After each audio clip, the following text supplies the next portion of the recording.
Everyone, it's Jen with Timeline Tarot, and this is a bonus reading for all of you in respect to Pluto officially leaving Capricorn, where it has been transiting for the past 15 years, and now firmly in Aquarius, where it will be transiting for the next 20 years. Big changes are on the horizon for all 12 signs because of that. So we're going to take a look now to see how it will be impacting your sign in particular. I'll begin with Aries and work my way around the zodiac wheel here, ending at Pisces. Timestamps, as always, will be pinned to the comment section. I've set the intentions of this reading to be for your sun, moon, rising, as well as your Venus placements. You're welcome to look at one or all or however many placements or whatever placements you usually follow. If you're not sure what your placements are, pin in the comment section where you'll find the timestamps of this reading. You'll also find a link to a website where you can obtain your free birth chart. Download it. It's yours to keep forever and ever.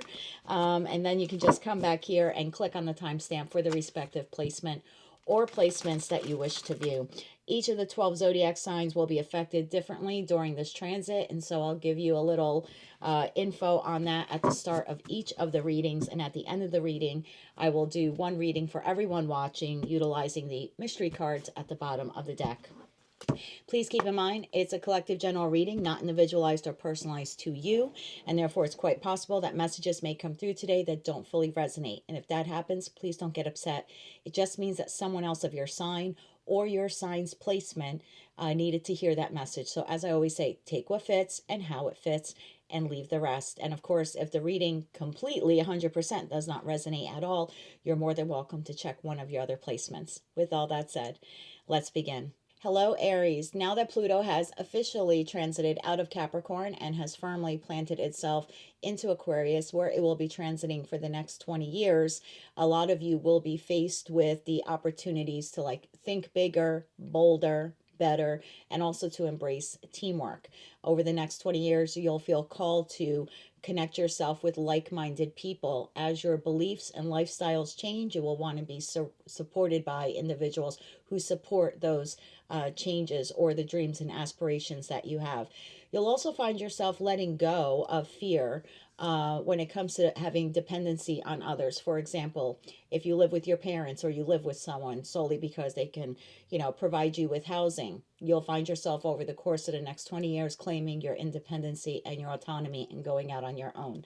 For others of you, if you've been in particular connections, whether platonic or romantic or maybe even professional, strictly due to financial or material assets or financial reasons, you'll find yourself shifting out of those as well. And again, claiming your independence and autonomy. So major shifts for you. It all begins within the next 30 to 60 days. We've been seeing this in your reading. I want to say for the past couple of months, where some of you are on the precipice of a major life change. So let's see what the oracle cards have, and then we'll dive into tarot. So we have radical acceptance, beloved. I like this. This has a flaming heart on the card. This is card number 2. Kind of reminds me of Two of Cups energy. You then have foresee. I like this. Okay. Are you foreseeing the future or what's to be? And then you have your dreams need a practical plan, is the full moon in Taurus. So I feel like there is something bigger and better that you see for yourself. It does require you to have radical acceptance of this dream. And in order for you to achieve this dream, whatever it is, it's clearly the oracle cards are saying you need a practical plan. So you're on the precipice of change. You are radically accepting this change. You are trying to foresee the future, to see what is to come.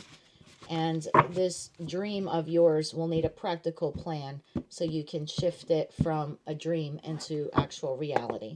Bottom of the deck, wow, death. Yeah, there is a radical change here happening for you. Tell me more about this for the Aries collective. Tell me more about this major shift for Aries. One more shuffle. Thank you. What just came flying out of the deck? The star card, wish fulfillment. So whether it's in your professional, personal, or romantic life, it looks like some of you are undergoing this transformative stage here with the heart of radically accepting what it is you want, what your heart truly desires, what your wish fulfillment truly is. Your next card out, my dear, the Four of Cups in the upright, the Ace of Cups in the reverse, and the Knight of Swords in the upright. Bottom of the deck, wow, the World card. To the Nine of Wands, to the King of Swords. Oh my, to the Judgment card. Aries, Aries, Aries.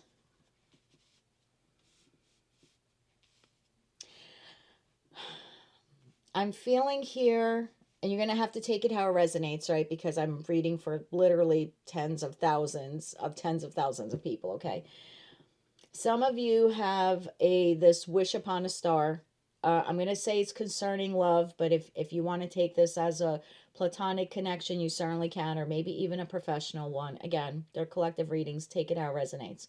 But something that you have seen as your wish fulfillment, person, place, or thing, has rejected you recently. You're sitting here in this Four of Cups energy, almost looking at like 3 cups here, 3 spilled cups. It's sort of giving me 5 of Cup energy where there's some remorse and regret here. The Ace of Cups is in the reverse. I feel like you feel like this is some kind of missed opportunity or something like that. I want to say that before it actually becomes a missed opportunity, you have something to say. I almost feel like you had a decision to make. You didn't make it, and one of the options has moved away or has withdrawn its offer. Now, let me give it to you in an example you might understand. You've been given 2 job offers. You weren't quite sure if you wanted job A or job B. Okay, maybe job A was really the wish fulfillment job you always wanted, but you were a little nervous or apprehensive about accepting it. So you're like, well, job B kind of seems like the safe way to go, but job A sounds really amazing and it's something I always wanted, but I don't know, I'm a little nervous accepting it. Like maybe it requires you to travel or relocate, something radical, right? Radical acceptance. Before you were able to make the decision between A and B, A got back to you and said, the job is no longer on the table. You took too long to get back to us, and we've made that offer now to another candidate. And that would be you now sitting in this 4 of Cups energy like, oh no, well, I still have option B here, who's giving me their cup, giving me their job offer, but I really don't want this job offer after all. So it's almost like the rejection has made you realize, I do want that. I do want that job. And I feel like with the Ace of Cups, again, you feel like, well, I don't really want this cup that's being offered. It's like you're dumping out the opportunity. It's a radical acceptance that one of the options that was removed off the table, you realize you really do want. And I feel like you communicate it right before the door's about to close. Knight of Swords to the World card is like, wait a minute. I do want this. 9 of Wands. I'm willing to fight for it. King of Swords. This is my truth. Judgment. I want a second chance at this or another opportunity. So I almost feel you rushing in just as the door is about to be closed. Radical acceptance. Wow, I did not see that coming for you. Okay, let's try to find out what that star is. Now, again, it's different for all of you. Okay, person, place, or thing.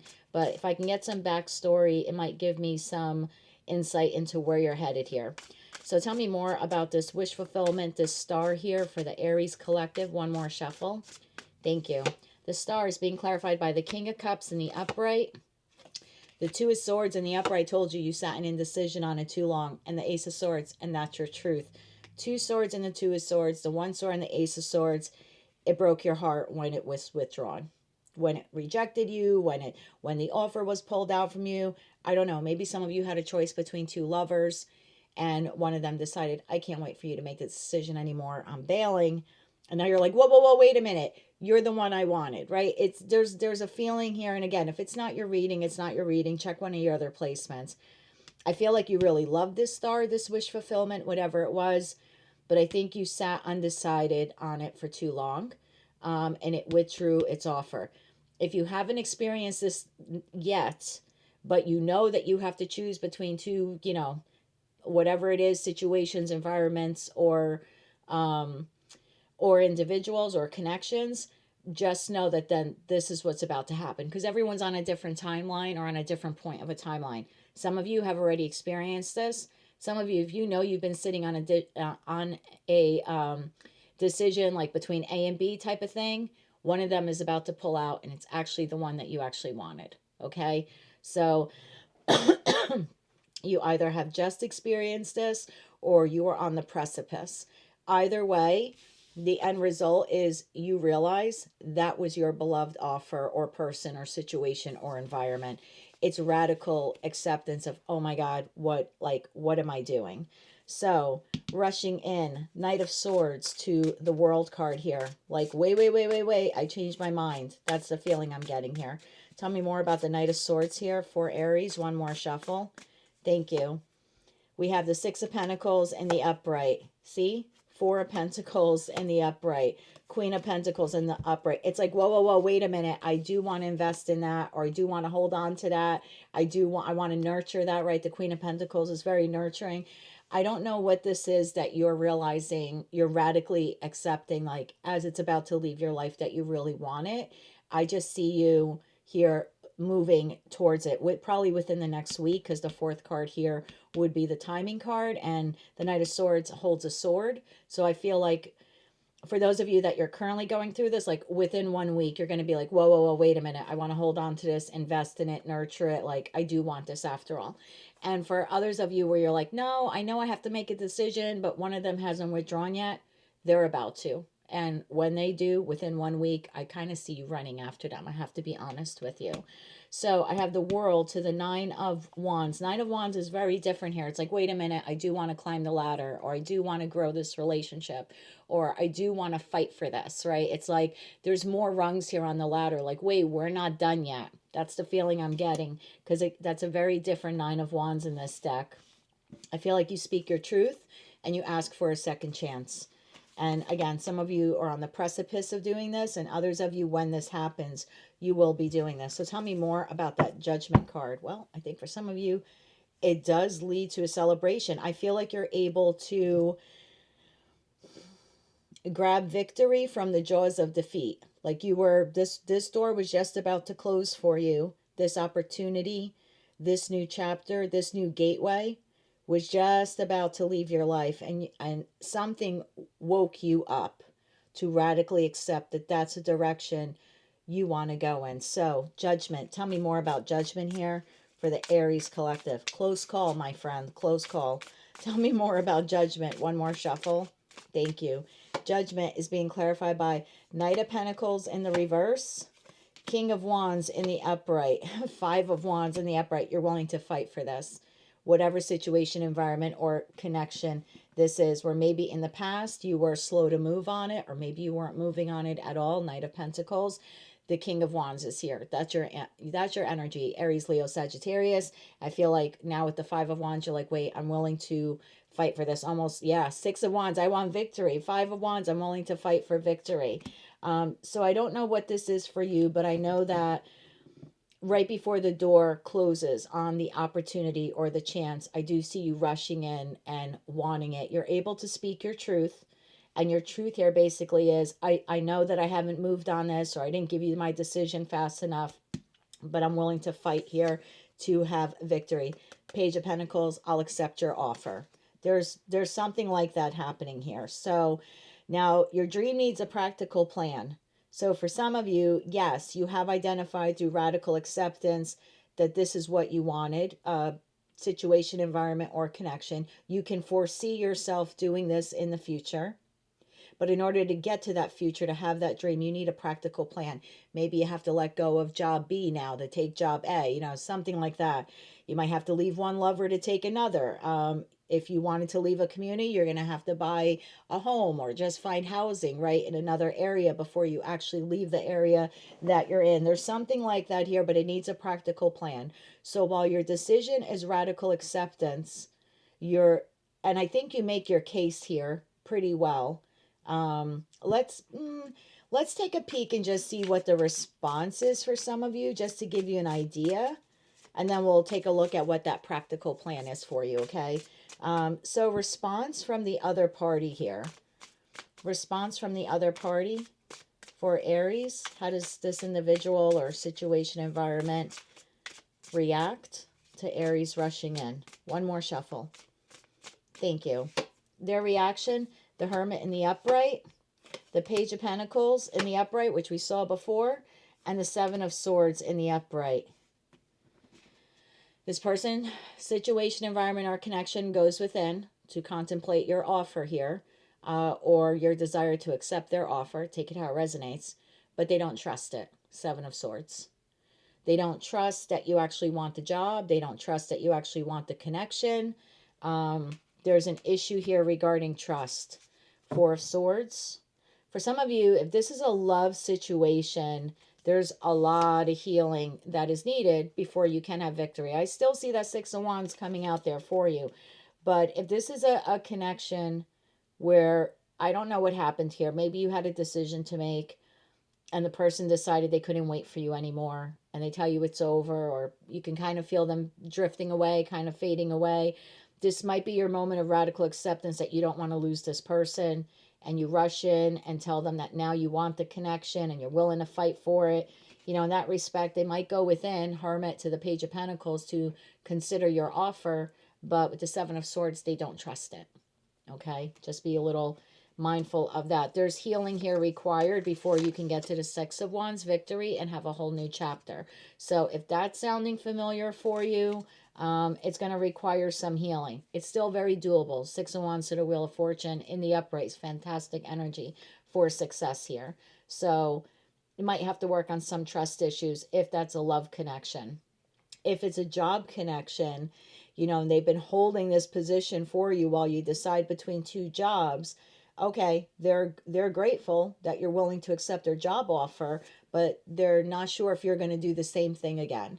So I almost feel like your dream here that needs a practical plan, whomever, whatever this is, that you radically accept that you do want victory in. I feel like you have to do more.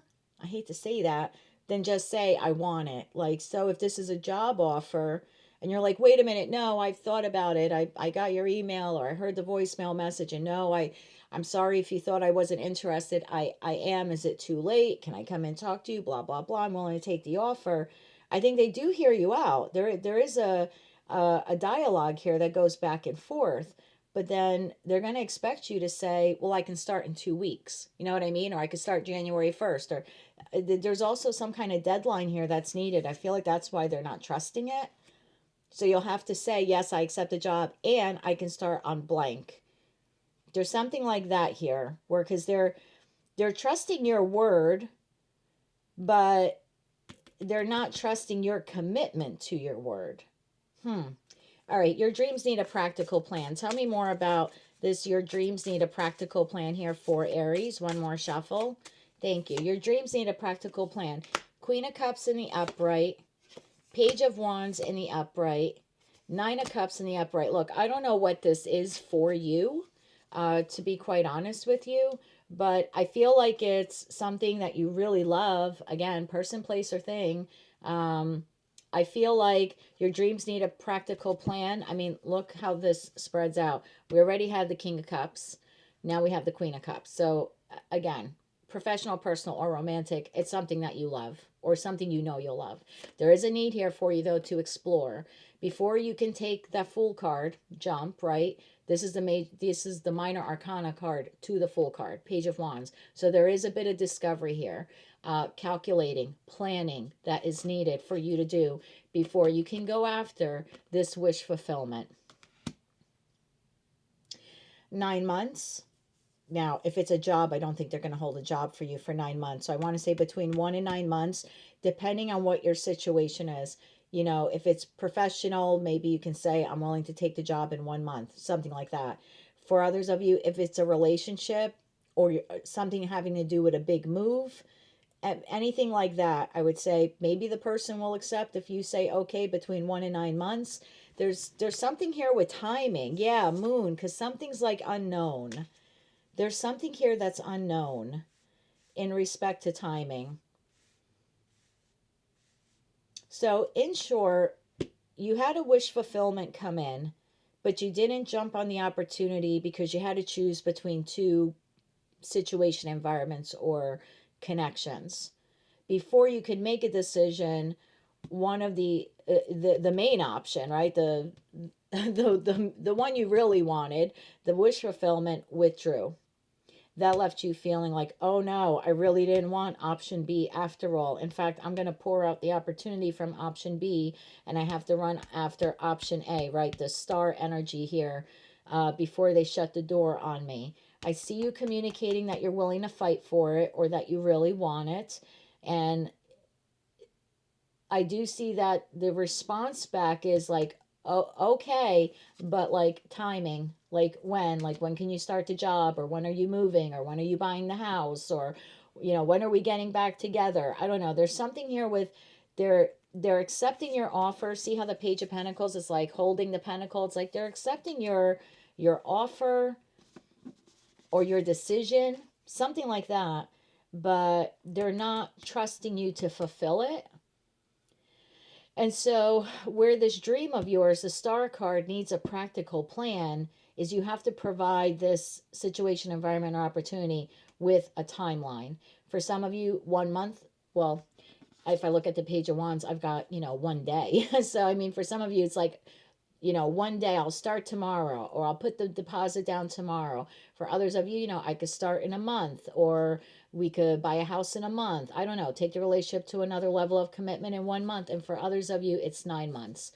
I just feel like whomever or whatever you're running to before that door closed not only wants to hear that you want it, radical acceptance, but there needs to be a plan in place on when to achieve that goal. And for all of you, it's going to differ somewhere between 1 day and 9 months. And that'll be up to you and maybe this other counterpart to decide, right? It's a bit undecided here in the moon. I think you also have a lot of fear and anxiety about this as well. And that's kind of how I started the reading, saying like it was a wish fulfillment, but you weren't really quite sure, or you were nervous.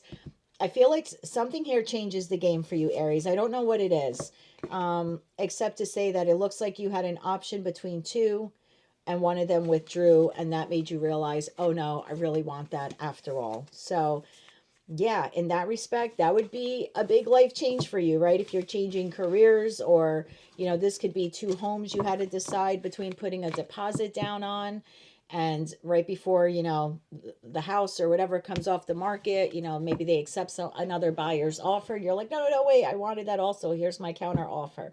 There's something like that here happening. Or again, torn between two lovers.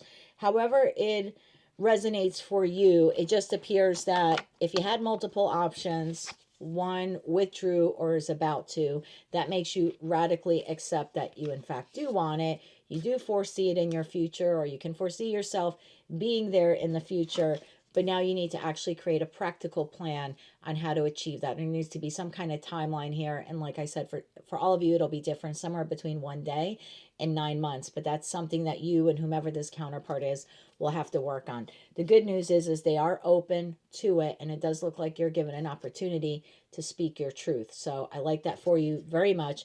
Huge, major emotional and possibly physical, financial shift for you because of this decision. So that's what I have for you, Aries.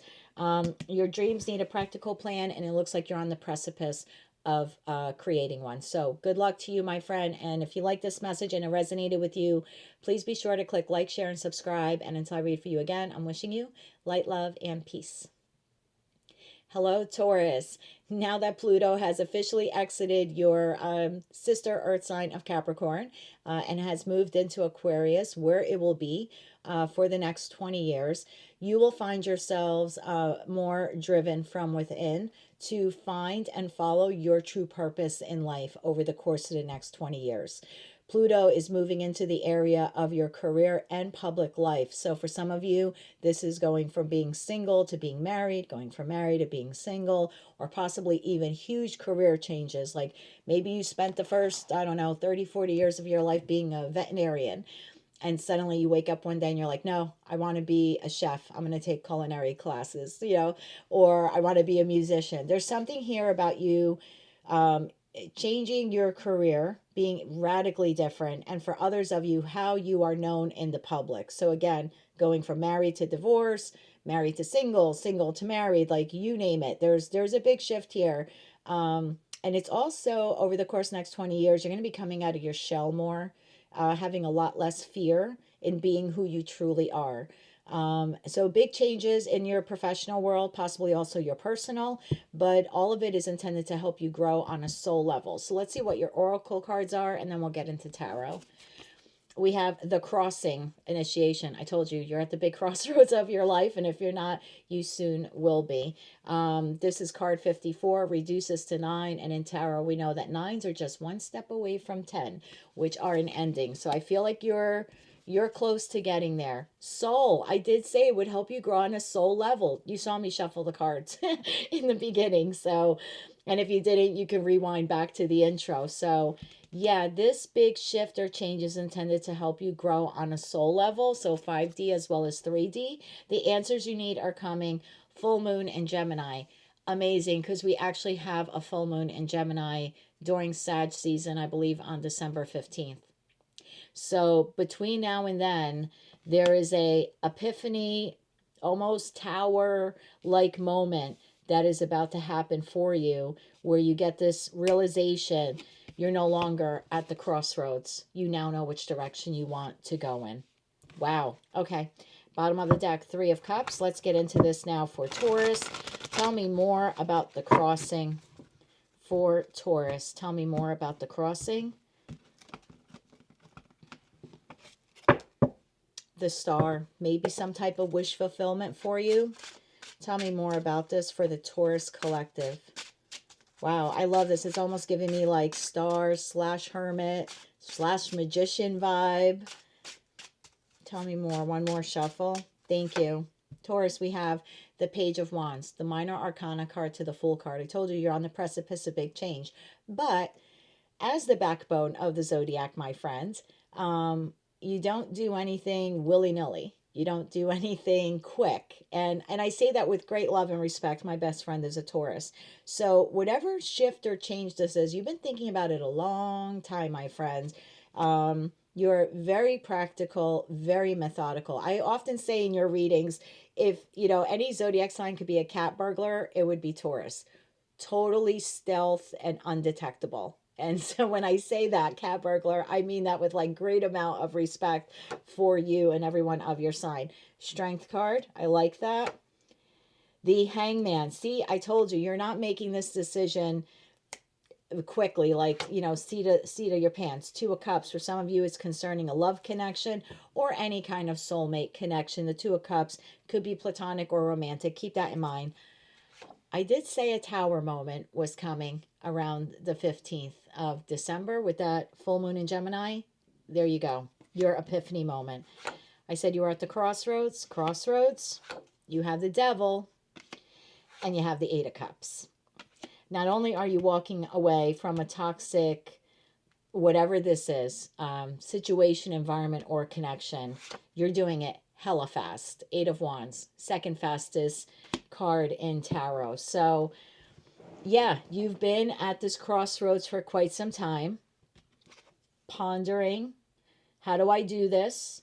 How do I make this move, right? How do I leave this job? How do I change my place of residence?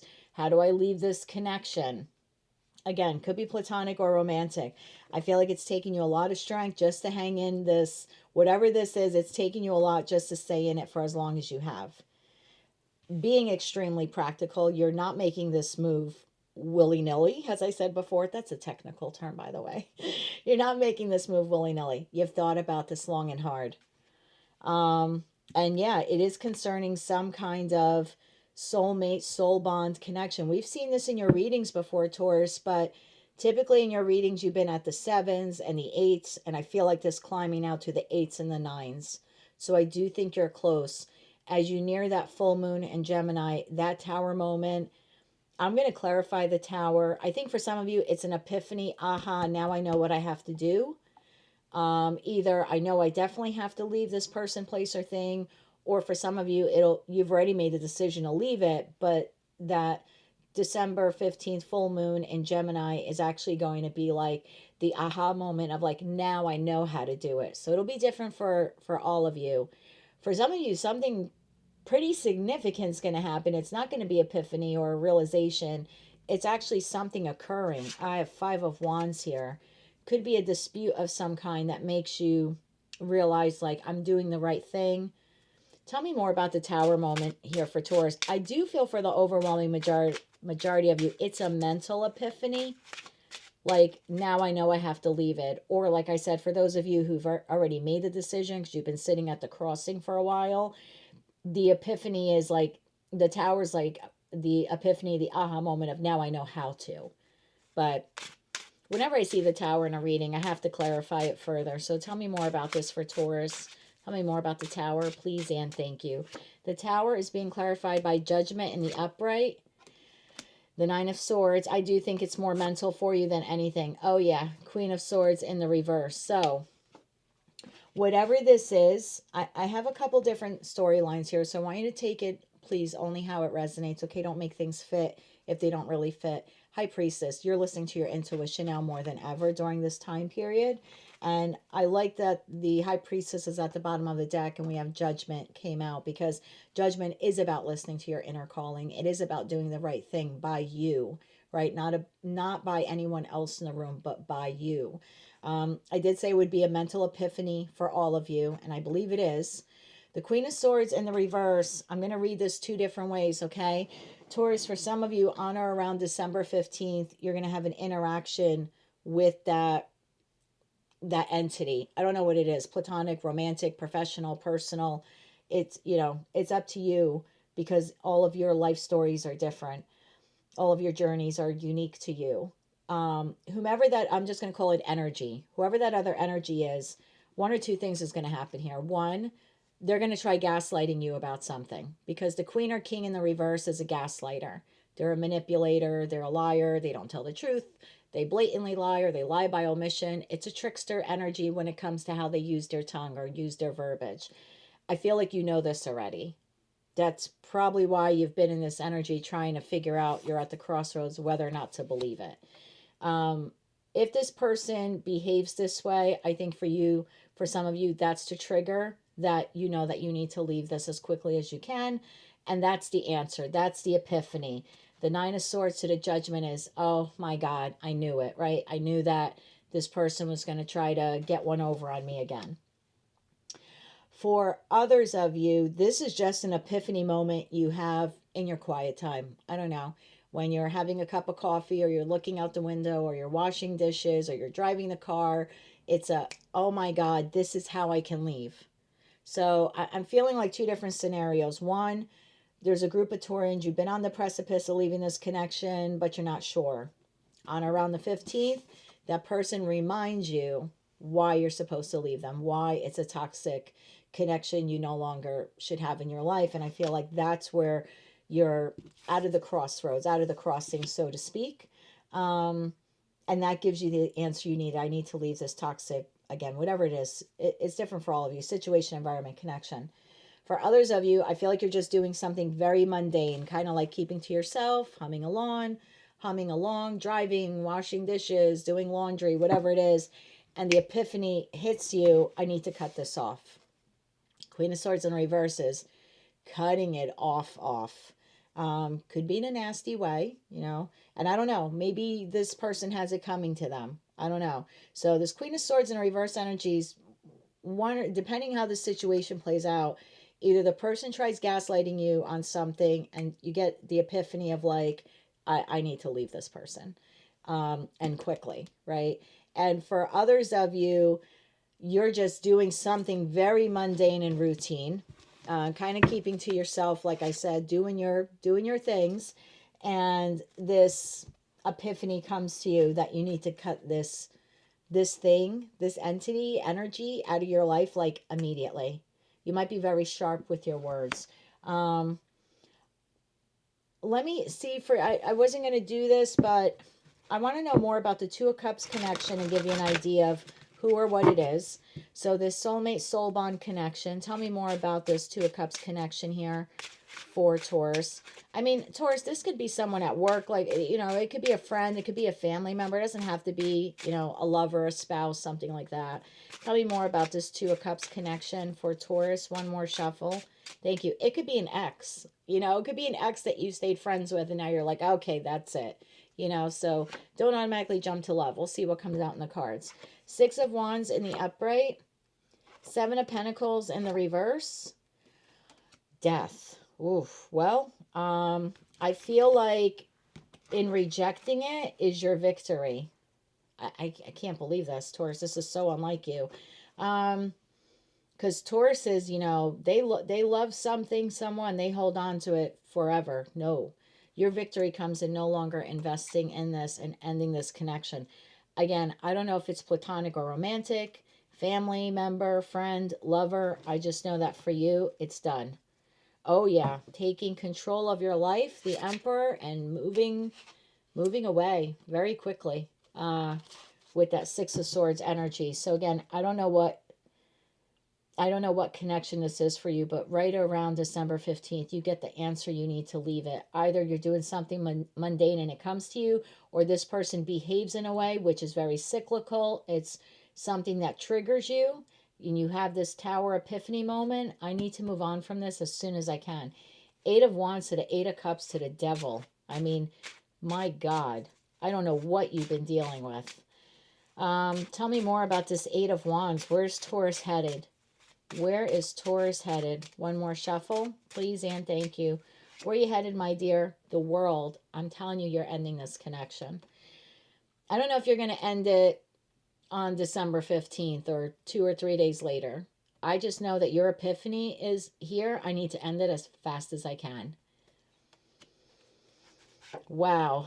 Nine of Pentacles. I think for some of you, you may be leaving a love partner and deciding to become single. Nine of Pentacles is one of two very independent energies in the minor arcana portion of tarot. Nine of Cups and Nine of Pentacles.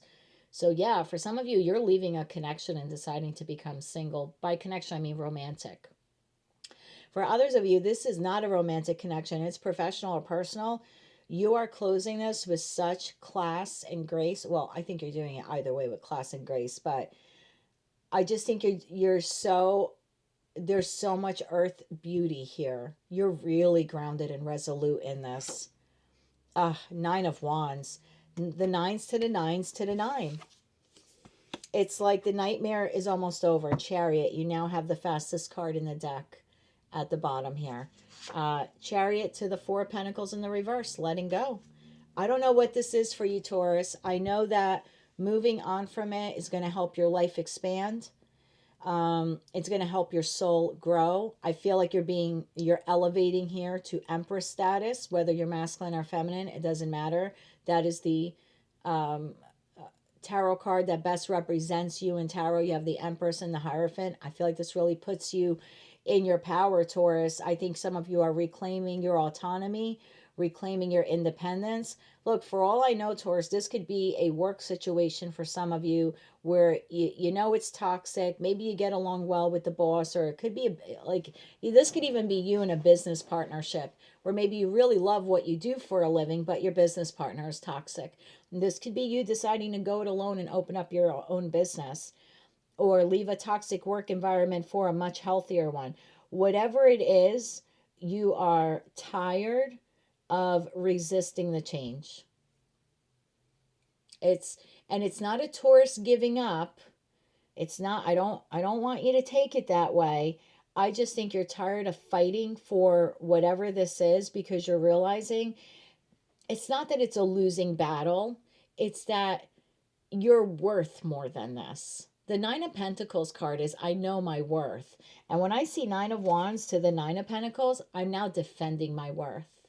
And I know that whatever that is, it's not worth my time, my energy, my investment anymore.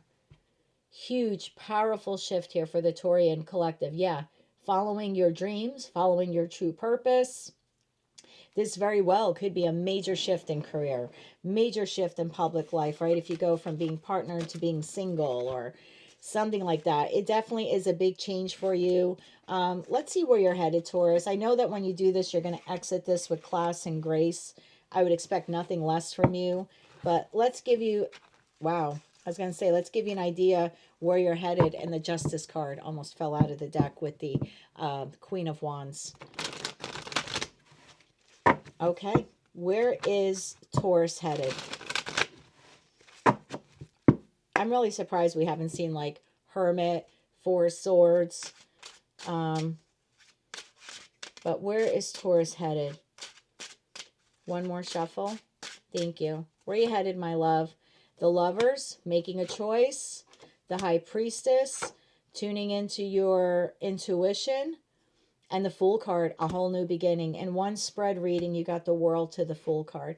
You are making the choice to take care of you, to become independent. This will help you spiritually grow. Wow. I think you're tired of this. I think you're tired of Seven of Swords behavior. This comes up in almost every reading. I think that's what you're giving up on, is the Seven of Swords, sneaky, deceptive behavior here. Four of Cups, I think you're outright rejecting it. And I think you're standing firm on this. This is a whole new beginning. And knowing the Taurian collective the way I do, like I said, my best friend is a Taurus. This isn't a decision you've made over the course of one day or something like that. Big life shifts like this for Taurus, where you're exiting a connection or entering one or leaving a job or something, or starting your own business. Very, very practical in your decision making. I think this has been a long time coming. And we've seen this in your readings, Taurus, like since June, something kind of happened. For others of you, it went back to last Scorpio season, which was mid-October until mid-November. We've seen that in some of your readings as well. Whatever it is, you have been sitting at the crossroads for quite some time. The change you're making is much needed. This is a move that will expand your life, not only in the 3D, but also in the 5D spiritually. And I feel like for those of you where you weren't quite sure how to do it, the answers you need are coming. We have a full moon in Gemini on December 15th in Sagittarius season, which when you know, the opposite sign of Gemini is Sagittarius. So Gemini to Sag is like truth to truth. It's like truth to power. I feel like your truth to power moment is coming, my friends. That's what I have for you, Taurus. That is your Pluto moving into Aquarius bonus tarot reading. If you like this message and it resonated with you, please be sure to click like, share, and subscribe. And until I read for you again, Taurus, I'm wishing you light, love, and peace. Hello, Gemini twin gang. Well, big shift for us as Pluto finally exited Capricorn. Thank God, because I don't know about your birth chart, but it caused some havoc in mine, especially the last couple of years. So now that it's gone and it is now firmly in our sister sign of Aquarius, we're going to see a big transformation in our life, mostly mental.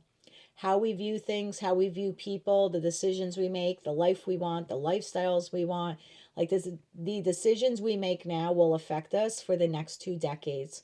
So it's time to and some of you might be feeling this urge or this calling already, like wanting to let go of unhealthy beliefs or traditional beliefs you might have. Like, I don't know, maybe you were raised in one particular religion, but as of lately, you're like, you know what, I'm really not identifying as blank. I feel more aligned to this religion, or maybe you're becoming more spiritual, right? Whatever it is, or you could have been raised in one political your family could have been like one political party and that's how you were raised, but now you're like, you know what, I don't really align with those political views anymore. I'm kind of leaning more towards on this side or this side. There's just and it's a mental transformation, but it didn't happen overnight for you. It's something that has been occurring, these very slow changes, because of the experiences you have had, is now kind of pushing you with Pluto and Aquarius to now act on them. So it's almost like the mental transformation that you've been going through, or probably still going through, will now motivate you to act on them. So like breaking away from bad habits, maybe you'll find yourself eating better, dieting better, whatever it is. It's like you're breaking free from old patterns. You're also breaking free from what others expect of you. And that's where I had said, like, maybe you were raised with a particular religious or political belief. Maybe you were raised and no one in this family gets a divorce, and you're like, screw that, I'll be the first one, I'm getting a divorce. There's something here with breaking from tradition to really be your own person. This chapter is encouraging you to live by your own values, not the values of others, and to discover your true self, whatever or whomever that may be, even if it means stepping out of your comfort zone. The experiences of the last 15 years have pushed you to say, the way I spent the last 15 years, it's not the way I want to spend the next 15 years. So let's see what your oracle cards are, and then we'll get into tarot for you. We have resonating whale song. Well, if what I just said is resonating for you, this message is yours. This is a group of Geminis who don't want to live the next 20 years the way they lived the last 15. Adventure. It's a whole new adventure awaits. I'm really getting Fool card energy here. And then your Moonology card is a personal issue reaches resolution, full moon in Cancer. I think by Cancer season 2025, you're already well on your way to living an entirely different life, maybe even in a different location or in a different career path or with a different partner. When I say big changes, I mean, oh my God, bottom of the deck is the Tower. When I say big changes, I mean big changes for you, my friends. So tell me more about this for the Gemini collective. Oh, sorry. I'm saying sorry to the cards as if they could feel it, but oh, sorry. Let's tell me more about this. I'm going to shuffle this again for you, Gems. Tell me more about this for Gemini. New adventure awaits. Different life path, different relationship, etc. by Cancer season of next year. Tell me more about this for the Gemini collective. One more shuffle. Thank you. Out of the gate, Four of Wands in the reverse. Whatever worked in the past is no longer working. Yep, Ace of Swords, and that's your truth, baby. The Moon, little fear and anxiety of the unknown, and the Hermit, going within. I told you, I don't think it's a...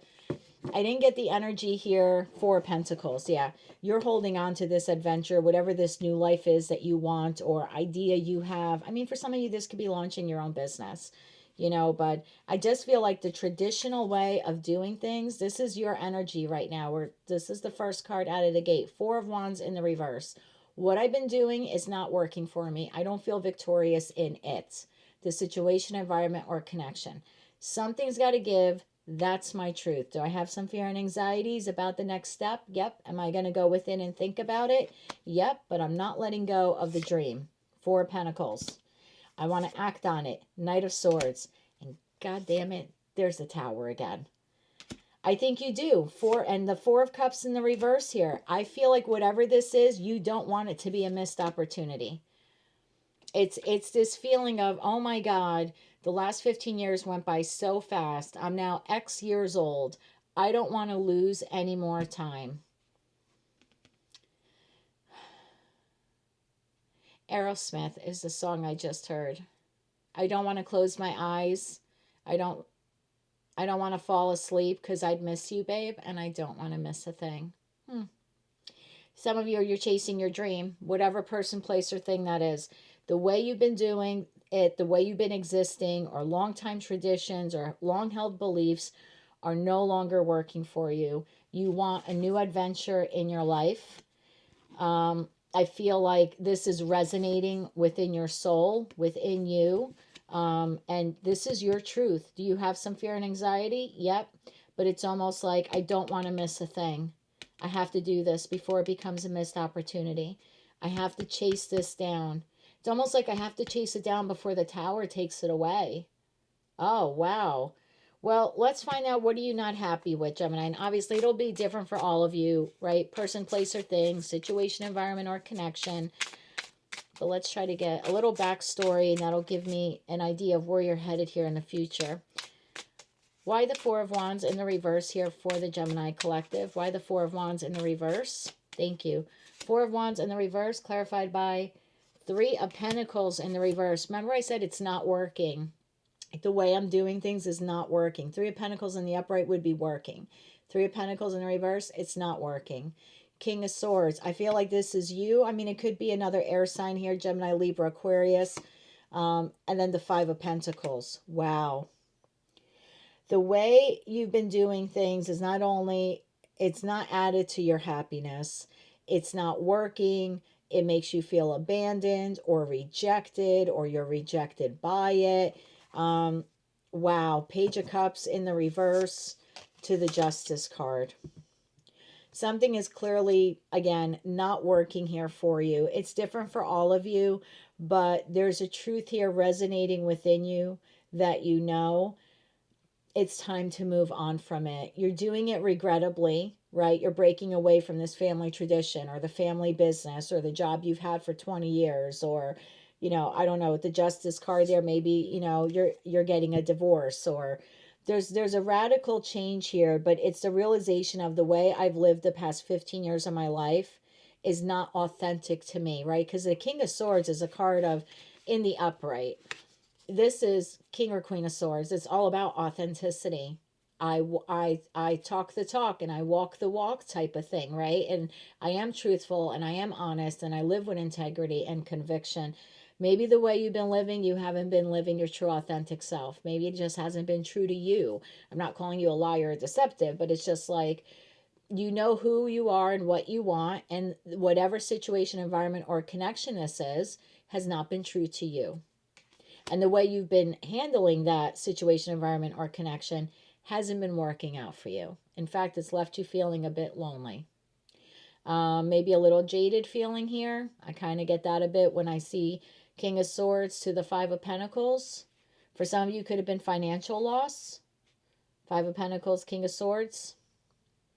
But it's just like, I realize I can't keep investing in this, or I can't keep doing it the same way. So, the moon. What are your fears and anxieties here, Gemini? For the Gemini collective, why is the moon card here? Why is the moon card here? One more shuffle. Thank you. The moon card is clarified by the High Priestess in the upright, the Three of Cups in the upright, the Emperor in the upright. Wow. Bottom of the deck, Wheel of Fortune. If I take the other step, if I move forward away from whatever this is and move forward towards, you know, another situation, environment, or connection, the fear here is am I doing the right thing? Am I really listening to my intuition? Three of Cups, will there really be happiness there? Because I almost feel like you're standing in a doorway. And I said this to, might have been Cancer or Leo about 2 weeks ago. Some of you could be a Gemini, Cancer, Cusper. But it's almost a feeling of like, I want to see what else is out there, but I'm afraid that everything I'll be faced with won't be victorious. So it's almost like you're doubting your intuition, your fear and anxiety. Will I be happy? And the Emperor, is this really the path I want to take?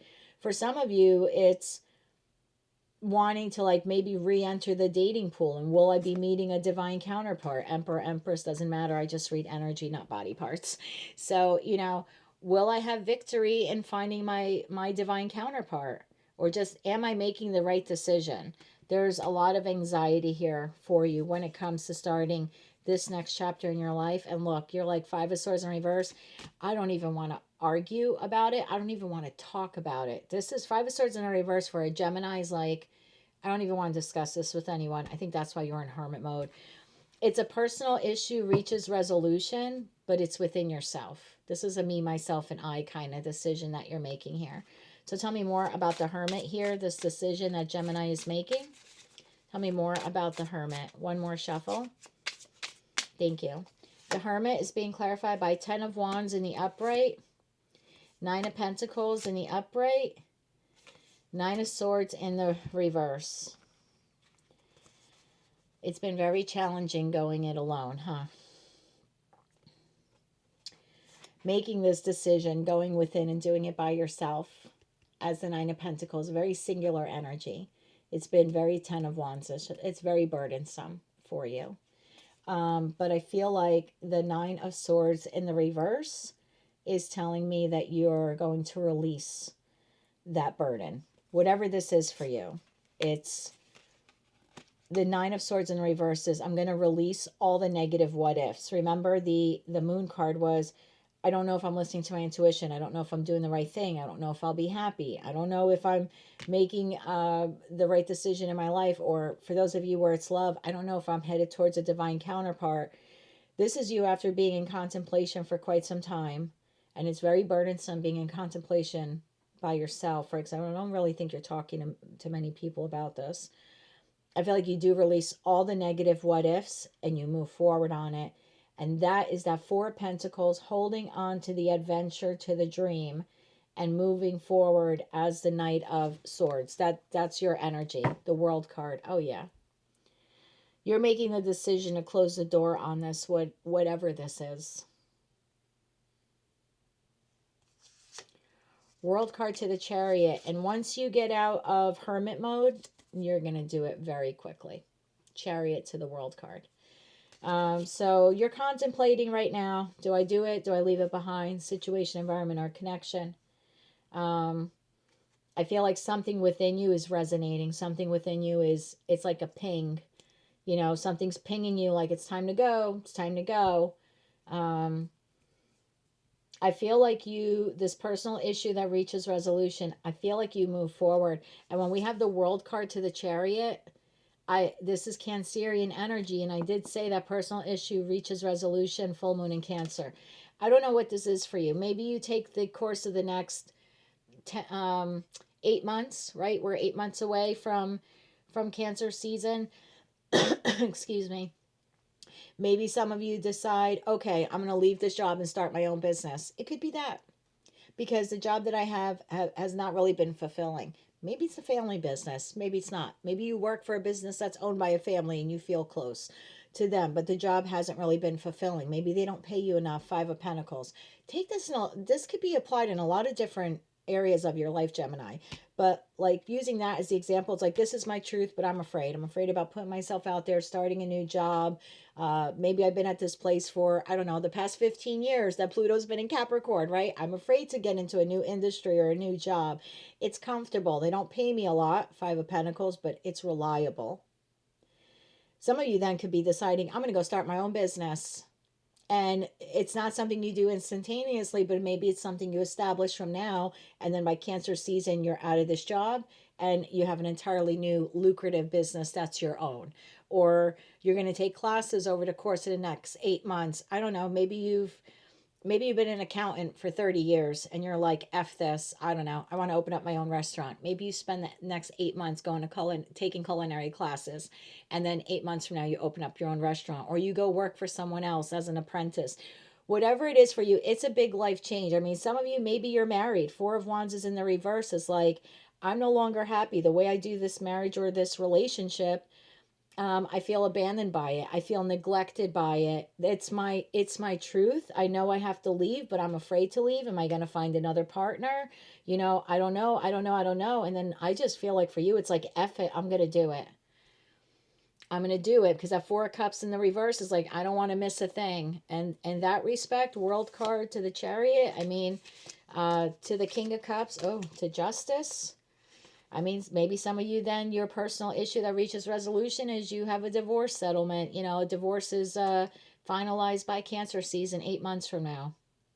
I just know that there's something about to escape you, or that's your fear anyway. And you just know that where you've been existing has not been resonating with your soul. You're not true to yourself in whatever this is. You have an opportunity to leave it, but you're afraid. But you're also afraid that if you miss this opportunity, you're stuck in the Four of Wands to the Three in the reverse, to the Three of Pentacles in the reverse, to the Five of Pentacles in the reverse. And you're like, hold up, wait a minute. That's not where I want to be for the next 20 years either. So where are you headed, my dear? Because you're probably sitting there going, nope, I'm not going to do that. Like, if this message is resonating with you, but you're like, no, I don't think so. Well, a big chunk of the collective is switching timelines. You're either with them or you're not, but they're moving. So for the ones that actually are moving forward, where are you headed, my love? Wow. I just had Five of Wands to the Ace of Pentacles want to pop out. I want to first know what this Tower is. Tower to the Four of Cups here in the reverse. There's a Tower moment. Is the Tower, Gemini, headed towards their wish fulfillment? That's the feeling I'm getting here, because I don't feel like the Tower moment is now. I don't feel like the Tower moment is now. Tell me more about the Tower, because that's like, that was at the bottom of the deck, like what you don't see coming in the near future, not like the now future. This is the now future. The decision making is the now. So tell me about the Tower. I just got a feeling it has something to do with Cancer season. We have the Hangman popped out of the deck, the Knight of Wands in the upright, and the Nine of Cups. Your wish fulfillment, whatever that is. Yeah, see, remember I said the Tower felt like a Cancerian season, like after a period of waiting, The Hangman is that period of waiting, right? Not being able to move on something. Then we have the Knight of Wands. Then you're able to move towards wish fulfillment. So the Tower for you is the achievement or attainment of whatever or whomever your wish fulfillment is. I feel like this is the decision making, and then there's moves you're going to have to make between making the decision and then having your wish fulfillment, like deciding you want to leave being an accountant and opening up your own restaurant, right? It's not something you could do overnight. There's moves here you have to make before you can actually open up the restaurant type of thing, or become an apprentice, under a chef elsewhere, like be a sous chef somewhere else. There's something like that where I had a feeling that the Tower was more like Cancerian season, and that's confirmed here for me. Like this is a little bit of a ways away. A little bit of a ways away. So advice for you, once you make this decision, how do you get to the Tower? How about that? Advice for Gemini, once they make the decision, how do they get to the Tower? The funny thing is you're chasing down the Tower. Like you want it. You're working towards it. You're holding on to the dream, and now you're running after it. I love it. It's so badass. This is a great reading, Gemini. Tell me more about the Nine of Swords in the reverse to the Tower. One more shuffle. Thank you. Three of Swords in the upright. Six of Swords in the upright. Five of Swords in reverse. Oh, bottom of the deck, Death. I don't want to make light of it, but yeah, you're going to have to crack a few eggs to make an omelet. So what do you have to do? Leave something or someone behind. Three of Swords, Six of Swords, Five of Swords in reverse. And I don't even want to argue about it. It's over. It's done with. So this would be you, going to your existing employer in whatever time span here works best for you, sometime between now and Cancer season, and giving them your job notice. And is it going to break their heart? Yes. Are they going to feel like you're moving on to another chapter of your life and they can't kind of come along for the ride? Yep. It's done without an argument. It's like, this is just the way it is. I've decided to change career paths, or I have another job opportunity, or I'm going to open up my own business. It's very matter of fact feeling. Like Five of Swords in reverse, Six of Swords, Three of Swords. It's like, I'm sorry to tell you, but this no longer works for me. It's almost blunt. It's almost blunt. And I feel like the recipient of this news or this notice or notification, yeah, they're heartbroken that you're leaving them behind. This could be, like I said, you're asking for a divorce and you're moving towards someone else, whether this is a known entity or not, a known energy or not.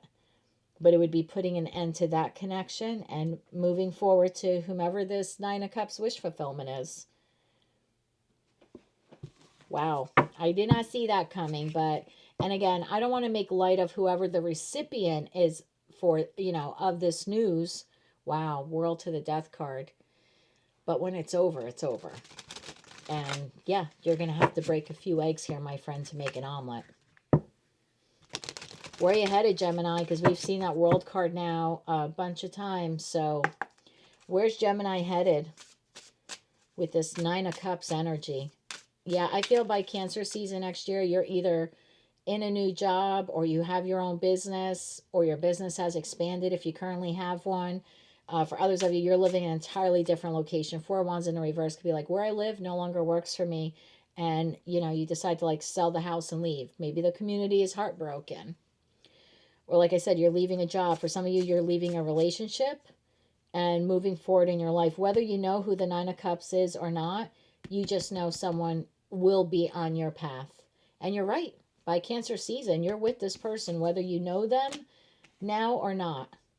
You're with what your true wish fulfillment is. Holy Jesus. Where's Gemini going by Cancer season? Let's really look future far out, even though I dislike doing that in tarot readings, but this is all good for me. Good energy I'm feeling for you. So where's Gemini headed by Cancer season? One more shuffle, please, and thank you. Where are you headed? Ten of Cups in the reverse. Five of Wands in the upright. Eight of Swords in the upright. Bottom of the deck, Eight of Cups. Knight of Pentacles. Justice, World, Chariot. For a lot of you, this is divorce. I have to be honest with you. Ten of Cups in the reverse is leaving behind, like I said, the family business. If you work for the family business or a family business you work for, Ten of Cups in reverse could be you're moving out from living with your parents or family and going out on your own.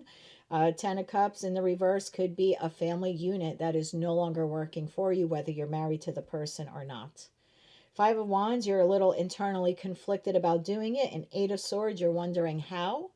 But I still think at the bottom of the deck with Eight of Cups, the Knight of Pentacles, the World card, the Chariot, Justice, the Wheel of Fortune, like there's just too many major arcana cards here. So I feel for a lot of you, you end up doing it. And this is whatever chapter this has been in your life, it is officially closed by Cancer season.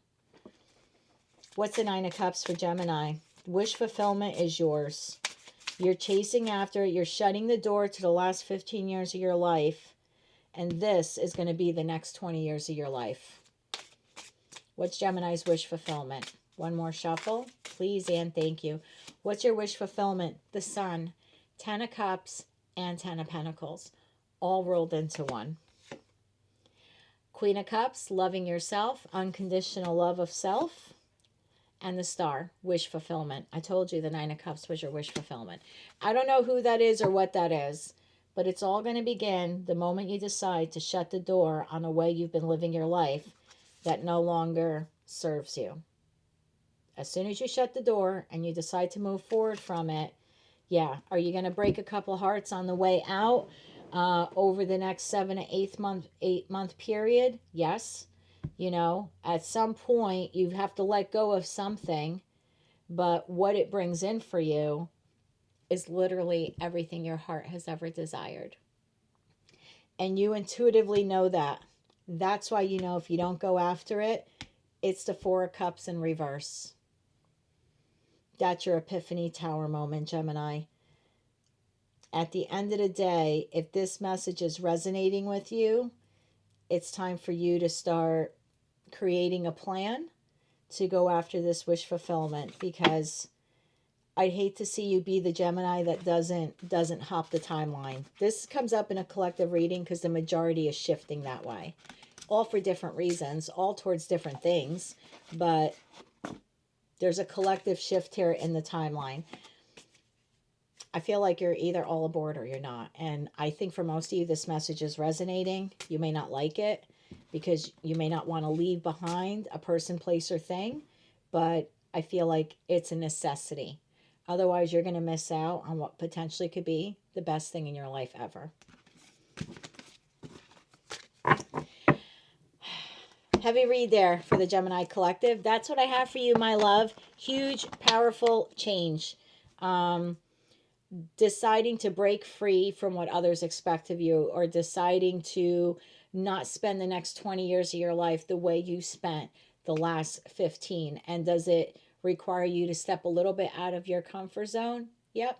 But as the only dual mutable sign in tarot in the zodiac, if anyone can do it, my love, it is you. That's what I have for you, Gemini. That is your POW, Pluto in Aquarius tarot reading. I feel like all of this decision making that you're undergoing, I didn't get timing for you on the Hermit card, and it'll be different for all of you, but let's get timing for Gemini, because I feel like right now you're already in Hermit mode. You're kind of already, most of you, right? That's why it comes up in a collective reading. The majority of you are already thinking about, oh, if I make this life change, what does it mean? How do I do it, right? Blah, blah, blah, blah, blah. So, timing for Gemini in Hermit mode on this life decision. Timing for Gemini. Timing for Gemini. One more shuffle. Thank you. Timing for you, Gemini. The Emperor. As soon as you act. It'll be different for all of you. The Moon. As soon as you can overcome your fears. Seven of Pentacles. Let me get a fourth card here. Oh, the Star. As soon as you act, probably within the next 8 days. Eight of Wands is at the bottom of the deck, and for me, wands are days. Sometime over the course of the next 8 days, you are going to realize that you have to, not have to, but you know what I mean. In order for you to get this wish fulfillment, this Star card, it's going to require you to man up, woman up as the Emperor. Take control of your life to overcome your fears and your doubts and your worries, and invest in making your dream come true. Star card, 7 of Pentacles to the Star card. And I feel for like, oh my God, lovers. Some of you it concerns love. For others of you, it doesn't. But lovers is the original choice card in tarot. And within the next 8 days, you're going to decide this monumental life decision. Most of you are going to decide to chase your North Star. That's what I have for you, Gemini. That is your Pluto in Aquarius tarot reading. If you like this message and it resonated with you, or you wish to claim all or part of it, please be sure to click like, share, and subscribe. And until I read for you again, my friend, I'm wishing you light, love, and peace. Hello, Cancer. With Pluto officially leaving Capricorn, where it has been transiting for the past 15 years, and now moving into Aquarius, where it will be transiting for the next 20 years, a lot of you have been going through this shedding process, really looking at your hardships over the course of the last year or two, realizing who has really been there for you and who hasn't. And the shedding process is kind of like looking at your platonic and romantic relationships and deciding which ones are just not coming into 2025 with you, or not coming into the future with you. And it's this realization, whether you have a small network of people or a large network of people around you, it's the realization that for the most part, you've overcome some of your biggest challenges this year alone.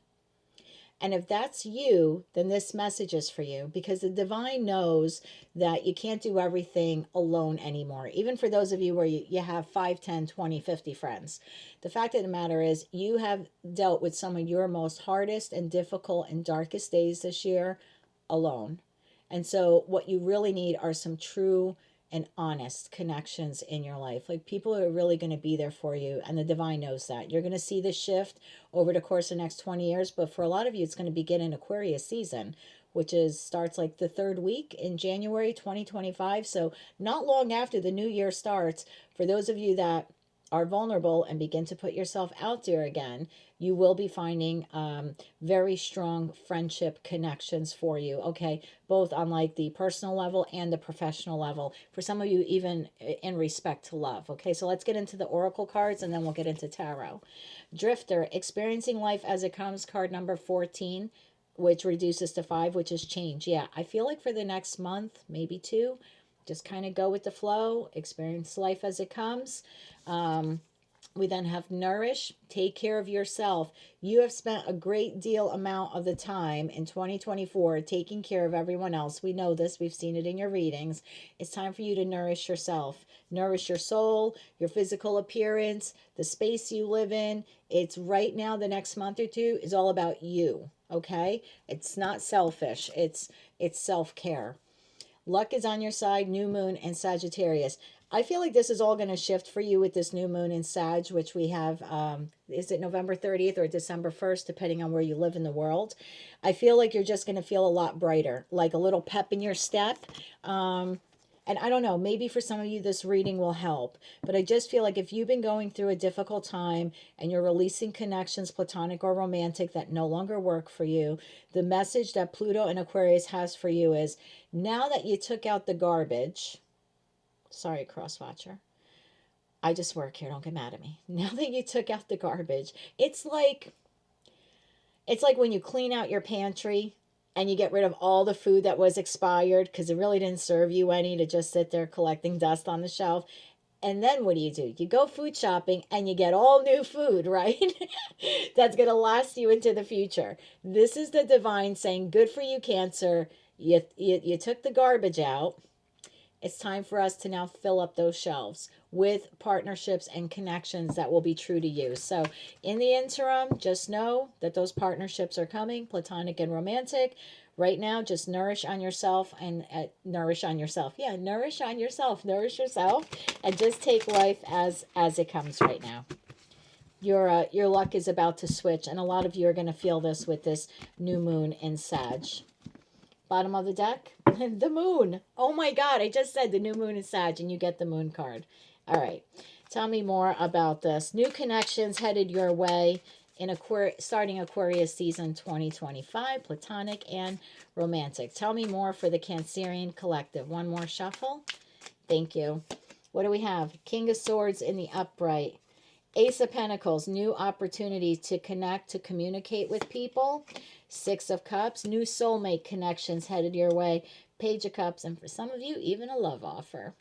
Bottom of the deck, we have 10 of Wands in the upright, Six of Pentacles in the upright, the Knight of Wands in the reverse to the Seven of Swords, leaving that behind, right?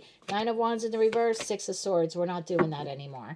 I love this energy for you. So this obviously isn't for every Cancerian or every Cancerian watching, okay? But if you, at some point during 2024, you have walked away from connections, platonic or romantic, where you were always highly defensive, or it was the same toxic pattern over and over again, or the person engaged in Seven of Swords sneaky behavior, whether it's always telling white lies or lying by omission, or full out cheating, lying, betrayal, adultery, or you dealt with individuals, platonic or romantic, or maybe even professional, that were like inconsistent, or they breadcrumbed you, or anything like that, and you made the decision at some point this year to walk away from those energies, what you have allowed actually to have happen in your life is you've now created space for the good stuff.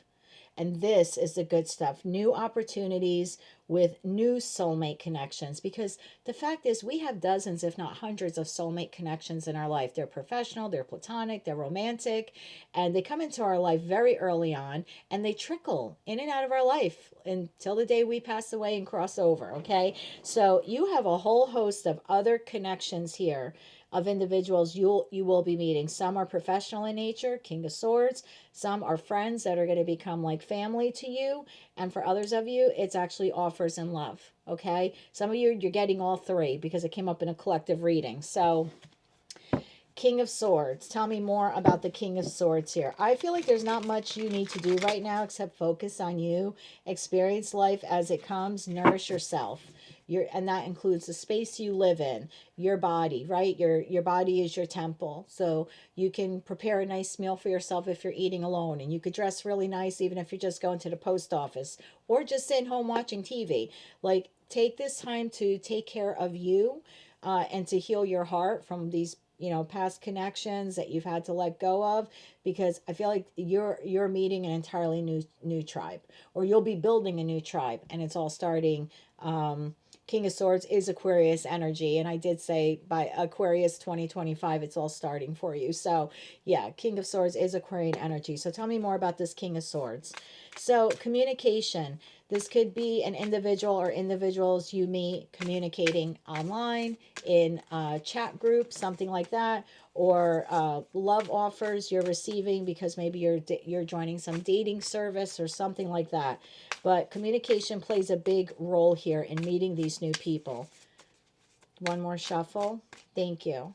King of Swords is clarified by the Emperor in the upright, Queen of Wands in the upright, the Magician in the upright. This is really beautiful energy. So, the different kinds of people that you'll be meeting. For some of you, yes, professional, the Emperor, business owners. For others of you, friends you're going to be able to go out and have fun with, the Queen of Wands, and the Magician, spiritual people that actually, can make their dreams a reality. You have a whole host of different kinds of people that obviously.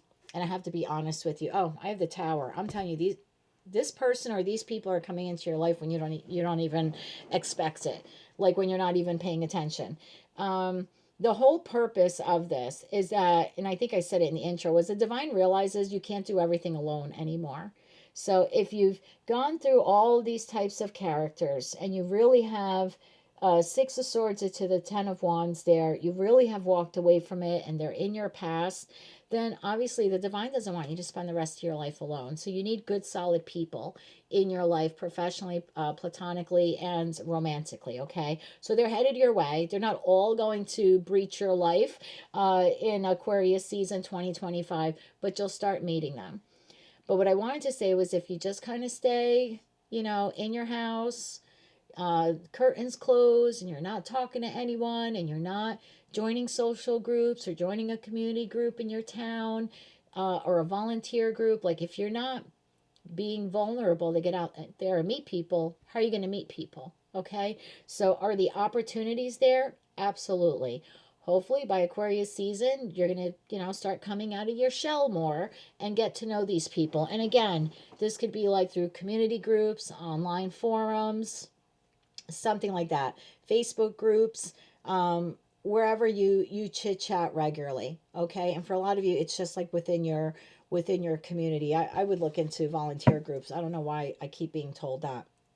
And for a lot of you, this Page of Cups, this is coming through like an online dating type of service or app or website, something like that. You have new opportunities of soulmates coming. Tell me more about the Page of Cups, because I'm sure most of you here are for love. So tell me more about the Page of Cups. Tell me more about the Page of Cups. One more shuffle, please, and thank you. Page of Cups is clarified by Five of Cups in the upright, Knight of Cups in the reverse, and the Seven of Cups in the upright. Well, oh, bottom of the deck, how beautiful. Sun card to the Moon card to the Lovers. You don't see it coming. You don't see it coming. So for a lot of you, by the time you get to Cancerian season, the 7th month of the year, is when you'll be finding this individual. I feel like this person between now and then will be experiencing a breakup. Either they're leaving someone or someone is leaving them. And I feel like they will be one of many choices you will have in love. So you do have a divine counterpart coming, a Lover's card to the Sun card, and you don't see it coming, okay? You don't see this person coming. 10 of Pentacles, 10 of Cups here, all rolled into one. I think what you have to do is avoid conversation from the Devil. I think you have someone here in your past who might be returning. Just as you're healed, just as you're rebuilding your life, just as you're making new connections, just when you're about to meet this person in Cancerian season, I think you have a Knight of Wands in the reverse to the Seven of Swords come back, because I just had the Devil to the, what was that? Devil to the Page of Swords, that small communication, to Two of Cups in the reverse.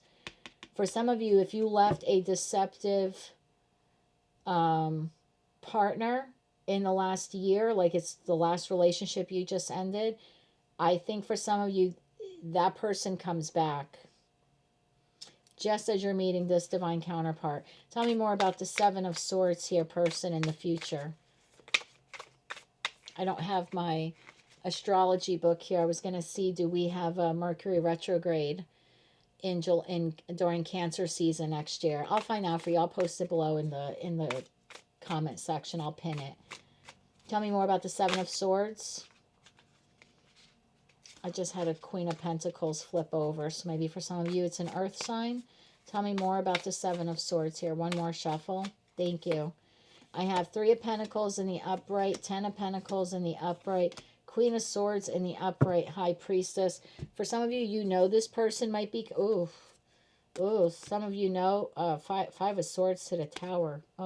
For some of you, this person had you in a third-party situation. They were already married with a family or in some kind of long-term commitment. I feel like you turned your back on this person, or maybe they turned their back on you. I don't know. I just feel like the relationship went from we're working together to being very ice cold. I think you felt betrayed by this person. If that is your storyline, by the time you meet this, which is a divine counterpart or a solid soulmate, okay? I feel like that person returns. You're going to have to use your intuition. Tell me more about the divine counterpart. Tell me more about the divine counterpart. They're currently, between now and when you meet them, they're exiting another connection and healing from it. Tell me more about this soulmate that is headed Cancer's way. One more shuffle. Thank you. The Star, it's your wish fulfillment.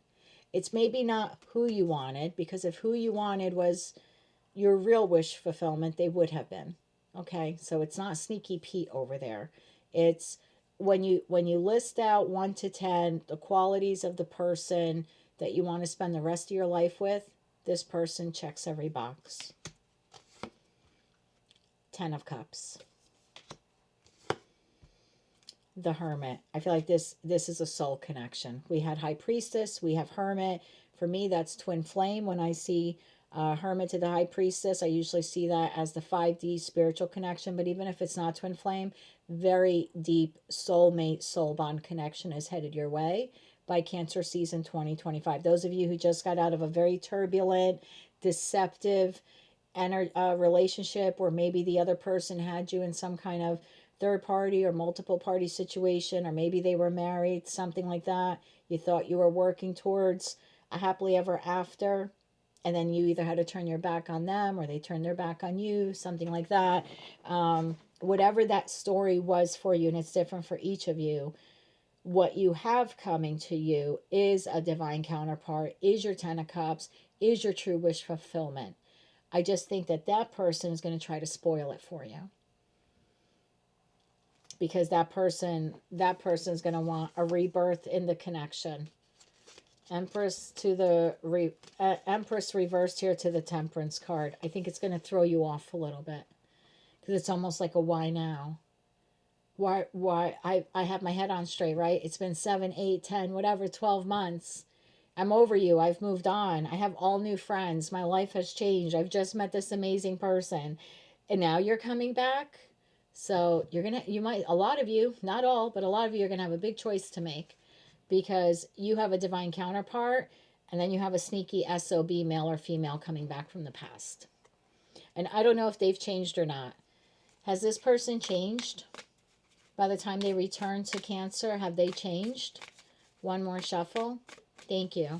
Have they changed? The Fool in the upright, 9 of Cups in the reverse, 4 of Cups in the reverse. No. I don't feel that they've changed. However, some of you, they might tell you something like, I'm ready to take the chance now, or I'm ready to be with you now. You know, maybe the other options don't play out for them. 9 of Cups in the reverse. Like they're not happy, or they feel like you were some kind of missed opportunity for them. 4 of Cups in the reverse. They feel abandoned. 9 of Pentacles, they feel alone. 2 of Wands, I don't know, what to do with my life, or I haven't been able to move on since you. Yeah, I still don't feel from the energy that the person has changed, only that they're not happy in their life without you. Seems to be the issue here. And somehow either you tell them, or they see it online, or they just sense it, that you're moving on. I feel like that's why they come back around again. And they're willing to take like a risk, take the chance to tell you, like, I haven't been happy without you, and I feel like you're a missed opportunity or something like that. But I have, 2 of Swords to the Death card. It's like they're at the end of the day, they're still undecided about you, though. Or they're undecided about maybe having to end, Death card, and something else in order to rebirth with you. It's going to be completely up to you. Please just take tarot as a guide or as guidance. You'll have to make your own decision when that time comes. But the point of the reading was not so much about that person, but to say to you, if you have been releasing these kinds of connections over the course of the last year, or maybe some of you are like purging or shedding these connections, even platonic ones from your life, that the divine sees what you're doing, that you're trying to rebalance and recalibrate your life, and only surround yourself with people who give you reciprocal love and reciprocal energy. And because you're seeing your worth, you have learned a very valuable lesson. And when we learn lessons, we're given rewards. I know that kind of sounds weird, but that's sort of how it works. And your reward is now ushering in, because now you really know your value. And unfortunately, you had to undergo some pretty tough lessons to know what that value is. But you're being rewarded with new professional connections, new friend groups, and new spiritual connections, new offers in love. And for some of you out there, the individual you're meeting is a truly divine counterpart. Everything you wanted in a person or in a human.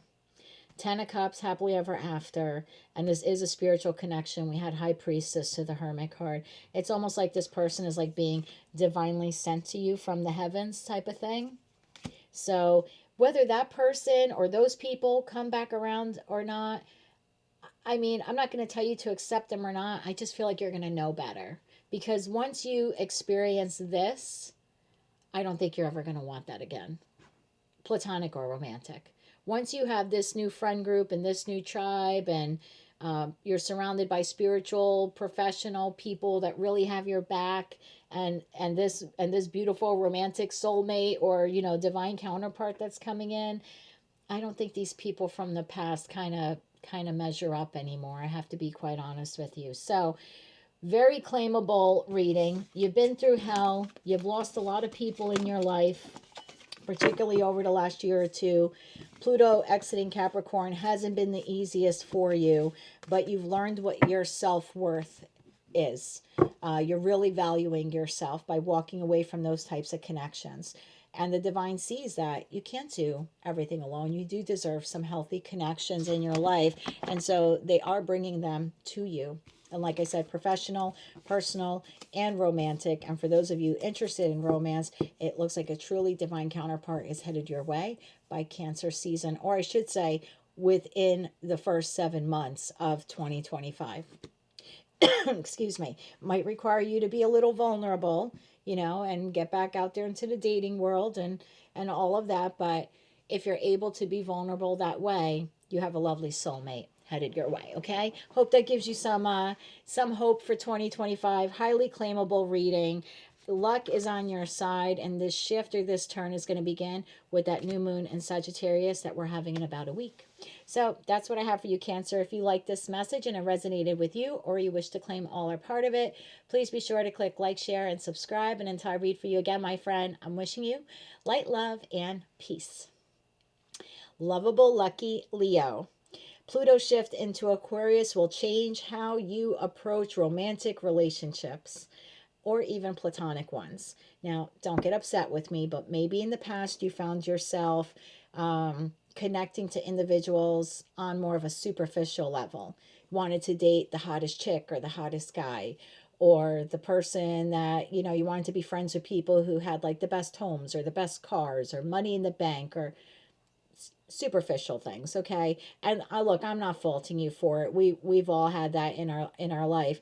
But the shift for you with Pluto moving into Aquarius is like those types of connections aren't going to cut it for you anymore, because of what you've gone through in the last 15 years of Pluto and Capricorn and the valuable lessons you've learned. You're going to need more like deeper, meaningful bonds that will truly nourish your heart and soul, instead of just like feeding your ego, because I'm dating this person who looks this way, or I have this friend who lives in that house or drives that car, type of thing. So the lessons, that you have learned, that you have lived through and experienced, have been challenging ones. But what a lot of you have learned through them is you need really meaningful bonds, or you desire more meaningful bonds in your life, and connections that are reciprocal and nourish your heart and soul. And you're kind of going to be on the lookout for those kinds of individuals. So let's see what the oracle cards have, and then we'll get into tarot. Moon Maiden, New Beginnings, card number 41, which reduces to 5. So yeah, I feel like you're changing what type of relationships or connections you want in your life. You then have Immerse. Oh, I like this. Maybe immersing yourself in nature. Both very green cards here, very naturistic cards here. What's your Moonology card? Surrender to the divine, full moon. Okay, tell me more. This is new beginnings in your connections. Immersing yourself in nature. Some of you going on vacation. Could be traveling more in the next year to come. More sightseeing. I feel like you want to get out of the house more, is the feeling that I'm getting. So tell me more about this for Leo, this new beginning. Tell me all about their new beginnings. Oh my God, the Ten of Cups just came flying out of the deck. I was like, tell me about Leo's new beginnings. Ten of Cups. The end. That's the end of your reading. What else do we have here for you? Five of Wands in the upright. Ace of Swords in the upright. Page of Cups in the upright. Well, well, well. Bottom of the deck, the Magician, the King of Swords, Seven of Pentacles in the reverse, the Star in the reverse. Oh my God, I love you for this. And the King of Cups in the upright. Bottom of the deck, Six of Pentacles, Judgment in the reverse, Eight of Swords. Not doing that anymore. Not giving it that anymore. So that message that I was saying for you in the beginning, like the way the Pluto shift is going to affect the collective, it's a huge transformative shift. It's like the people in my life that maybe I hold a lot of love for, right? King of Cups, I hold a lot of love for them. And this is an energy. I'm not reading your body parts. Okay. So the people in my life that I have held a lot of love for, I'm really taking a look at these connections, whether they're professional, personal, or romantic, right? And I'm realizing I really don't want to invest in those kinds of people anymore.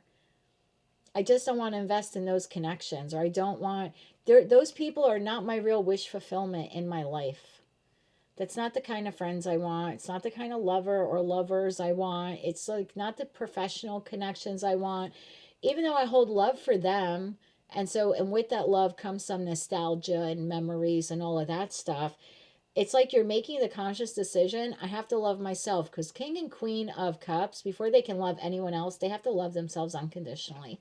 So I feel for a lot of you, your truth here, and this is Aquarius energy, King of Swords. By the time you get to Aquarius season 2025, it's like this. I don't know if it's radical. Maybe for some of you it'll be radical. It must be, since that word came to mind. It's like this radical shift. Like, I'm not going to, or I don't want to invest in connections anymore that aren't reciprocal, or I'm just friends with those people because they're flashy or they have those things, or I'm always chasing the next good looking person to date. It's like I think what you're realizing is you can manifest the connections you want, and that's what you're doing. And the connections you want, whether professional, personal, romantic, platonic, whatever, are ones that are really going to nourish your heart and soul. It doesn't matter how much money they make, or what they, look like, or the fancy car they drive. It's almost like you'll begin to manifest or want or need, desire people in your life that live authentically, not connections that are superficial. Wow. And literally what comes to you is the 10 of Cups. Like, this is professional and personal connections that really become part of the fabric of your life. This very well could be a love partner for those of you looking for it. What's with the Five of Wands, though? I kind of feel like the people from the past might be arguing with you. It's the vibe I'm getting here. So tell me more about this Five of Wands. I feel like as you disconnect from those people, the superficial people, you're gonna like have an issue with, or not, you'll have an issue with them. They'll have an issue with you. But I feel like you now know, because the Ten of Cups is, the Ten of Cups is comprised of people in our life, platonic or romantic, who there are happily ever after, right? Those are the people we want to spend the foreseeable future with. They make us happy. It feels good to be in their space. We want them in our space. I feel like as you make this shift in your mindset, and you decide you don't want to connect with those kinds of people anymore, but instead you sort of want to go after these types of people, I feel like there's a conflict here with the people that you're kind of like you're disassociating from, or disconnecting from, or distancing from, is the vibe I'm getting here. I still think that you stand in your truth. I don't really think you care. To be honest, I think you want a new beginning and connections in your life, platonic and romantic. And if saying hello to the Ten of Cups means saying goodbye to some, like the Star in the reverse, Seven of Pentacles in the reverse, like people you maybe had some love or compassion for, but they really never invested in you, I don't really think you care if you're replacing that for Ten of Cups, with the Ten of Cups. But these people are going to care when you start distancing yourself from them. So tell me more about this for Leo. One more shuffle. Thank you. Oh, yeah. Knight of Swords in the reverse. Like, how dare you? The Death card. How dare you end our connection? Five of Pentacles and leave me out in the cold. Bam. Chariot. I feel like that's what you're doing. I have to be honest. I think there's similar to the Cancer reading, but for different reasons. I just feel like you have people in your life that you have been friends with or acquaintances, or you've stayed connected to them for other reasons. And I'm not faulting you for that. And I think you have some care and concern or love for them with this King of Cups energy. I just think you realize that, one, some of these connections are not reciprocal. They don't give to you what you give to them. They're the good time friends. They want to hang out, but when you need help moving furniture, they're nowhere to be found, sort of like that energy. And two, some of these people you really kind of only kept around for superficial reasons. I have to be honest, because they had money, or they made you look good, or you thought they made you look good, or they lived in a nice house, or I don't know. There's something superficial here about it. And I feel like a lot of you are looking at these connections and thinking like, that's really not the kind of people I want in my life. They're either not reciprocal, or at the heart of the matter, they live a life, or they have a lifestyle that's really not conducive to the type of life I want, or it doesn't really complement the life that I have. And I do think that you're sort of exchanging, I think you're sort of exchanging these, I don't want to call them negative connections, but yeah, I guess if someone's not being reciprocal towards you, but it's like you're exchanging the connections that no longer serve you and chasing after connections that you know that will be reciprocal in nature. People that really will be in it, in the long run. They'll be there for you and with you, type of thing. Yeah, I think these people take offense when you go to kind of close that door. I think they get combative on you. Some of them downright nasty. And I don't think you're like officially saying goodbye, and I mean, maybe some of you are, but the feeling I get here is you're just sort of drifting away from them as you're meeting these new people. And that kind of happens, right? You make new friends and you start hanging out with them more, and maybe you don't stay in touch with your old friends. That's kind of the feeling I'm getting here. That's what I mean by like replacing one for the other. But these people are going to notice, or this person's going to notice, that you're drifting away from them, and suddenly, oh, you don't have time to hang out with me anymore, but you have time to hang out with these new people. Or ever since you started dating so and so, you don't bother with us anymore. It's kind of the vibe that I get here, but I don't really think you care what they have to say, because you're forming your own tribe here. With friends and possibly a lover. I'm going to see what this Page of Cups here is for you, but I just feel like you're connecting with other people that are going to serve your highest good, and those people did not anymore. Tell me more about the Page of Cups here for the Leo collective, because in addition to either connecting with family like you've been estranged from, or making new friends and they become like your family, or maybe you have family but you're also making new friends. For others of you, this is a love partnership. I just feel like there's connections in your life that are going to fall away because you'll be investing more time in these new 10 of Cup relationships.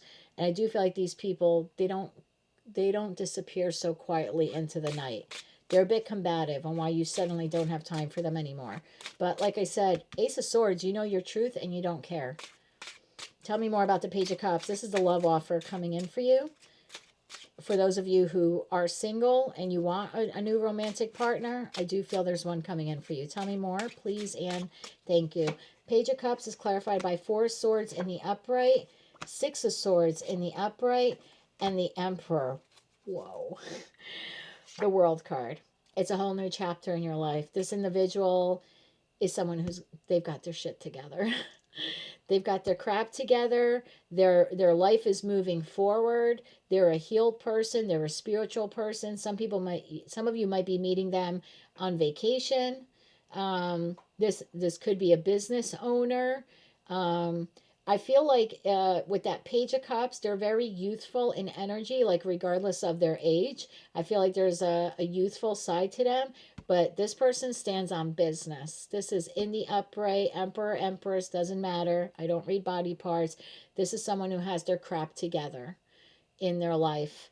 This is someone who has full dominion of their life. So I think they're single. I don't think they're tied to anyone else. But let's see if we can find out a little bit more about this Emperor energy. I like this person very much so.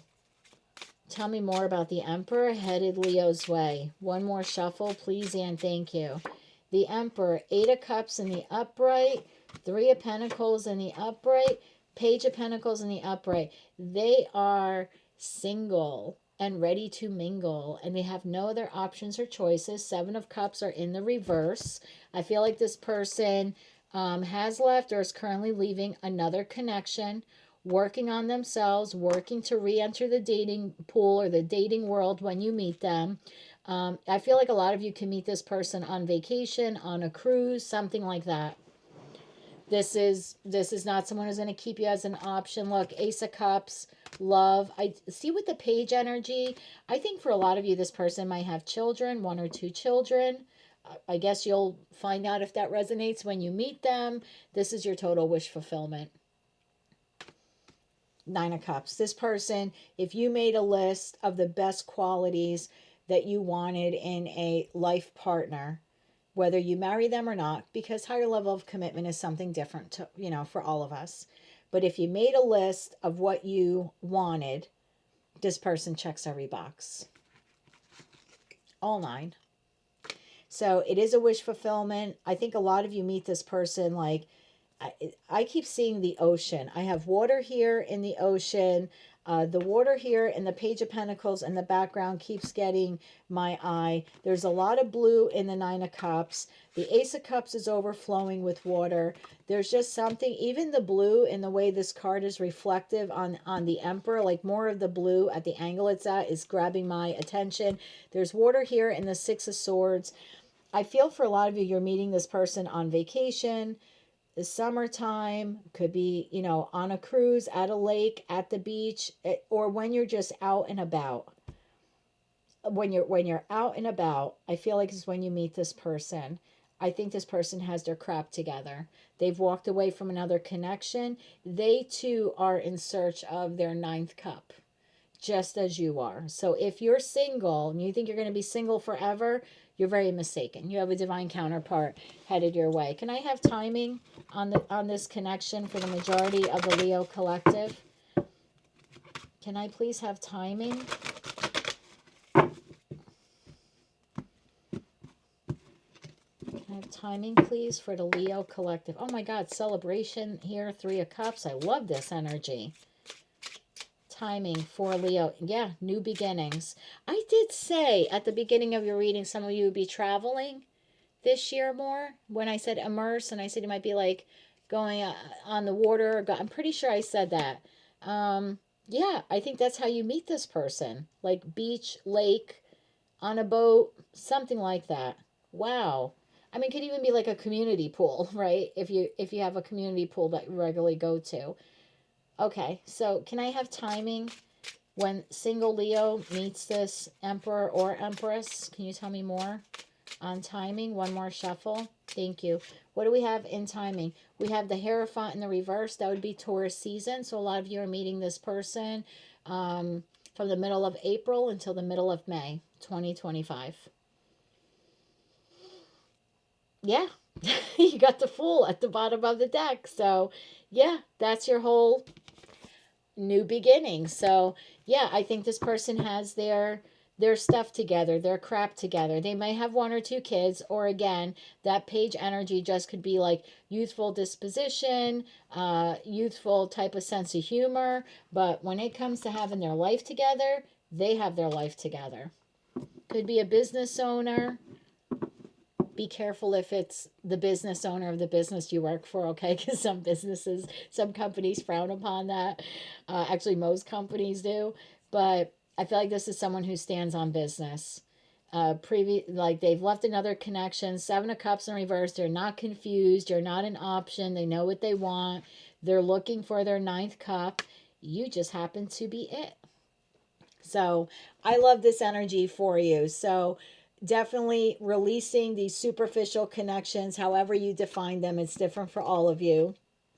I think there's some resistance from this person or these people as you begin to like detach from them. But I just think you have some really new, amazing connections coming into your life. And one of them by Taurus season is this beautiful Emperor energy. So That's what I have for you, Leo. Saying goodbye to superficial and saying hello to long-lasting, meaningful connections that will go the distance with you. So I love this. Highly, highly claimable reading for you. I think that's 2 in a row for you now. So good for you, my friend. That's what I have for you. That is your special Pluto exiting Capricorn and entering Aquarius tarot reading. That's what you can expect with this new transit. If you like this message and it resonated with you, or you wish to claim all or part of it, please be sure to click like, share, and subscribe. And until I read for you again, I'm wishing you light, love, and peace. Hello, Virgo. So, as Pluto officially exits your sister sign in Capricorn and moves into Aquarius, you're going to find the next 20 years of your life to have like this massive boost in productivity. And it's starting from now. So, the key here for you is to start this next 20-year cycle of your life in a very balanced way. So, what you'll find is a lot of you kind of feeling this nudge from within, like it's time to take better care of yourself. Maybe you want to quit some bad habits. Some of you could be focusing on nutrition, maybe even getting a makeover, making more time for the things that really feed your mind, your body, and your soul. The lesson here for you during the next 20-year period of Pluto in Aquarius is for you not to overdo it. So try to avoid burnout. Success will come naturally to you more and more quickly if you can learn to build like a healthy routine from now, or sustainable habits from now. So let's see what your oracle cards are, my love, and then we'll get into tarot. We have forgiveness, repairing the veil, card number 45. So maybe forgiving not just others, but forgiving yourself might be needed here. You have creates. I told you, you're going to be very, very productive and it's going to start pretty soon for you. And then you have it's time to take action, new moon in Aries. So as soon as we leave that Aquarius kind of Pisces type of time for you, yeah, by the time you're in Aries season of 2025, life is going to start moving a lot quicker for you. I would use this time to decide what it is that you want to create in your life, both professionally and personally. And it might start for a lot of you with this forgiveness, like having to forgive yourself, and maybe even forgiving others, just so you can like let go and like leave it to God kind of thing, those people, places, and things that have left your life. And then now focus on like creating the life you want, like reinventing, Virgo, for the next 20 years, basically. I do think that by the time you get to Aries season 2025, your life is going to start moving a lot quicker. Okay, so tell me more about this for Virgo. What else does Virgo need to know? One more shuffle. Thank you. We have the Ace of Swords, knowing your truth, knowing your worth, having clarity of mind now about what you want to create, the type of life you want, when it comes professionally or personally, what type of connections you want in your life. The Fool. Wow, I told you, whole new beginning. It's coming a lot sooner than you may have realized. We have Seven of Swords in the reverse. If you're going to get the Seven of Swords in any of the decks, right, in any way, in the reverse is the best, because it's like this next chapter of your life, you don't want to have connections in it that are filled with Seven of Swords behaviors, right? You're looking now for more truthful, honest connections, ones that nourish and feed your mind, body, and soul. And then you have the Knight of Cups in the reverse. Well, okay, guess that one didn't work out. We're going to clarify that one. I feel like someone, whether it's platonic or romantic, is just not coming along for the ride in the next 20 years of your life. Bottom of the deck, yep, Ten of Swords in the upright. It's done. It's over with. You're more in tune with your intuition now than you have ever been before. We then have the Three of Pentacles. I like this. Six of Cups. New connections, new soulmates entering your life. New productivity, working with new groups of people, making new friends, friends that become family, maybe even a new love partnership headed your way. Wheel of Fortune, whole new cycle of your life. Oh my God, and the Empress to the Three of Cups. I think you're if you thought you've lived some good days up until now, I think your best days are yet to be seen. You haven't experienced the goodness yet that's really coming into your life. All right, let's get into this. You have a whole new beginning now. You know your truth, you know your worth. You know what type of connections you want in your life, professionally, personally, and romantically. No more shenanigans. Like, you're done with that. So, tell me more about this new beginning for Virgo. Tell me more about this Fool energy here, the Fool card energy. One more shuffle. Wow. Oh, the Seven of Cups came out. Options, choices, Eight of Swords in the upright, King of Wands in the upright. Okay, so you're having a little difficulty right now. It's probably what a lot of you are experiencing. Five of Cups, the Hangman. Maybe you've been sitting in this kind of energy for a little bit, lamenting connections that haven't worked out for you. Again, whether they're platonic or romantic. So there's a bit here of you kind of sitting back and wanting to take action on your behalf with the King of Wands energy, wanting to have a new beginning, but also being caught up in your head about it or maybe confused about it.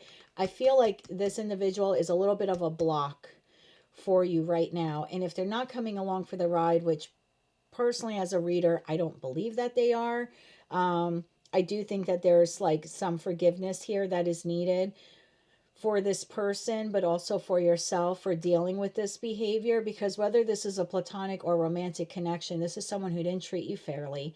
You know, on the low end, because for me, the Seven of Swords is sort of like the Three of Swords card. It's sliding scale, I always say. So on the low end, you know, this is a friend, family member, or lover that told you a little, you know, a bunch of little white lies. But man, they mount it up over time, right? They become insurmountable at some point. Or it's someone who lied by omission. You know, what did you have for dinner tonight? Pizza. But they don't tell you that they went out with friends to have pizza, like that kind of thing. For others of you, it's the other end of the extreme, like betrayal, lying, cheating, infidelity, that kind of thing. Whoever this energy is, and this could represent one person or multiple people that you've had in your life, I feel like when they get caught or when you call them on it, the feeling here is like they come back with like junior love bombing energy, like, oh, I didn't mean to tell you that, or I thought I told you that, or but you really are my best friend, or I didn't mean to lie, or I do love you, or I didn't want that other person, or there's always some love bombing of trying to make you feel like what they did wasn't that bad. I feel like your eyes have been opened. You know the truth now. You know what kind of connections you want in your life moving forward. Again, whether platonic or romantic. And I feel like you're putting an end to those types of connections. So, no, I don't think those people are coming along for the ride for the next 20 years. I have to be honest. I feel like you intuitively know that these types of connections have to come to an end. They either have to come to an end or these people have to radically change, but you're also not going to wait for them to radically change. It's like, you know, you have a bright future. You're going to move forward. I have right after the Five of Cups and the Hangman card, where right now you're still sitting in this sorrow that maybe you're not connected to this friend anymore or this lover or whomever this is, and you kind of feel like either the connection has already been severed and you're still lamenting the loss with the Five of Cups to the Hangman, um, or it's happening now for you and you're maybe kind of dreading it or you're still feeling all these emotions. I do feel like you're up and off to the races with the Chariot card. There's going to become this moment. Maybe for some of you, it takes until Aries season. I don't know. I just feel like the moment is coming where you're not going to want to sit in this for much, like for much longer. There's only so much Hangman to the Five of Cups energy that a soul can take, right? Because it becomes burdensome after a while. So I do think at some point you shift and move and start working in this new direction on this new path. If this person or these people can correct themselves, they can certainly meet up with you in the future. Three of Cups, reconciliation, coming back together again with these friends or family members or this lover, but you're not waiting for them. And that's what I like. And that's what I said, like, I feel a boost in productivity for you. I do think it's coming. But balance is going to be key here for you because I feel like you have a lot of new opportunities coming your way. So maybe you're a little clouded now about departing or disconnecting from this person or these people, or maybe you have already, but you're still lamenting the loss. The holiday season can do that for a lot of people. So, and and even if you don't celebrate, Christmas or Thanksgiving, or you're of, of another religious belief, or you live somewhere else in the world, it's just that end of the year kind of time of the calendar year winding down could still kind of bring up these types of feelings, these nostalgic kind of sad feelings. So I totally understand that. I don't think you sit in it for very long. So maybe now you're feeling a bit confused on the direction it's to take, but I really don't feel. I feel at the very latest, Aries season will be when the whole collective is on the same timeline. But between now and then, some of you are going to move a little faster than others, and that's understandable. You're all on your own respective journeys. So, Knight of Cups in the reverse to the Seven of Swords in reverse. Let's find out a little bit more about that energy. And again, for some of you, it's one person. For a couple of you, it's multiple people. But it's just, unsavory behavior, people who did not reciprocate the same type of commitment you had towards them, right? It's the friend you gave everything to, but when you needed help, they weren't there.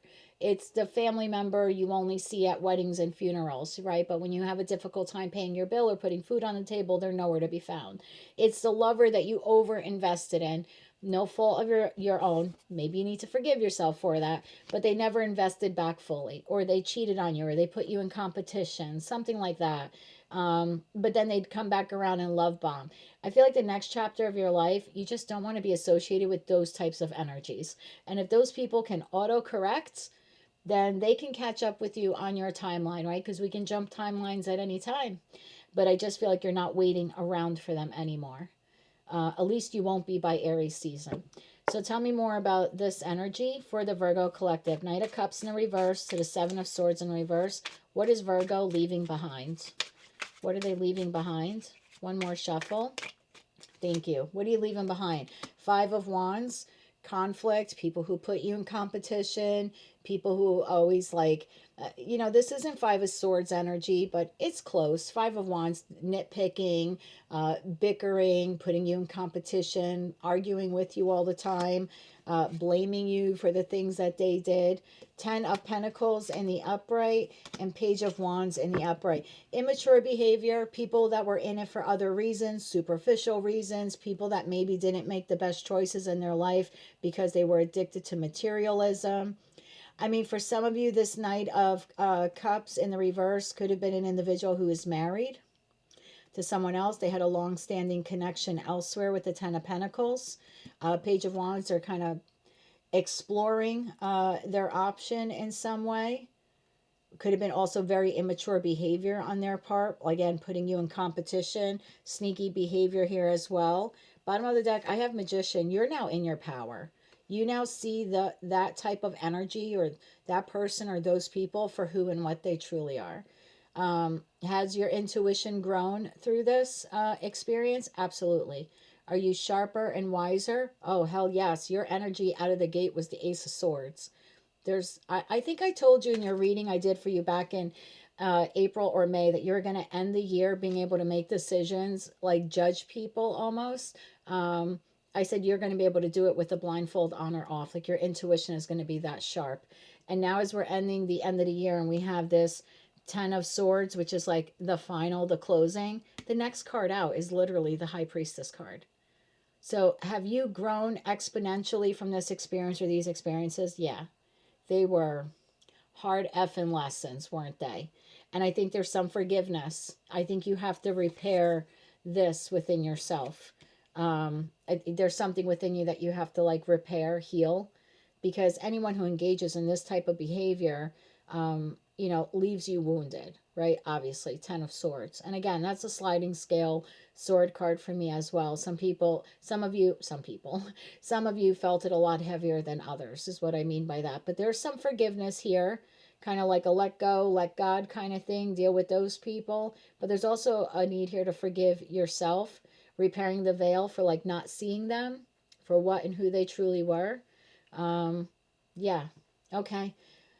So you're moving towards rebirthing a new life for yourself, new opportunities, new soulmate connections are on your path. Wheel of Fortune, good luck, good karma. Three of Cups, new friends, new community groups. Some of you are going to be moving. Some of you are moving within the next 3 years. You may be watching this reading now and saying nope, but I think by November, December of 2027, a lot of you are living in a new place. Whether you're getting your own home, like a fixer-upper, this person is actually like fixing the Three Pentacles here. For some of you, it's like you're getting your own home, or sort of like a DIY kind of fixer-upper house.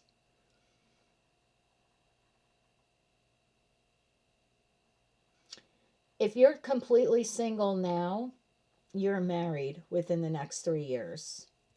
I'm not saying 100% of single Virgos are married, but a majority of the collective is. Otherwise, it wouldn't come up in a reading.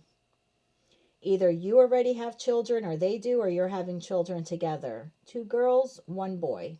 Take that only if it resonates. Well, I guess you don't know right now if it resonates, right? If you don't have any kids, I guess in your childbearing years, I guess you'll figure out in a couple years from now. But I have 2 girls, 1 boy here. Okay, so we know where you're headed, and we know what you're leaving. It's time for you now to create the life that you want. Very Empress energy here. I want to know more about this forgiveness. I think a lot of you need to forgive yourself, because maybe you gave this person, these people, the benefit of the doubt longer than you should. There's a little shame here on the face of the High Priestess card. It's almost the way, and I say she because there's a woman on the card, but the way this person kind of has their head down, it's almost like I should have known better. There's almost like a shame here. Like, yeah, I should have known better, or I should have listened to my intuition. So I think there's some forgiveness here within yourself that you have to do. How can the Virgo collective work on forgiving themselves? How can the Virgo collective work on that? What was about to pop out? The 6 of Wands.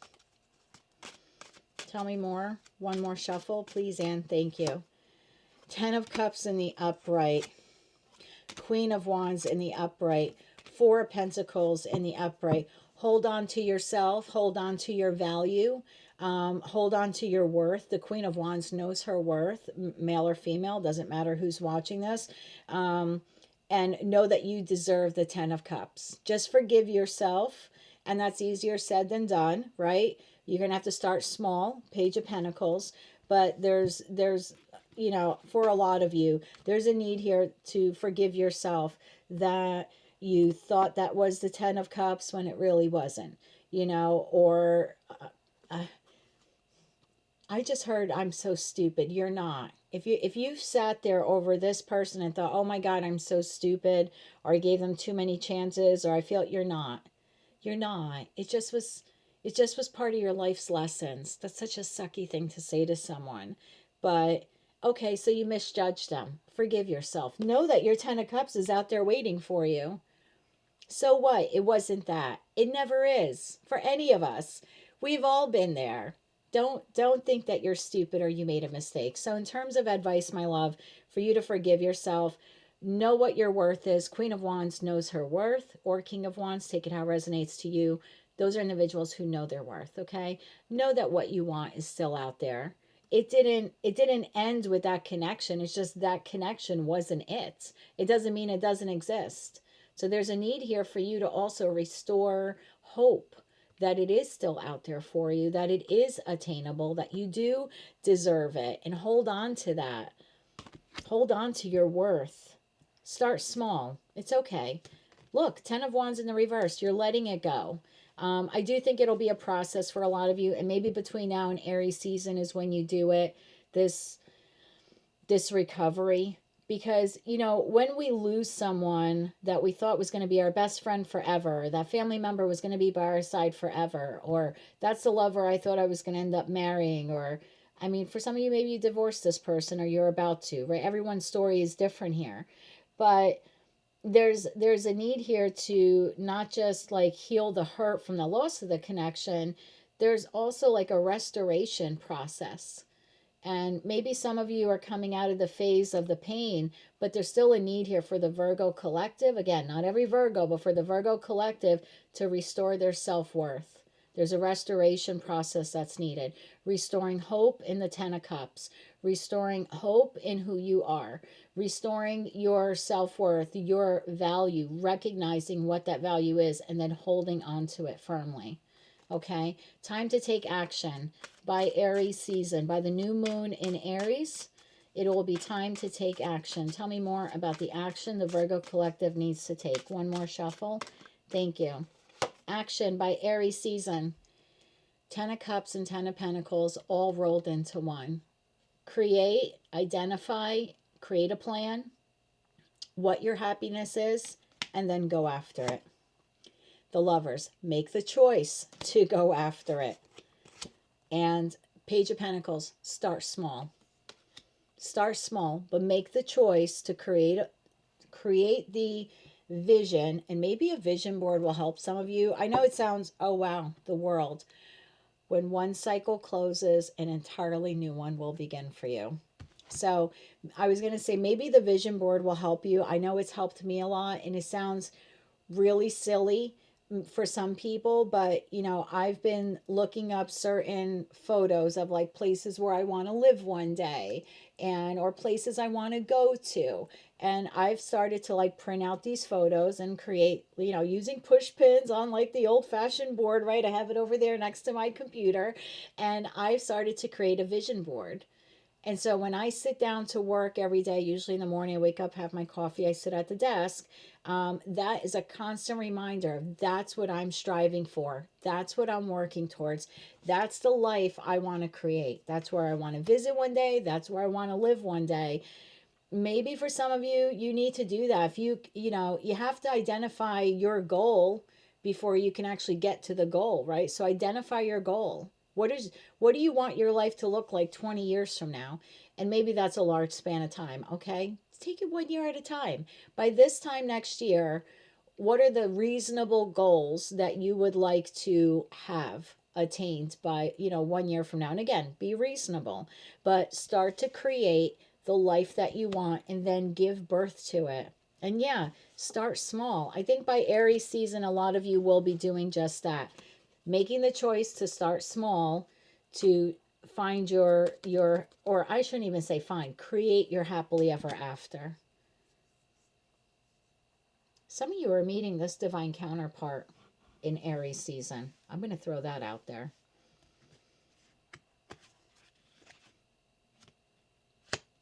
Queen of Pentacles is behind the World card.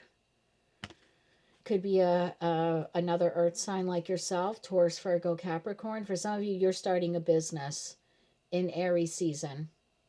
Page of Pentacles will be an investment towards the future. Maybe some of you want to create a business plan. For those of you interested in becoming an entrepreneur, I mean, you have Queen of Wands energy there, which is entrepreneurial energy. You have the Empress, which could be birthing a new empire, right? A financial empire. Four of Pentacles, working on your money, investing on yourself, and your Ten of Cups dream, which could be financial. And Page of Pentacles would be taking that first step to make the choice to invest in your future. If some of you have been feeling the urge to create your own business, perhaps between now and Aries season, you want to create a realistic business plan. For others of you, I do feel you're meeting a divine counterpart in Aries season. Tell me more about this Lovers card in the upright. Tell me more about Lovers to the Sun card.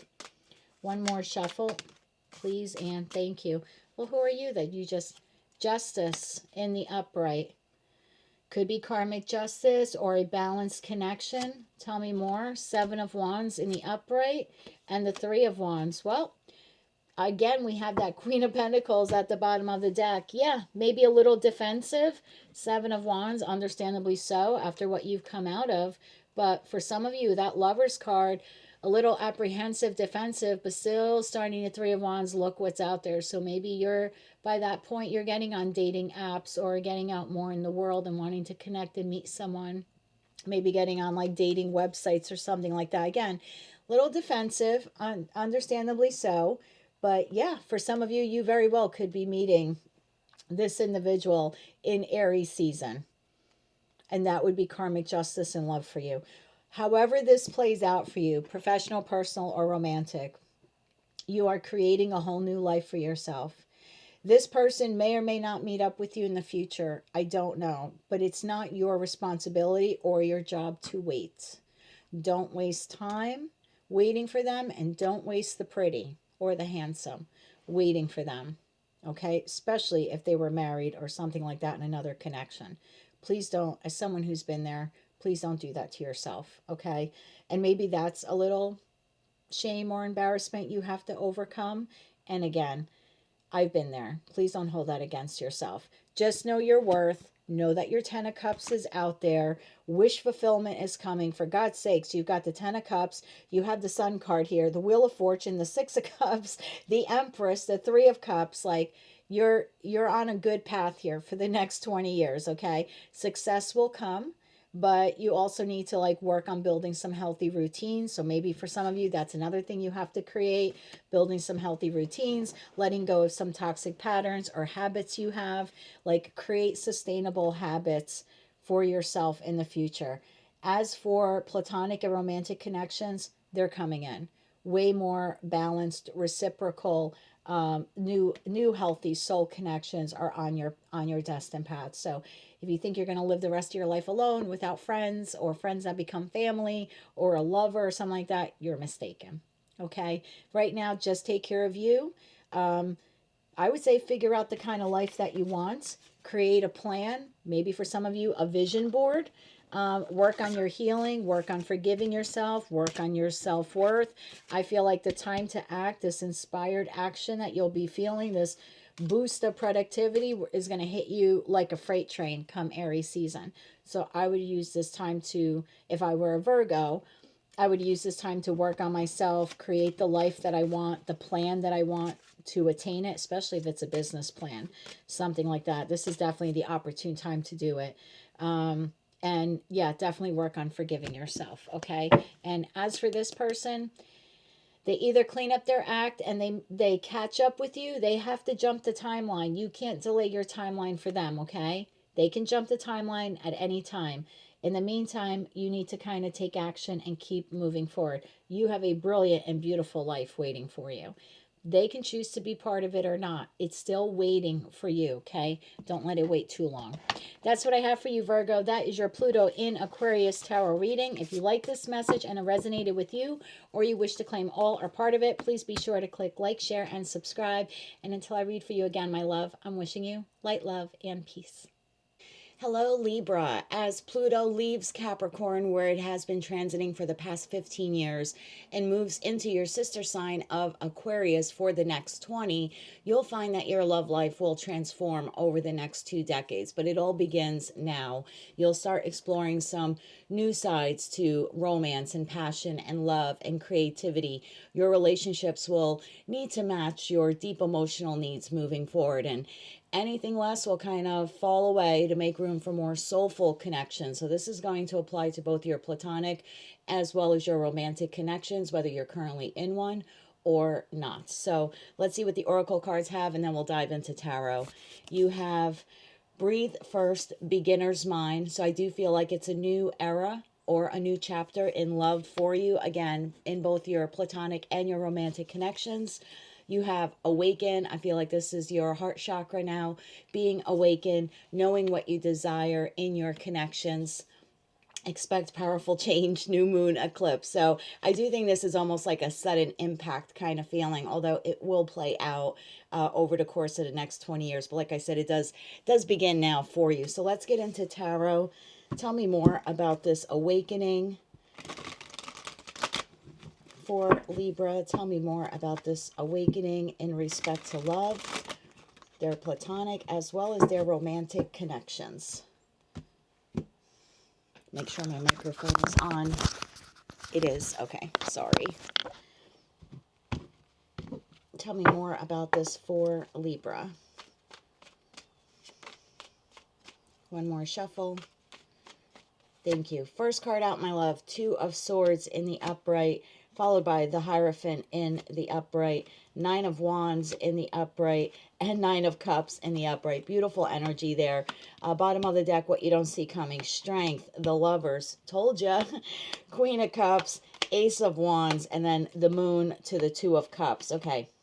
So this is a pretty cut and dry reading here, although I will clarify a couple of things for you. You may have been in a indecision, or at least that's how you're starting off this Pluto into Aquarius transit. Not sure whether you should speak your mind, not sure whether, if you're single, you want to re-enter the dating pool. If you're currently in a connection, should you express your deep emotional needs? And then contemplating, because you are an air sign, right? Well, how will my partner take this? So I do feel that you are very rooted at the core of what you want in all of your connections, platonic and romantic. I feel like you're tired of showing up as the wounded warrior in them, hoping for victory, not having much of it, and then just returning back to like the scene of the crime the next day, bandaged and hurt, but willing to try all over again. So, in this respect, I feel like when we're talking about your connections, I feel like you give a lot to them. You also know what you expect from them. And at the end of the day, you may often feel like that you have to replenish your own cups here with this very singular Nine of Cups energy. So, again, whether you're uh, in a romantic connection or not, and even when it comes to your platonic connections, like with friends and family, there's sort of always this feeling of like this Five of Cups, like your cups are not being fulfilled, or your energy is not being matched, or your love, your loyalty is not being matched. I feel like this is all about to change. A lot of you have already been feeling this urge of like something has to give. I think it takes you a lot of strength to speak up, to make the choice to speak up. But I feel like when you do, it is reciprocated. That's kind of what you don't see coming. So, often we have these connections in our life. We just assume that individuals will reciprocate or will give back to us the way we do to them. Not everyone is wired that way. And so there is a need here for you to communicate your wants, needs, desires, etc. to your friends, your family members, as well as your lovers. For those of you who are currently single and you've kind of been teetering on whether or not you want to enter the dating pool, I feel like for those of you who make the choice to do that, right? Because at the end of the day, the lovers is the ultimate choice card. I feel that you do have this Queen of Cups energy that enters your life. It could be Cancer, Scorpio, Pisces, or that very well could be the season that you meet them in. And whether it's masculine or feminine doesn't matter. I don't read body parts. It is someone who is very emotionally balanced and therefore can reciprocate the unconditional love that you would display to them. It is a passionate new beginning, and it is a solid soulmate connection that a lot of you just don't see coming. So if you're single and kind of battle fatigued from the dating pool, or maybe from a prior relationship that you've just exited, Five of Cups here at the bottom of the deck to the Three of Swords. I feel like when you're ready to venture out with this Two of Wands energy to re-enter the dating pool, and this comes after a period of healing, right? So some of you are ready now to enter this, and some of you aren't. And I think that's why the spacing of the timeline is between like either Cancer, Scorpio, or Pisces season of 2025, because you're all healing at your own rate, respectfully, right? Because everyone is on their own journey. So if you're single and you're looking to re-enter, yeah, I think that by like Cancer season, most of you have a very solid soulmate connection. For others of you, it'll happen in Pisces season, and for those of you who are still kind of, I don't want to say like straggling behind, but maybe having a little bit more difficult of a time. Again, I don't know why this other connection ended for you, but then you would have someone enter your life by Scorpio season, which would be like almost next year this time. But this is a solid soulmate connection. It is a passionate new beginning in love. And yes, it's one that you kind of don't see coming. And I sort of understand that when you're in this space of Five of Cups to the Three of Swords, you think that there's no one else out there for you. So in this respect, I hope this message is a message of hope for you, that you do have a very solid soulmate that is headed your way as soon as you're ready to re-enter the dating pool, okay? And for those of you currently in a connection, I feel like just making the choice to communicate your wants and needs to your partner, and even like I said, your platonic connections, friends and family, I feel that, yeah, you definitely can then expect powerful change within those connections. Now, not everyone is going to go along for the ride, and that's sort of why that message of Pluto in Aquarius also says anything, individuals who cannot give equally to you, they will just fall out of your life over the course of the next 20 years, most likely by 20 at the end of 2026. And this is just sort of like the divine clearing the path for you to then be able to welcome new energies into your life as Pluto in Aquarius's transit continues. So I wouldn't be too concerned about the people who aren't reciprocating. It looks like you do have a handful of soulmates coming in, at the very least 3. So I want to get a little bit more here for you. This Nine of Wands, why are you feeling so battle fatigued, my dear?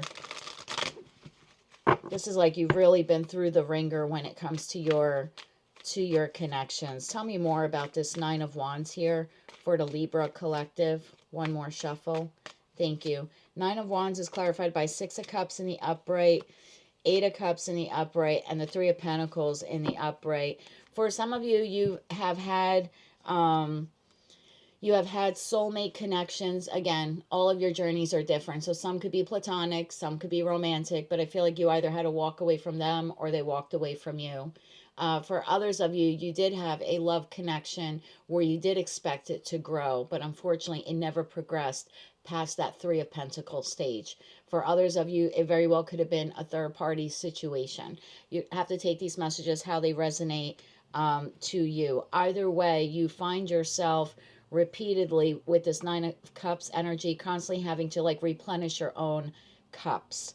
It's almost like some of you are feeling a bit like defeated at this time, and I want to tell you to hold on and hold firm. So I want to split the reading at this point into 2, because I feel like I'm talking to 2 very distinct different groups of Libras. Some of you currently in a love connection where there's some passion lacking, and I do feel like if you have the strength, the inner courage to speak up, you make that choice. I do feel this fiery new beginning is possible in your connection. Again, for those of you currently in a connection, not separated, not broken up, no third party, none of that stuff. It's a long-standing connection, and maybe you've been struggling, and I want to get a little advice for you on that. And then for others of you where you're completely single, I want to find out a little bit more of this beautiful soulmate connection that is coming into your life. So for the Libras who are currently in a connection, but maybe it's struggling, maybe it's stale. Sometimes we get so preoccupied with life's responsibilities, we stop paying attention to our partner, or we get complacent, right? And we don't wine and dine them like we used to at the, kind of like in the beginning of the relationship. It's sort of like the honeymoon phases out, right? So if you find yourself in that type of situation, what's some advice? Wow. Okay. We had the Four of Wands. So yes, for some of you, maybe you are married to this person, or you would like to be one day, or you share a residence with them, or again, you would like to be. Now, when the card was coming out of the deck, it was in the upright, but then as it hit the table, it went in the reverse. So I feel like I'm talking to a very specific group of Libras where you have been in a long-standing connection, and it actually kind of fell like on an angle. So I don't think like the connection is completely over if you're married to this person, or it's a long-standing connection. I just kind of think it's gone stale, or this is possibly two people who have become very complacent within it. There is a choice here that can be made to have a passionate new beginning with this individual. So give me more advice I feel like that card falling out just kind of confirmed that is the group of Libras I'm talking to. So if that's not yours, just wait for me to get to the next group, okay? For this group of Libras, further advice for them. One more shuffle. Thank you. We have the Five of Cups in the upright, the Fool in the upright. Wow, in the World. Both came out. So there is an ability here to completely transform this connection. There does need to be a discussion about hurts, about neglect, regrets that you have, regrets that they have. Maybe you feel like they've turned their back to you, or vice versa. There could be some abandonment issues here. Again, you can live with someone in a home and be married to them and sort of live 2 very separate lives. I know lots of people like that. And it's one thing to be lonely, right? To be alone. And it's another thing to be lonely within a connection. And I feel like I'm talking to a very specific group of you where you're currently in a connection, but you feel lonely within it. And there isn't anything worse than that. Some people are like, oh, it's so terrifying to be alone. No, the worst thing is to be in a connection and feel alone while in the connection. or to feel like you've gone down to friend level. So there is an opportunity here to have a discussion and a brand new beginning, to start a new chapter or a new cycle with this individual. But first, you both have to get on the same page. And you, being that this is your reading, would have to make the first move to, with that Lover's card, and make the choice to have this pretty emotional here with the Queen of Cups conversation about your deepest and darkest, dare I say, desires, wants, and needs, etc. And then bottom of the deck, yeah, like dropping the burdens and the Magician, right? Let's create the relationship that we want to create. For some of you, you know, added advice here with that World card to the Chariot. Maybe you want to express to your partner the desire to go away, like a little lover's getaway, a weekend getaway, a spa day. Do something that you both like, something that's coupley. Even if it's just, if you can't afford to travel or go on a cruise or anything like that, or a vacation at this time, I understand. But even if it's just like restoring date nights to the connection, something like that, like dropping the burdens of the past. Let's create the relationship we really want. Let's get back to basics. Oh, yeah, Knight of Pentacles. Let's get back to basics, and let's slow and steady rebuild this connection. So there is hope for you if you're sort of in a stale and stagnant connection. But again, it requires you, particularly as an air sign, to communicate that to your partner. For those of you where you're completely single, you've had a tumultuous heartbreak. You feel very defensive. You're not sure if you want to re-enter the dating pool. Hell, maybe you have, but you're just hitting one roadblock after another, or one karmic connection after another, and you're still in this very singular yet healing energy of the Nine of Cups. I do see a passionate love connection coming your way. Could be within the next 2 months. So we're now in Sagittarius season, so possibly once we're in Aquarius season. But tell me a little bit more about this for the single Libras, this new soulmate that is entering their life. Tell me more about this individual. One more shuffle. Thank you. We have the Three of Cups in the upright, the Five of Wands in the upright, and the Seven of Cups. Yeah, I feel like once you, again, with this heartbreak at the bottom of the deck, once you make the judgment call that you really, and the judgment is talks about listening to your intuition, doing what is right for you, doing what's right for all concerned, like doing the right thing, right? Right. Which we know you're all about, Libra, because you are represented by justice, the scales of justice. So if you're feeling balanced enough to re-enter the dating pool, I do feel like there's a lot of competition out there. I do feel like you have many options and choices to choose from. I almost feel like some people are going to be fighting to get to you. And I don't mean that like in a physical combative way. I just kind of feel like you're going to have your pick of the litter here, is the overall vibe. But one of them is that happy union that you really want. So again, you're going to have to make sure that, one, you're really healed, and two, you're paying attention to your intuition. This really needs to be healed before you enter this other connection. I mean, that's just advice I'm giving you personally. Otherwise, you're going to drag these hurts into this connection, and it could cause some defensiveness, right? If you haven't healed from the Nine of Wands, and you think you're sort of healed, but you're not. You're really just at Five of Wands level. So it's like, I'm making progress on my healing journey, but you could still feel a bit defensive.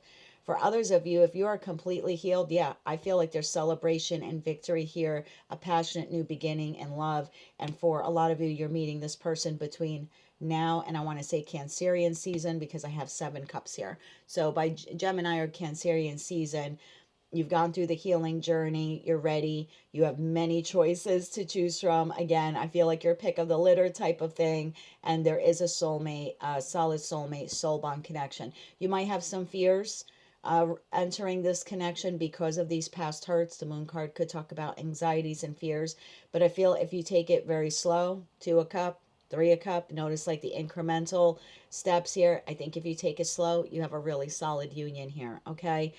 I know some of you probably want to know more about this past person. I'll see if I can find out anything for you. I don't believe that this is the same connection here. I just don't, because Two of Cups is very new. It's very entry level love. Ace of Wands, very entry level love, like passionate new beginnings type of stuff. And again, it's someone that you don't see coming. But some of you, You know, I know how it goes. You might be stuck on the past person or the past hurts with this person. So for the third group, the Libras who are still reeling over this pain, advice for them for this particular connection. One more shuffle. Thank you. We have the Eight of Wands in the upright, Temperance in the upright, and the Hangman in the upright. Bottom of the deck is Death, to the King of Pentacles, to the Five of Swords, and followed by the Five of Swords is the Eight of Swords. I had a couple of different messages here, so I want you to take them all how it resonates. Yes, for some of you, this individual will be contacting you, possibly within the next week or two. Now, I don't know where you live in the world. They could use, if you're in the United States, maybe Thanksgiving to reach out, kind of wish you happy Thanksgiving, or maybe as we edge closer to the holiday season, you might, you know, expect to hear something from them. I do feel like this person might tell you that they want to restore some kind of balance to the connection. I just think that you may not immediately hear from them. I feel like when they decide, because Hangman is like, I'm really waiting, right? It's the ultimate wait card. Once they make the decision to contact you, I feel like it's within a week of them making the decision. There's a lot of communication between the two of you. I just don't think that they're making it anytime soon. I have to be honest with you. I have Death here, so this relationship for a lot of you may have ended or it came to an abrupt halt during Scorpio season. For some of you, this person is married, because I do see King and Queen of Pentacles as the marrying king. So if we did have any kind of third party here, this person appears to still be married. There could be some conflict in that relationship, but this still would be them kind of up in their head and juggling you with that Two of Pentacles to the Eight of Swords. Again, just take those messages how they resonate to you. Timing from when this past person will be contacting Libra. Timing for Libra regarding this communication from the past person. One more shuffle. Oh, we had a flipper. Five of Swords. So again, you know, for me, swords are weak. So this would be 5 weeks from now. So maybe for some of you, they are using the holiday season. There are a variety of holidays in the month of December. So I'm not saying you have to wait the full 5 weeks, but it's within 5 weeks. So there are several religions that have various celebrations during the next 5 weeks. So yeah, they could very well use one of those holidays as a reason to reach out for you. Again, I just don't think it's like immediate, like today, at least for the majority of the collective. But the communication does end up coming in. Yeah, remember when I said when it comes in, it'll come in fast. Like once this person makes up their mind to do it, it comes in fast. Yeah, you have the Chariot card. So now you have the fastest card in the deck and the second. It also could be travel. This person might, you know, communicate to you that they would like to travel to you. I'm sorry, did I say Five of Swords? It's Page of Swords. So I'm sorry, I don't know why I said Five of Swords. Page of Swords is 1 week, right? Because swords are weak. So yeah, again, once they make up their mind to contact you, it's within a week. 7 to 8 days here. Wands are days. Swords are weeks. Within 7 to 8 days of them making that decision is when they contact you.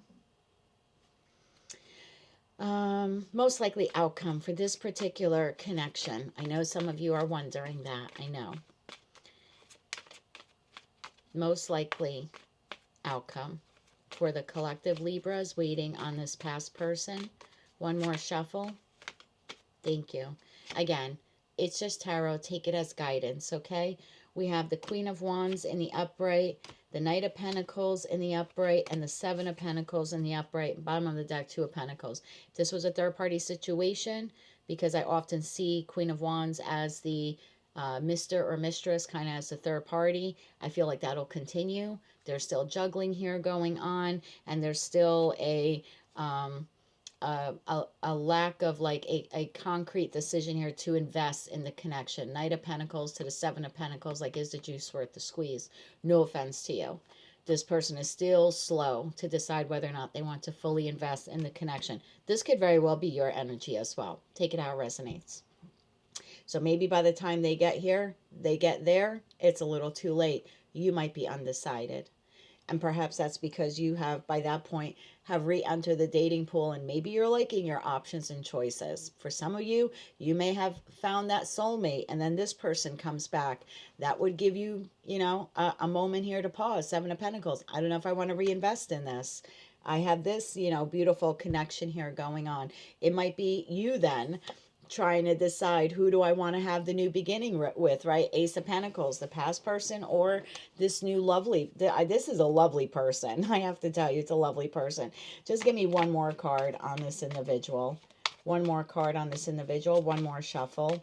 Thank you. The Six of Wands. It's a relationship of victory. It can definitely go to a higher level of commitment. Knight of Cups. This is someone who expresses their emotions. They love well. It's a joyful, playful energy. This is the knight in shining armor, whether they're masculine or feminine, and it's the Emperor. I mean, for some of you, it's a divine counterpart. At the very least, it's someone who has all their crap together. They're solid. They're stable. They're single. They're single and they're ready to mingle. Wow, Tower, when I tell you you don't see this person coming, you don't see this person coming. So that's what I have for you, Libra. It looks like there's an awakening here of your heart chakra, looking over all of your connections, platonic and romantic. There is a need here for you to express your wants, needs, and desires to these various connections. Some of them will strengthen over the next year or two. Some will not. For those of you who are single, you do have a past person who's contemplating reaching out to you. They probably will by the end of Sagittarius season, which I think ends December 21st or 22nd, depending on where you live in the world. So there does appear to be communication with that individual by then, because we do have the Temperance card there, which is Sagittarius. Again, it'll be completely up to you if you want to take that person back. If it was a third-party situation, it doesn't look like anything has changed, I have to be honest, at least not within Sag season, okay? And for those of you where you're completely single, you're pouring into yourself, you're not sure if you want to re-enter the dating pool, just continue to work on yourself. Know that you do have a very lovely soulmate waiting in the wings. With that Queen of Cups and then the Knight of Cups that we had, it's possible that that is a water sign that is headed your way, or just someone who's very emotionally balanced, because both cards were in the upright, okay? And for those of you Libras where you're currently in a connection, but it kind of, has become a little stale, and it happens, right? I'm not knocking you or anything like that. There's a very good possibility or opportunity, I should say, for you to express your wants, needs, desires to your partner, and then it does appear that they're willing to work with you on that. So that's what I have for you, my love. Very highly claimable reading. Maybe in the past you were looking for love in all the wrong places, but the next 20 years of your life, that's a mistake you will not be making again, my friend. Beautiful energy here for the Libra collective. That is what I have for you, my love. That is your Pluto entering Aquarius tarot reading. If you like these messages or any of them resonated with you, please be sure to click like, share, and subscribe. And until I read for you again, I'm wishing you light, love, and peace. Hello, Scorpio, fellow Scorpios, because I am a Scorpio moon. So with Pluto officially leaving Capricorn, where it has been transiting for the past 15 years, and moving into Aquarius, where it will be stationed for the next 20, you're going to go through some very deep emotional healing in the coming years. A lot of you will also have the urge to, once you become healed, to become the healer, helping others on their healing journeys as well. You'll find yourself within the next year or two breaking free from family patterns, maybe toxic patterns, or walking, I shouldn't say walking away, but healing or walking away from some childhood wounds that you have experienced. Any beliefs you have that have been holding you back, you'll be unshackling yourself from them. Like, it's just an example. You're in a highly toxic relationship or marriage, let's call it a marriage, and you're like, well, no one in my family ever got a divorce. That would be like an old traditional way of doing things. Scorpio collective is breaking free of that and saying, no, I'm really emotionally healing, and I want to be with an emotionally healed partner in order to have an emotionally healed connection. So a lot of you like breaking free from those types of family patterns that have been like very restrictive, like if they've been religious or anything like that. There will be changes in your home and your personal life, which will lead to a stronger sense of self.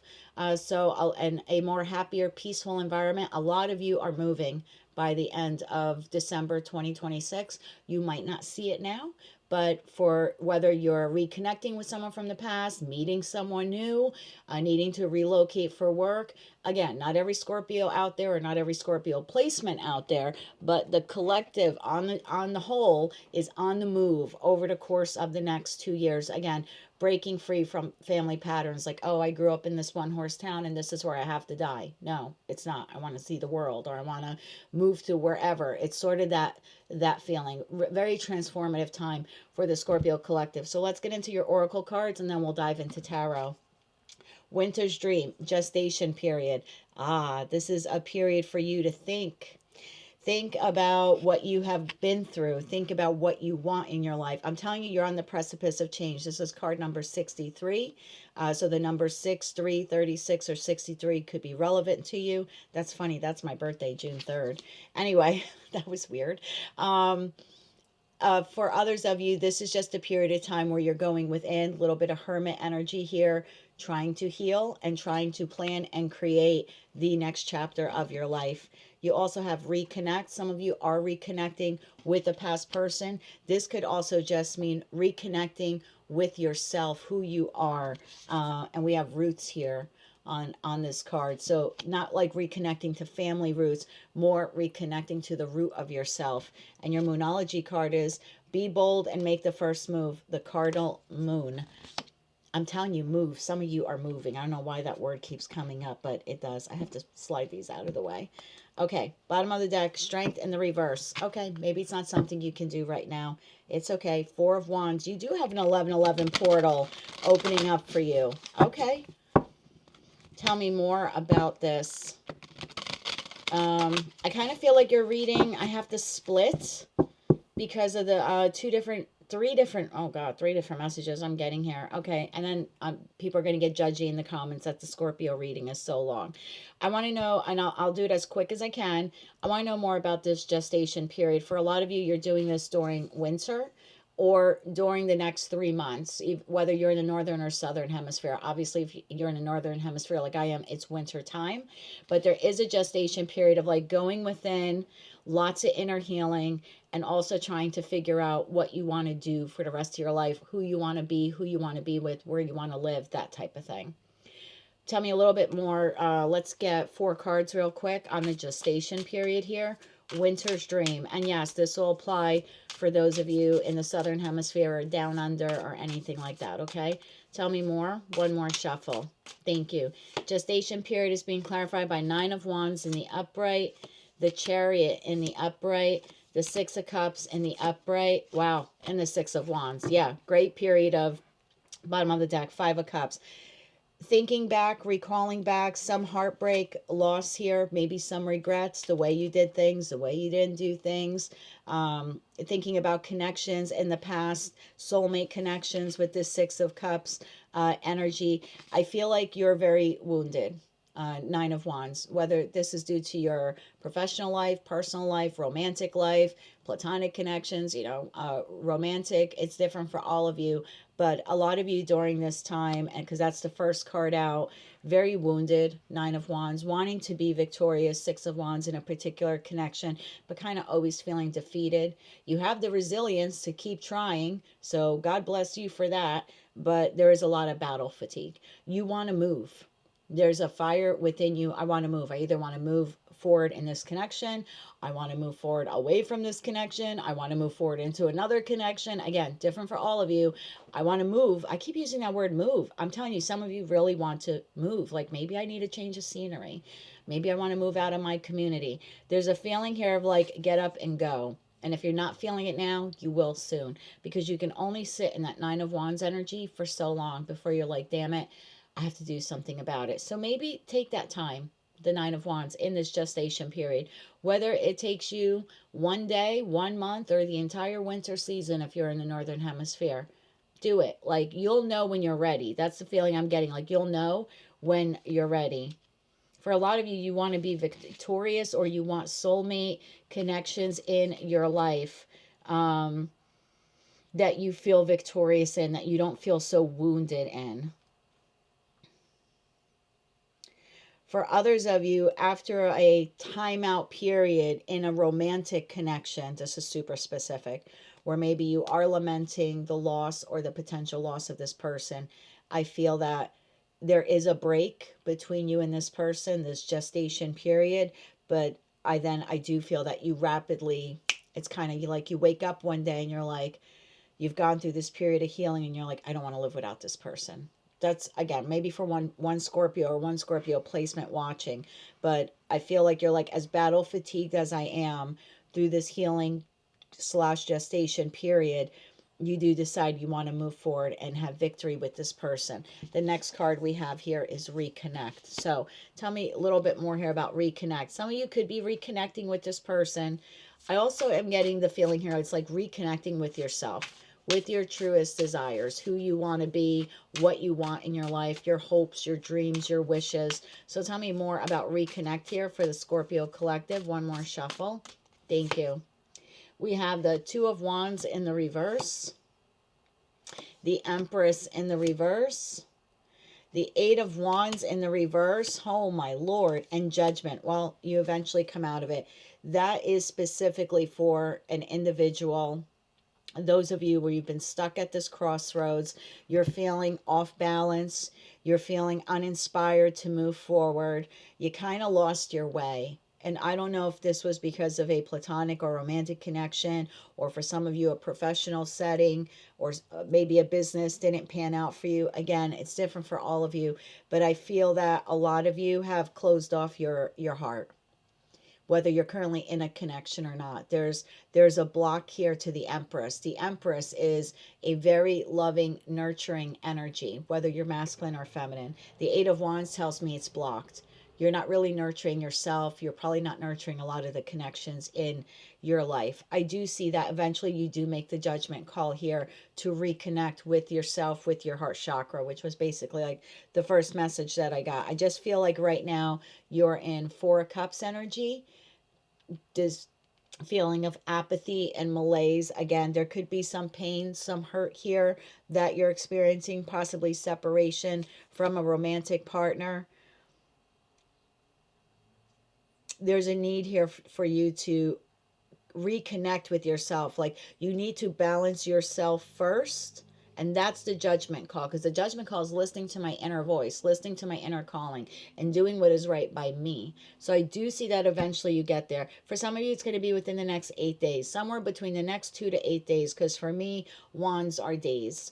So between the next 2 to 8 days, maybe you're not feeling it now. Maybe Thanksgiving has you down, or some other holiday that is happening, around the world for you. Maybe you just had your birthday, in the past 2 weeks or something like that. Maybe you felt a little alone, or the celebratory feeling just wasn't there this year. You could be healing from that. Again, it's different for all of you, but I kind of see you picking yourself up by your bootstraps within the next 2 to 8 days. And like, I need to reconnect with me, with the core of me, the heart of me. Whether or not you have this other connection or connections in your life or not, there's going to be this about face. You're going to go from like Four of Cups energy here of like, I'm really not feeling well, malaise, apathy, to Queen of Pentacles. Queen of Pentacles nurtures herself, whether you're masculine or feminine. Very nurturing queen. And that's that Empress in the reverse. I feel like it gets flipped. So I feel like you do start taking care of yourself, your space. Remember what I said. Pluto in Aquarius for your sign in particular will lead you to a stronger sense of self and the creation and maintenance of a happier, more peaceful environment, meaning your space. And that's what the Queen of Pentacles does. Very nurturing energy there with herself as well as with her home. Oh my God. Yeah. And right behind that, we have Five of Pentacles to the Fool. So I do feel after this period of feeling in lack or not feeling good enough, there's a rebound energy that comes in. I don't mean you're rebounding to a past person. There's a rebound energy here, like within your soul. Okay, I'm going to get more for you on this, but be bold and make the first move. Tell me more about be bold and make the first move here for the Scorpio collective. What do you need to be bold and make the first move about? Tell me more about this. Be bold and make the first move for Scorpio. One more shuffle. Thank you. We have the World. Wow.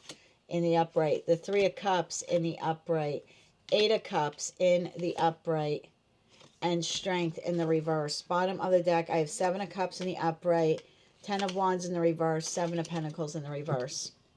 For those of you in a love connection where at some point you're kind of in this gestation period, you're not sure whether to rebirth it or not.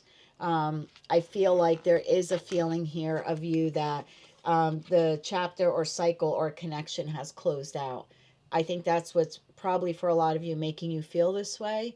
I have the Three of Cups. It's so weird because the message I'm getting here, the relationship is yours if you want it. You can reconnect with this individual, or you can Eight of Cup it and walk away for good. The choice is yours. I think right now you lack the inner strength to make the choice. However, if whatever you decide, it's on you. Be bold and make the first move.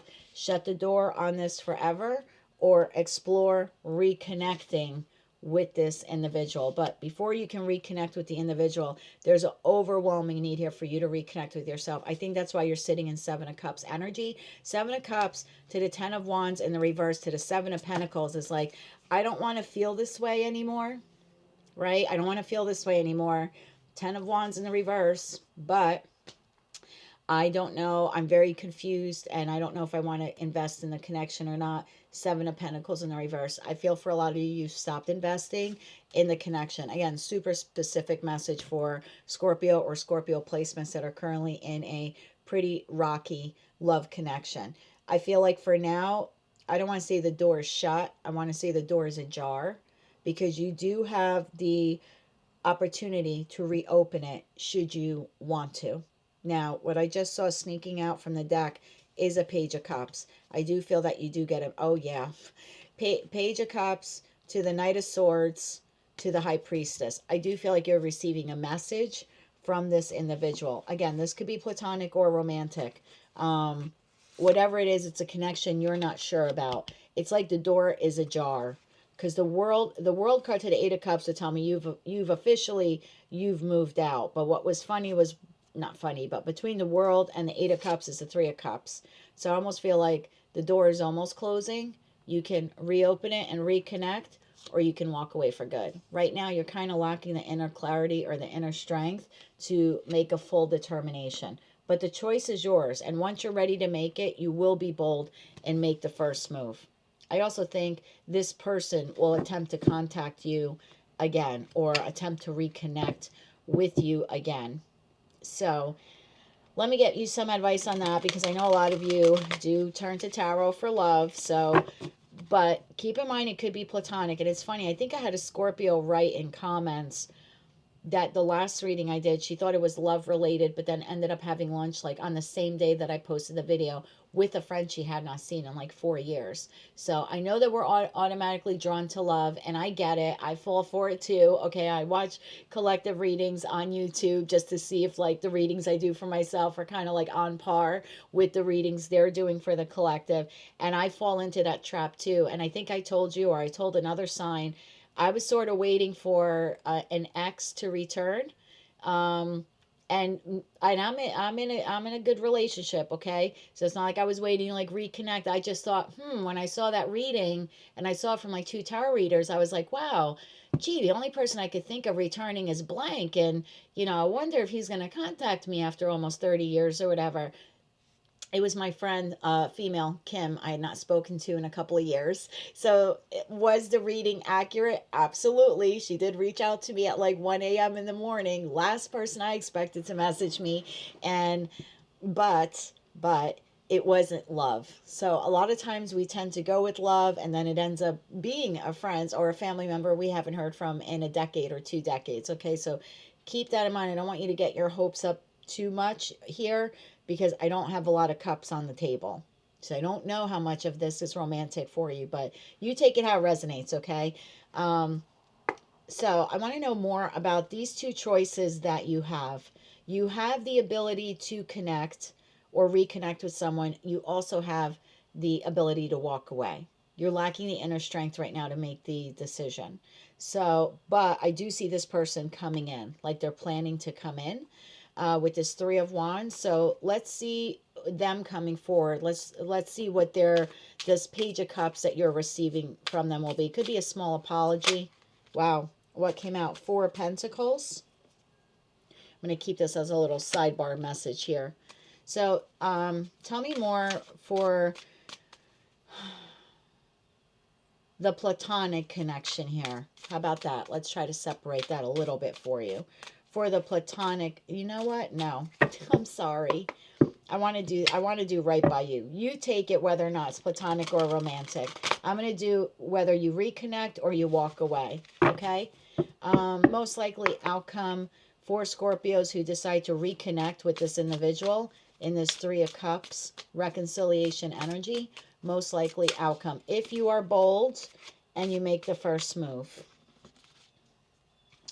King of Pentacles in the upright would be bold and making the first move. The Hierophant in the reverse, maybe it's unconventional of you to do so. Okay, maybe that's not something normally you would do. Maybe you would normally wait for this person. But again, if you're bold to make the first move, we have Ace of Swords in the upright to the Nine of Swords in the upright. I do feel that there's a conversation that occurs here between you and them that kind of leaves you up in your head, not sure what to do.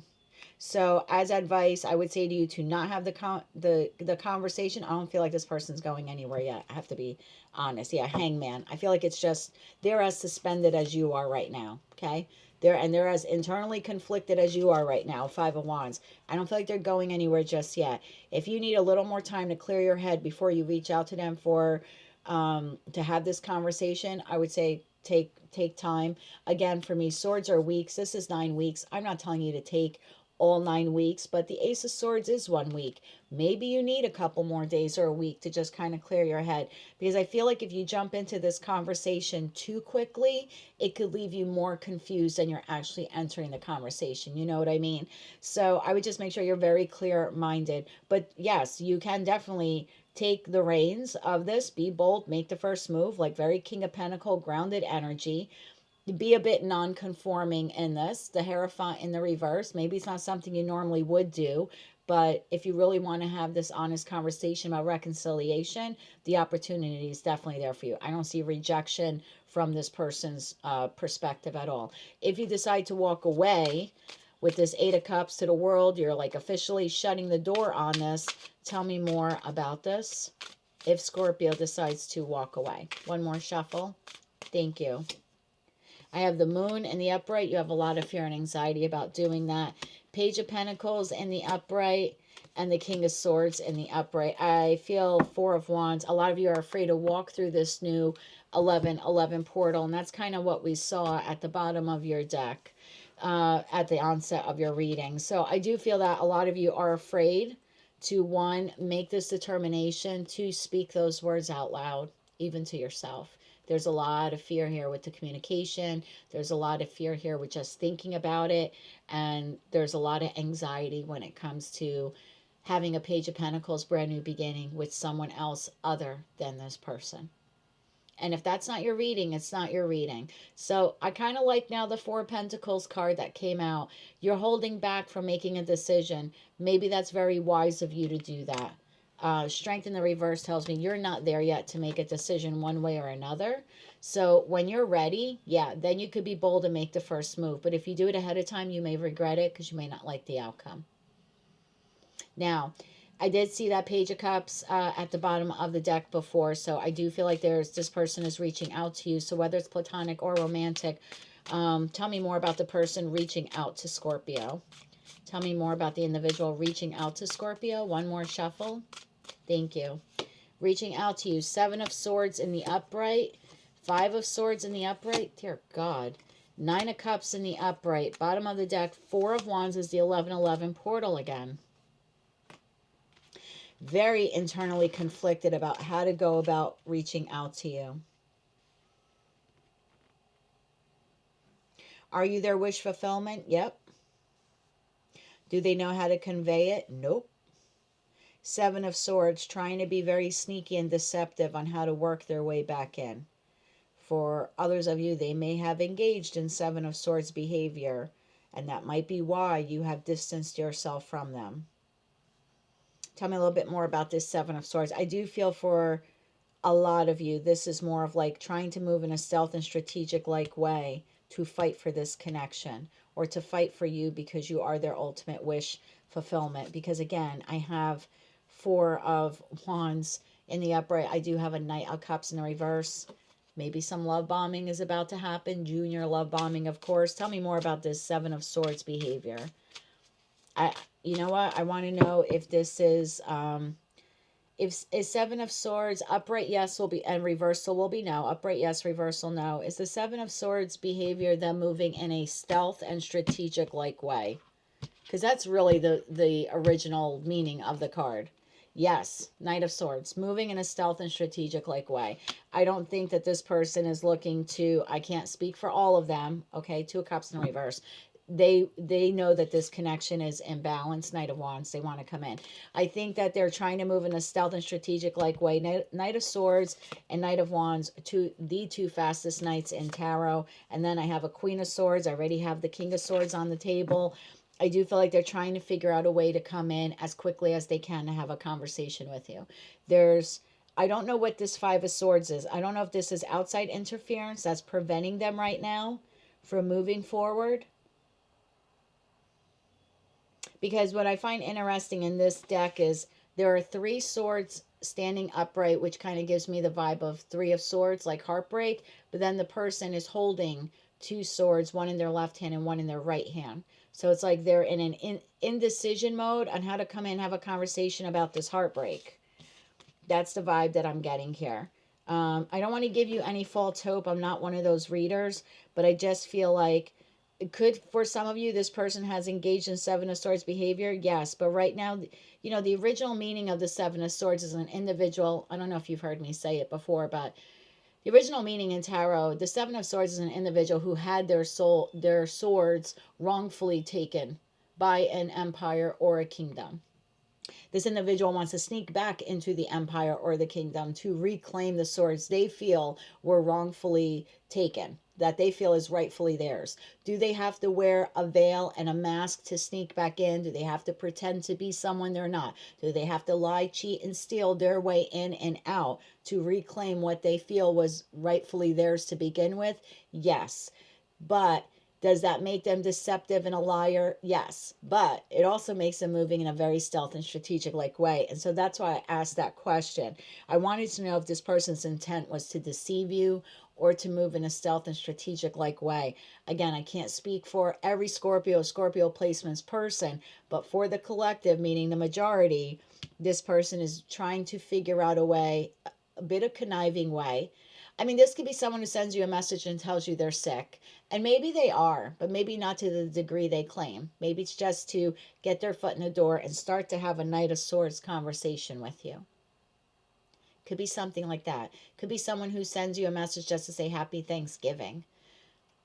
Could be something, again, let me just see if I could get my foot in the door. Again, sly and strategic. I don't want to come in right away and talk about the Three of Swords. They're still undecided. Holding two swords, facing the Three of Swords. Still undecided whether or not I want to broach the topic of the heartbreak that occurred here, or the separation and the connection, platonic or romantic. But I need to figure out a way how to get back in, or I'm never going to get the chance. So while I'm trying to decide when and how to have this conversation, at the very least, I need to figure out a way to keep some contact between the two of us. Does that make sense? Before Scorpio officially, Eight of Cups to the World card closes the door on me forever for good. Okay?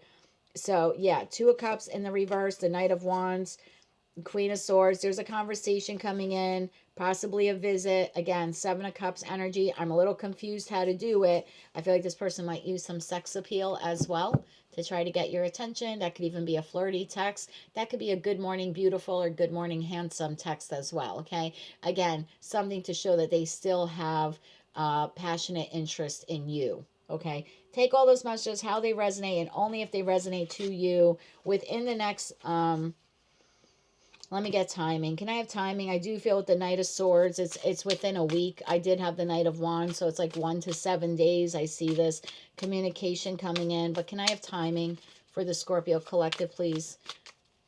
One more shuffle. Thank you. Timing, Ace of Cups. Okay. Within the month. I know some of you don't want to hear that. within Sag season, within Sagittarius season. Eight of Swords, yeah. So, I mean, this could go anywhere. I hate to say up to the, I just feel, I don't want to even want to say 8 weeks. I'm going to say within the month of November because we're still in November. And that cup for me is 1 month. So, I mean, for some of you, can this drag out till December 22nd? Possibly.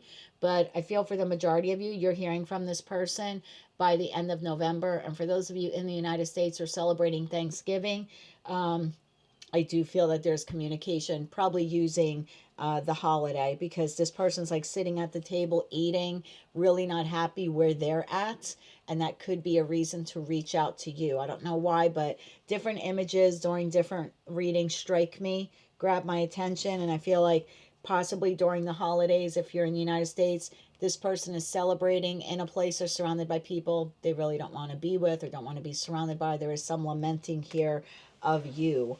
So for a lot of you, it's by the holiday, which is coming up in the upcoming week. So that's what I have for you, my love. You're going through some deep emotional healing. It's going to continue over the next 2 decades, okay?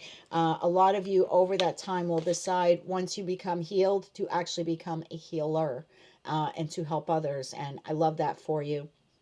For others of you, take this time out to take care of you. You do have victory in soulmate connections, but first you need to reconnect with yourself.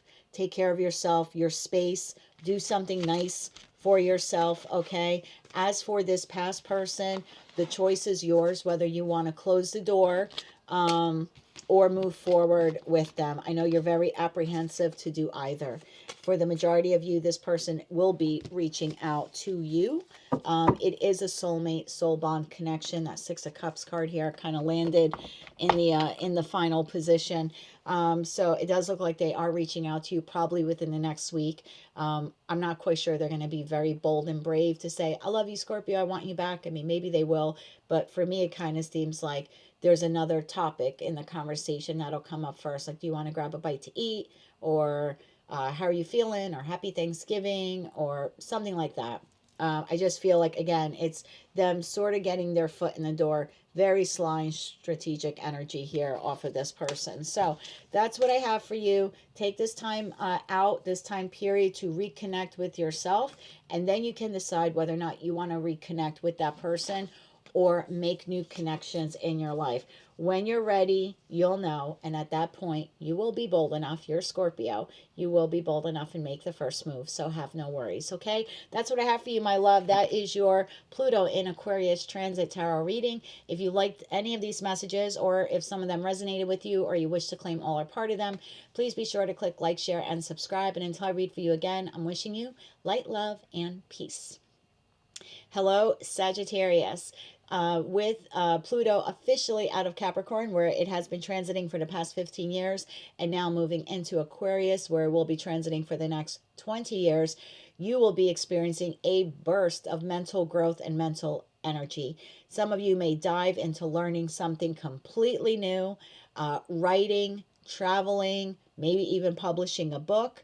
Others of you will find empowerment in your local community groups, volunteering more, and really building a very close tribe of close friends. You will crave deeper connections over the course of the next 2 decades, and you will need to prioritize your social needs so they can truly evolve. So I feel like a lot of you are growing your networking connections, whether they're in the 3D everyday life or maybe even online. Let's see what your oracle cards are, and then we'll dive into tarot. Confidence in your magic, Magician sword. Wow, total magician energy here. Card number 37. Yeah, this is also like Ace of Swords energy. So when I say a burst of mental growth and you creating the network and tribe that you want, publishing a book, traveling, moving, learning something new, it's literally all, it's like all encompassed right here in this one card for you. You have reflect. You could find yourself at this time reflecting on all of these new creative thoughts and ideas that you're having. And your Moonology card is a time to give rather than take, new moon in Virgo. Maybe it's time to give life to your dreams. Okay, let's get into your deck here. Bottom of the deck, wow, the world. Talk about a whole new chapter for the Sagittarius collective. Confidence in your magic. Okay, tell me more about this for Saggy. Tell me more about this for Saggy. I like this. I will say that the reflect card is giving me a little bit of Two of Swords energy. It typically doesn't, but I feel like it is. So maybe for some of you, you're undecided about whether you want to learn something new or travel or join a community group or something like that, or write something or publish something. You could be a little undecided, and maybe that's why you're being told here that confidence in yourself and your dreams is your magic. That is your magician's sword. So if you can restore some kind of confidence here for yourself, yeah, with that world card that we saw before at the bottom of the deck at the onset of your readings, yeah, you can literally write the next chapter of your life, okay? However you want it to play out. Tell me more about this here for the Sagittarius collective. One more shuffle.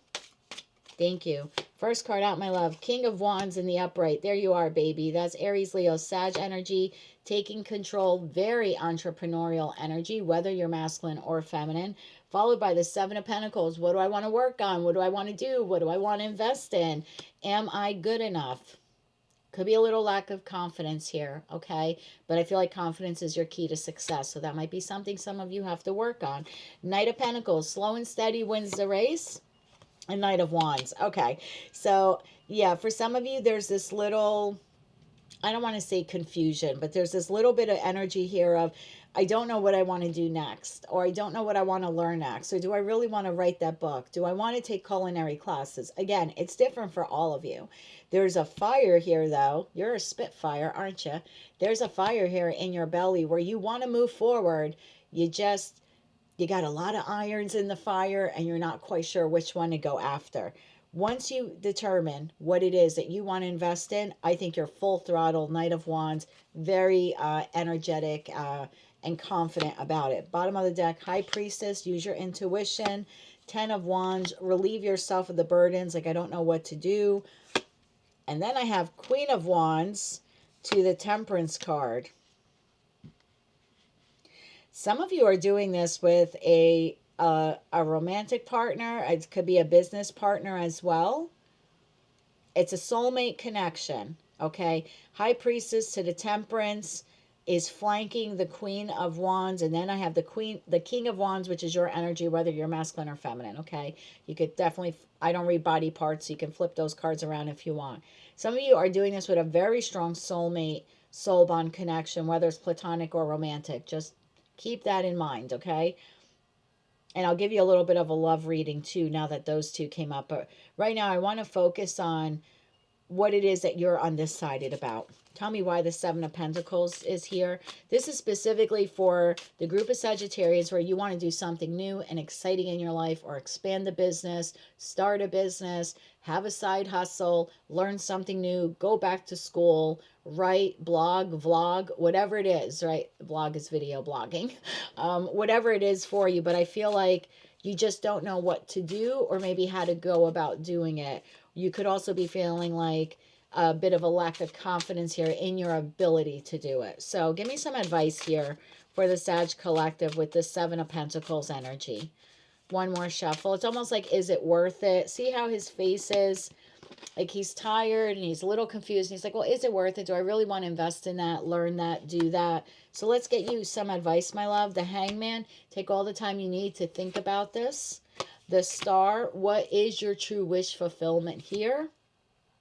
And the Tower in the reverse. You don't have to make any sudden moves right now. I feel like the world is your oyster, and you take as long as you need to have this epiphany or this realization about what it is that you want to invest in. Again, we're talking about learning something new, writings, expanding a business, starting a business, that big next step in your life, traveling, moving, etc. Big life changes, okay? What community group to join, you know, what group you want to volunteer in. Maybe some of you want to run for office. I don't know why I got that message as well. Maybe some of you want to run for local office. That's quite possible, like a political office. But you take all the time you need. You don't need to have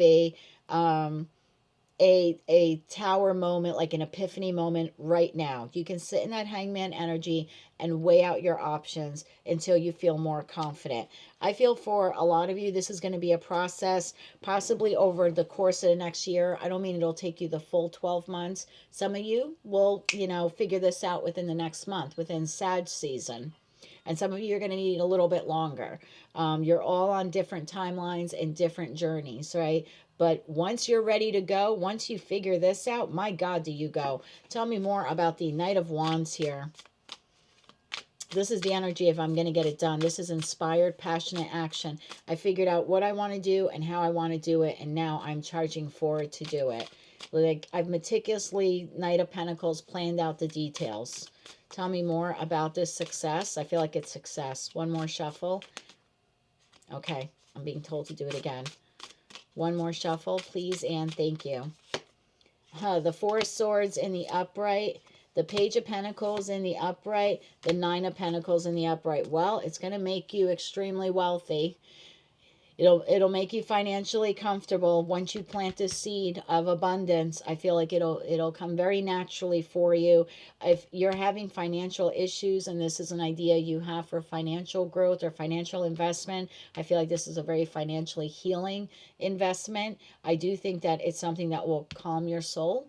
I do think that it's something that has the ability to reinvigorate your life, and it'll make you enough money where maybe you will be able to Four Swords it in that respect, like travel and have downtime. I think you're establishing for yourself a very comfortable, financially lucrative future. If you already kind of feel that way, I think there's a brilliant idea you have that's about to expand that for you. I want to get into love because we have the Queen of Wands to the King of Wands, and then I have the High Priestess to the Temperance flanking that Queen, but there's a Ten of Wands there. So maybe there's a little bit of a burden of some kind of you connecting with this person. Now, for some of you, this is a business partner, and they will be very instrumental in helping you with this, okay? And it could very well just be a friend or a family member who's just going to help you with this. Doesn't actually mean they're getting into business with you. Maybe they're helping to guide you. Could also be another business owner that's giving you tips and tricks and advice to help you establish whatever this financial endeavor is. But I feel like a very strong side message for some of you about a soulmate connection. So tell me more about this Queen of Wands to the Ten of Wands here. If I call the Ten of Burdens, I'm sorry, that's typically what I call that card. But tell me more about the Queen of Wands to the Ten of Wands. And again, that could be a masculine. I'm just reading energy. One more shuffle. Wow, thank you. Okay, Eight of Cups in the upright. The World in the upright, the Hierophant in the upright, the Chariot in the upright to the Devil in the upright. Oh my God, who is this person? Well, it's someone who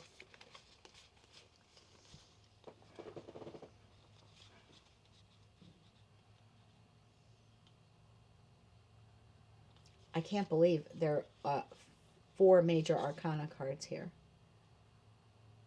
2 already on the table. High Priestess to the Temperance. Just clarifying that person.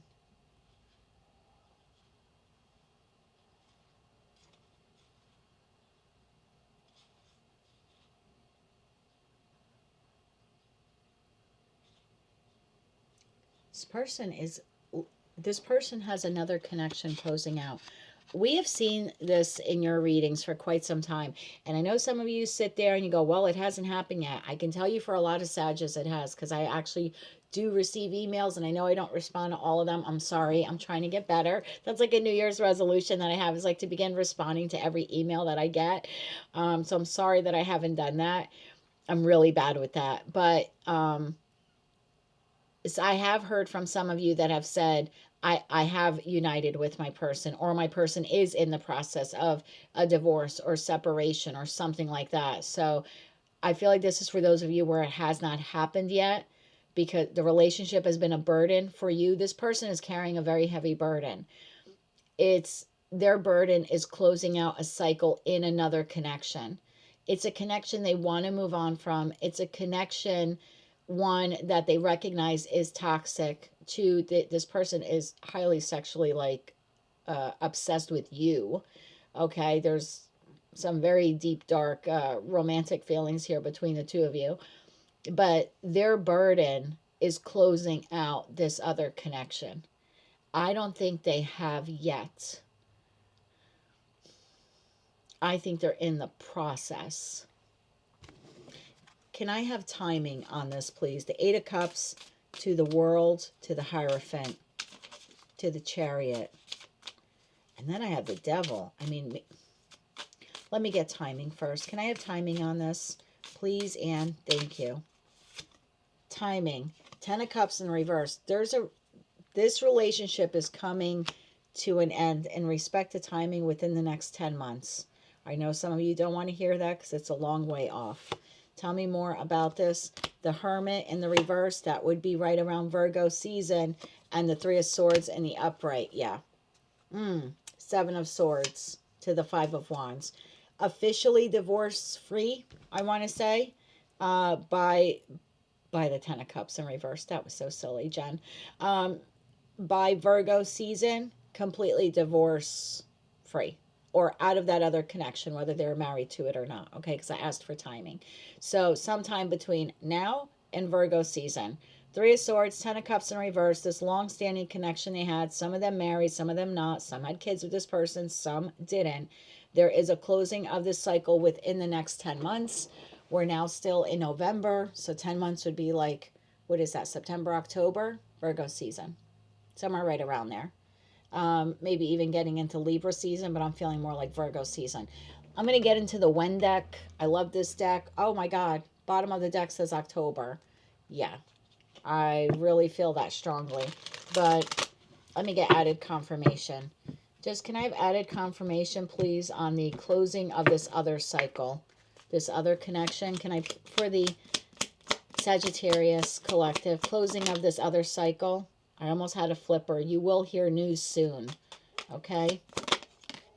Sooner than expected. You will hear news soon, sooner than expected. So the news is coming in. It's not too late to make changes. April. Some of you will be hearing by April. Bottom of the deck, May. And I originally said Hermit. I originally said Virgo. So I think you're hearing by April and May, the latest, that connection is coming to an end or well on its way to coming to an end. And then for a lot of you by Virgo season, that person is free and clear. Okay? I hate doing so far out projected, but most likely scenario, how does this play out here for the Sagittarius collective once this individual leaves this other connection? One more shuffle. Thank you. Five of Wands in the upright. Seven of Swords in the upright. Death in the upright.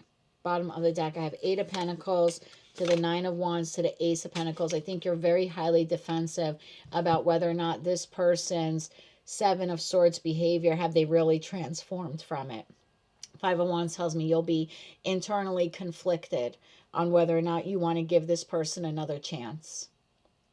I feel like they're going to have to prove themselves. Eight of Pentacles, they're going to have to work at it because Nine of Wands, you're highly defensive of the new beginning you've created for yourself. For a lot of you, that new financial beginning. You know, some of you might be weary that this person's only coming in because maybe they've lost some of their finances and you're looking like a pretty catch. I'm not saying that's what they're doing, but because of their past behavior, past deceits, you are internally conflicted on whether or not this person has really transformed. So because you're so wounded and guarded and you're protecting your Pentacles, you're protecting your new way of life, your new chapter, all these new endeavors that you'll be involved in by then. Yeah, I feel like this person's going to have to prove themselves to you. Tell me more about this individual. Tell me more about this individual's transformation. Tell me more about this individual's transformation. One more shuffle. Thank you. Their transformation, King of Pentacles in the upright, Six of Cups in the reverse. Page of Cups in the upright. Well, it definitely is someone from your past you can't let go. I do think that this person will have some moodiness. Sun in the reverse. They're coming out of this connection a bit depressed. But this is someone who can't let go of you. They're still tied to you, at least energetically. I don't know about their transformation except to say King of Pentacles, they're coming in solid or as solid as they can be. The King of Pentacles is an individual who is stable. They're committed. They're in it for the long run. There is an apology here to you. I don't know how in depth that apology will be because it's a page, but there is a communication here to you. There is an expression here of their sorrow. That page elevates very quickly to the King of Cups. So I think they start out small, text message, phone call, some type of communication. And then I think this person lays on the charm. Just know that they're a bit emotionally off balance. The Sun for me is 10 of Cups and 10 of Pentacles. So in the reverse, I feel like this person is rebuilding themselves because that would be like 10 of Cups, 10 of Pentacles in the reverse, right? When the Sun's in the reverse. So I feel in that respect, this person is rebuilding their pentacles and also rebuilding themselves emotionally, which is a good thing because at least I see that they're on the healing journey. So it'll be up to you if you want to accept this person or not, but something really big is playing out in their life and you're about to hear of it a lot sooner than you expected. And like I said, some of you, I've already heard from you, you already have. So take all of that, Sag, how it resonates, and only if it resonates to you. Huge burst of mental growth during Sag season now, entering 2025, wanting to like learn something new. Some of you writing, vlogging, blogging, opening up your own YouTube channels, maybe going back to school. Some of you traveling. Again, different for all of you because how you express that burst of mental energy and all these wonderful ideas that'll be flooding into you, you're all going to express them differently, okay?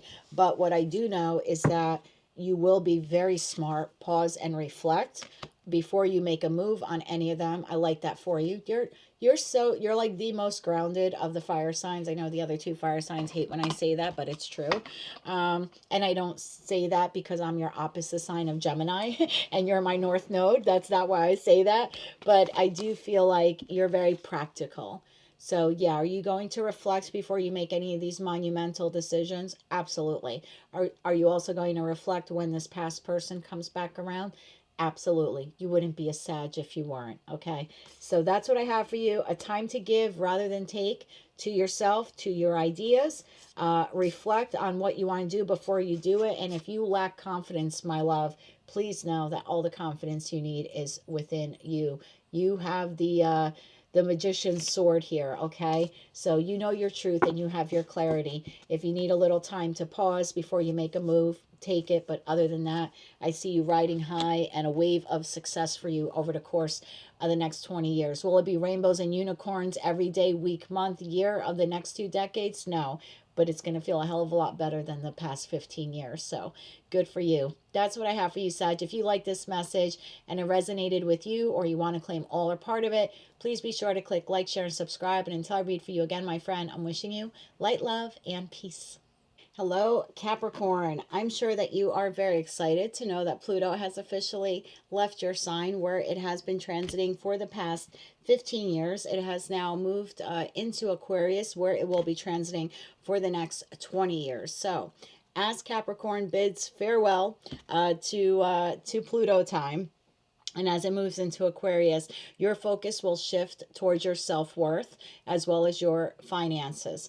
You'll need to clear any mental blocks that you currently have had that make you maybe feel unworthy, that you're not good enough, or that maybe are holding you back from attracting abundance and manifesting abundance into your life. Over the course of the next 2 decades, you will refine your values and you will learn to ask for what you truly desire in all of your connections, whether they're platonic or romantic. So let's get into the oracle cards now, and then we'll dive a little deeper using tarot. Your oracle card, my love, straddling worlds, wandering between realms. This is card number 52. So the numbers 5, 2, 25, 52 could be relevant to you. Take that only if it resonates. Yeah, I feel like that you're definitely straddling between two worlds now, because Pluto has left a place, your placement, which has been very comfortable for you. Now, I'm not saying that the past 15 years have been comfortable, but whether they have or they haven't been, you've maybe have become complacent with the overall feeling, and now things are going to start to speed up and move for you. Big life shifts and changes for you, even as you're closing out the calendar year of 2024 and entering 2025, whether it's professionally, personally, or romantically. So most of you are feeling that balance, trying to find the balance between things, shifting more towards balancing your self-worth, balancing your connections, balancing your finances. It's a period of balance. I like this for you. Confidence is your key to success. New moon in Leo, and I like that. Again, that goes back to self-worth, and also having confidence in your ability to make money, right? To be able to live a comfortable life. Again, big changes in career for a lot of you, but take that only if it resonates. Tell me more about this here for the Capricorn collective. Tell me more. You're kind of like caught in between two worlds right now. Some of you are dating someone. I think this came up in your last reading. You're trying to strike a balance in that connection. I do see that connection expanding for you in the future to a higher level of commitment, whatever that means for you. If you're a single Capricorn, I do feel that re-entering the dating pool, confidence is your key to success. You are in a solid, committed relationship by Leo season. Some of you, if you're currently in a connection, you might actually be married or maybe even living with the person by Leo season of 2025. So tell me more about this now for the Capricorn collective. One more shuffle. Thank you. We have the Hierophant in the reverse, the Nine of Wands in the upright, the Devil in the upright, and the Three of Pentacles in the upright. Bottom of the deck, Three of Swords in the reverse. If you're going to get the Three of Swords card in the reverse is how you want it. What comes out of it? The most confident queen, whether you're masculine or feminine. Queen of Wands energy. So coming out of past heartbreaks, whether they were financial, platonic connections, romantic connections, professional, whatever it was for you, made you stronger. And I know people hate to hear that, but it's true. You're a lot more resilient and stronger because of what you have gone through. And if you're not feeling that yet, you will soon. We have your card here at the center of the spread, which is the Devil card, just meaning that once you come out of this period, and some of you are not quite there yet, you'll feel it more as we edge into Capricorn season, which begins on the 22nd or 21st or 22nd, depending on where you live in the world, of December. But then I feel like then you're really in your power and ready to work on something new here. That is followed by the Two of Pentacles. Again, more balance to balance. And then the Sun card. I'm telling you, 2025 is going to be your year for a lot of you. Will it be rainbows and unicorns every day, week, month of the year of 2025? No. But 2025 will be a lot happier for you than 2024. That's, I don't want to say guaranteed, but confidence is your key to success. So that could be your outcome if you apply yourself to whatever it is here in your life that you need balance. For some of you, it's financially. For others of you, it's emotionally, or re-entering the dating pool, or strengthening a current connection. I do, though, see balance headed your way, regardless of where you are. What timeline you're on, or what part of your life's journey you're on. So I do like that the outcome is balance. The Sun card is the happiest card in the deck. It's 10 of Pentacles and 10 of Cups all rolled into one card. So the outcome here is beautiful, provided you can lean into your fire energy. We all have all four elements in our chart: fire, earth, air, water. Okay, I know you're an earth sign, but there is a need here for you to step into a little bit of fire energy. We have the Leo card. We've got the Queen of Wands, which is Aries, Leo, Sag. So tell me why. So the Hierophant in the reverse, this is your energy at this time. This is how you're entering this period. So again, I feel like maybe feeling a little off balance, not quite sure what you want, wandering between two realms, right? This is kind of like one foot in the past, one foot in the future kind of type of feeling here. Could be in between jobs, in between careers, in between relationships, in between living situations. Again, different for all of you, but the Hierophant in the reverse, a little off balance, or maybe doing something a little unconventionally. Tell me more why the Hierophant is in the reverse here for the Capricorn collective.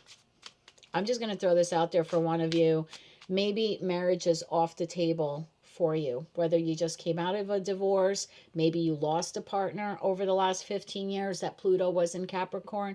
I mean, that's possible for someone watching. But the Hierophant in the reverse could also mean, yes, do you want some kind of maybe romantic, balanced, happy connection in the future? Yes, but maybe you're not too keen on marriage at this time. Again, because of a divorce or maybe the loss of a partner. That's probably for one or two people watching. But tell me more why this Hierophant here is in the reverse. One more shuffle. Thank you. Hierophant in the reverse clarified by King of Pentacles in the upright, the Ace of Pentacles in the upright. Wow, and the Ace of Cups in the upright. Okay, bottom of the deck, we have the Star card.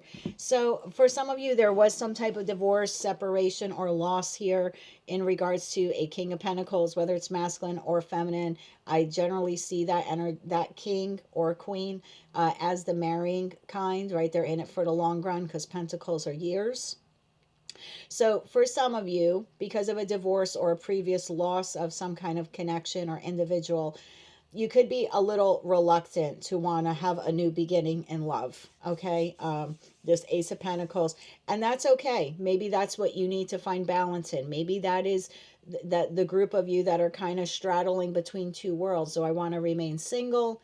Do I want to kind of re-enter the dating pool and see what's out there? So there is some reluctancy here for you at this time. For others of you, if this is a job or a career situation, yeah, you very well could feel a little reluctant. The Hierophant in the reverse would also be someone who's non-conforming. So, I mean, if you're out of a job, again, maybe for one person watching, you're not quite sure if you want to like re-enter the same career field or the same industry. This could be you thinking, maybe I want to do things a little, my new beginning needs to be a job that, yes, is steady and stable and grounded. But it also has to be something that I love, right? Something that I love so much that my cup will overflow it. So some of you kind of thinking a little bit outside of the box also when it comes to figuring out what is my next step career wise, especially for those of you that are like in between worlds in respect to your career, or you're in a career that's maybe you've lost some interest in. You could be thinking, what is my next step in respect to my career? Like, do I really want to venture off and try something? And you could be lacking some confidence with that as well. Maybe you feel you don't have the educational background or the experience to hop into a new field or a new industry. Maybe you're lacking confidence in just putting yourself out there and getting another job. Whatever it is for you, whether it's professional, personal, or romantic, and a variety of reasons why, you're kind of in this state right now of not feeling very grounded. And again, that could just be an astrological effect on you, because whether or not the past 15 years have been stellar for you or not, there is still this uneasiness when, because you become complacent and used to of a planet like Pluto that takes like 248 years to make its way through all 12 signs, right? You'll never see Pluto in Capricorn again. Most of us will never even see Pluto in our own zodiac signs because it transits anywhere between 15 and 20 years through each sign. So like for me as a Gemini sun, I'm never going to see it in my lifetime. That's okay. That's kind of just how where the chips fall for me. So yeah, for you, as difficult or as easy as the past 15 years were, they still sort of became complacent. So astrologically, when it transits now into a sign, it goes from Earth, your sign, to an air sign like Aquarius. Yeah, there's a little unsteadiness. And for a lot of you, that big shift and change came with a lot of challenges, whether you had, like I said, you had a career end, a relationship end, some of you contemplating moving, but you're not quite sure. You're straddling between worlds. Do I want to pick up all my bags and leave? And for some of you where you're thinking of like possibly a move financially, like into a complete career sector, you might feel like I'm too old, or I don't have the educational background, or I don't have the experience. Again, there's a lack of confidence here for some of you.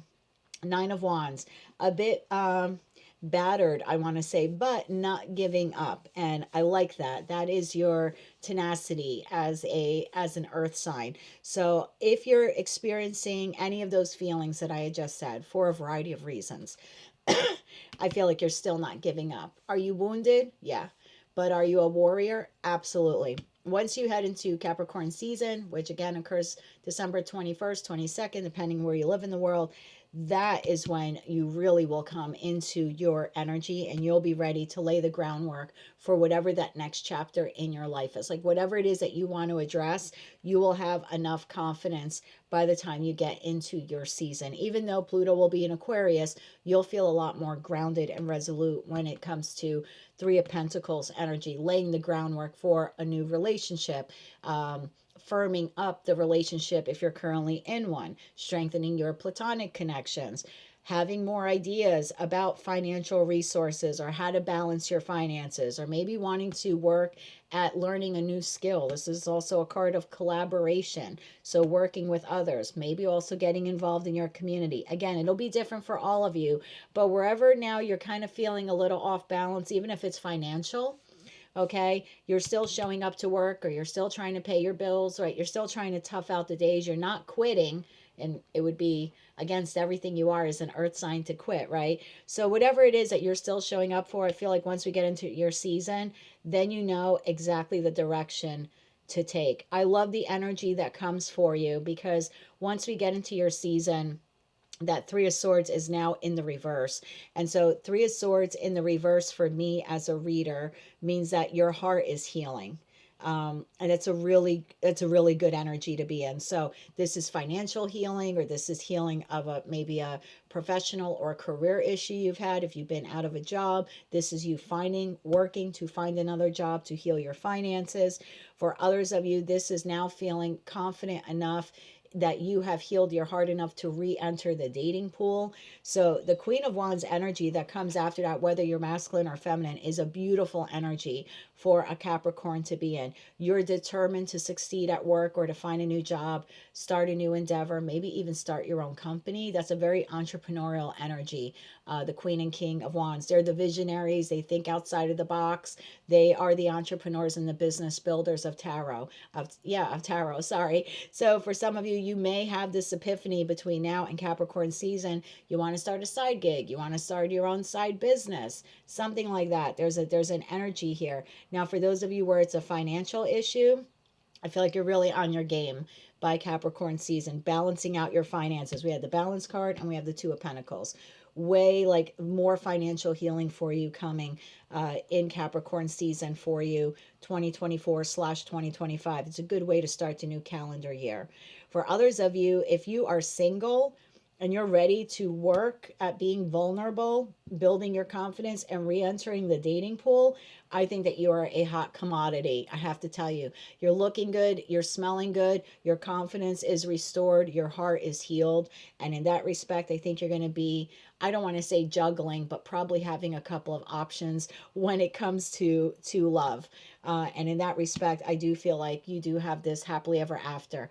Again, I don't want to make it sound like a fairy tale, but when the card is there, the card is there, and I can't lie. So I can't make it something that it's not. You do have the potential here to connect with a soulmate, soul bond individual that you really can go the distance with, whether you get married to them or not, or anything like that, right? Because some of you are just really hand shy when it comes to marriage for your own reasons, but it's still a connection that can go the distance. If you're currently in a connection, I feel like if there has been any fallout or if any fallout occurs during Sagittarius season that maybe makes you feel a little wounded or defensive, I do think, again, once you're in Capricorn season, there's a healing of the heart, healing of the connection. I do feel that your confidence is restored, and in that respect, you are capable, should you choose, to make that decision, to move forward in the connection. The connection will be better balanced once we get into Capricorn season. And then again, that sun card is Leo, the new moon is Leo. Your confidence is your key to success. So I do feel like there's great happiness here for you.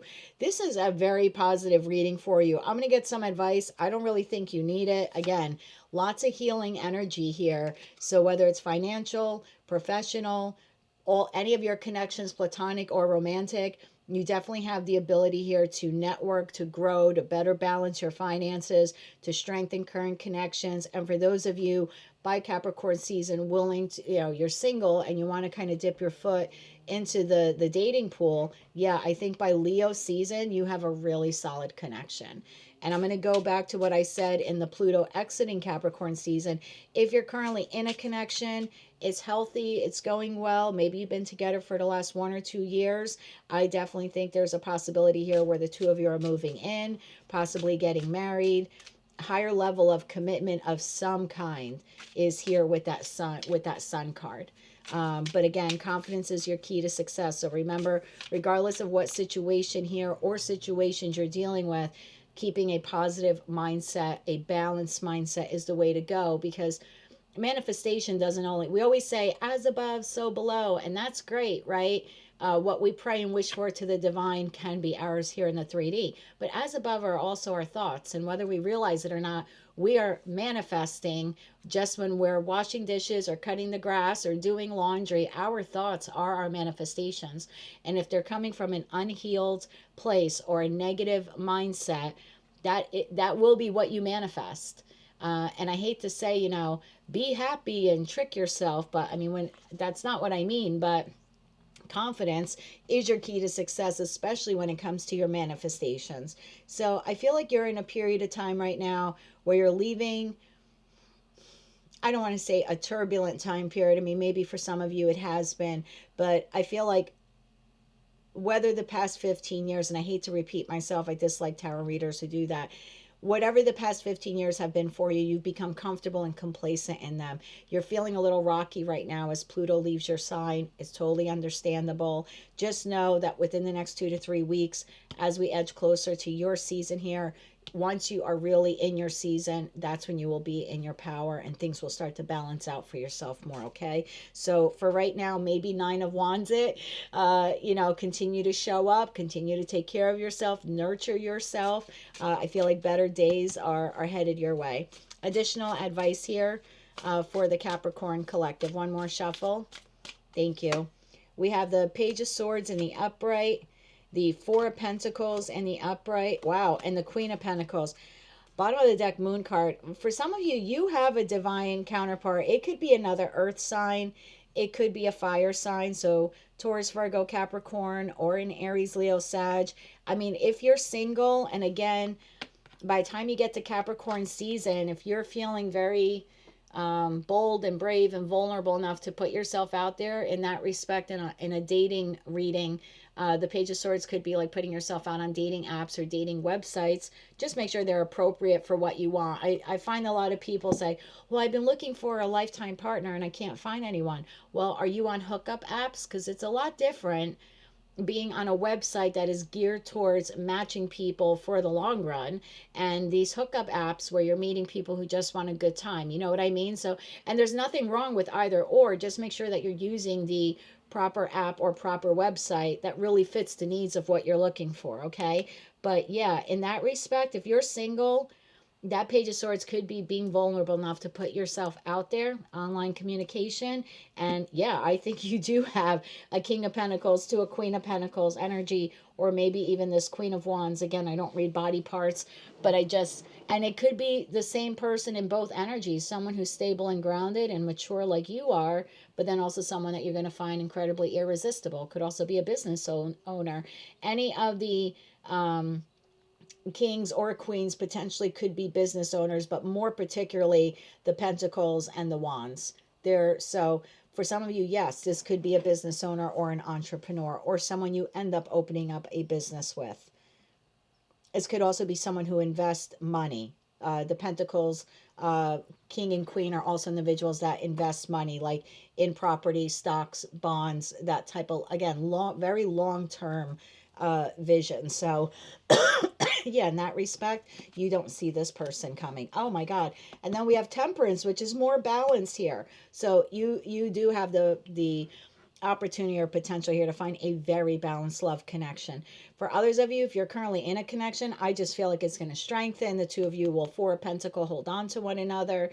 Be sure to keep the conversation between the two of you fun and flirty. All the pages are fun and flirty energy in tarot. They disseminate and collect information. It's very elementary level. So I'm not saying to reduce yourself to immaturity or anything like that, but if you've been with someone for a long time, it's possible a connection could get a little stale and stagnant. So maybe keeping it youthful with some flirty text messages or something like that, comments to one another, could keep it fresh. For those of you who you're, in terms of advice, again, I feel if you're trying to balance out your finances, I think almost similar cards, and that Page of Swords came out in the same thing. If you're looking to balance your finances, there's more that you can do. There's something you're missing here, in respect to refinancing your financial debt. There's a different way to restructure it.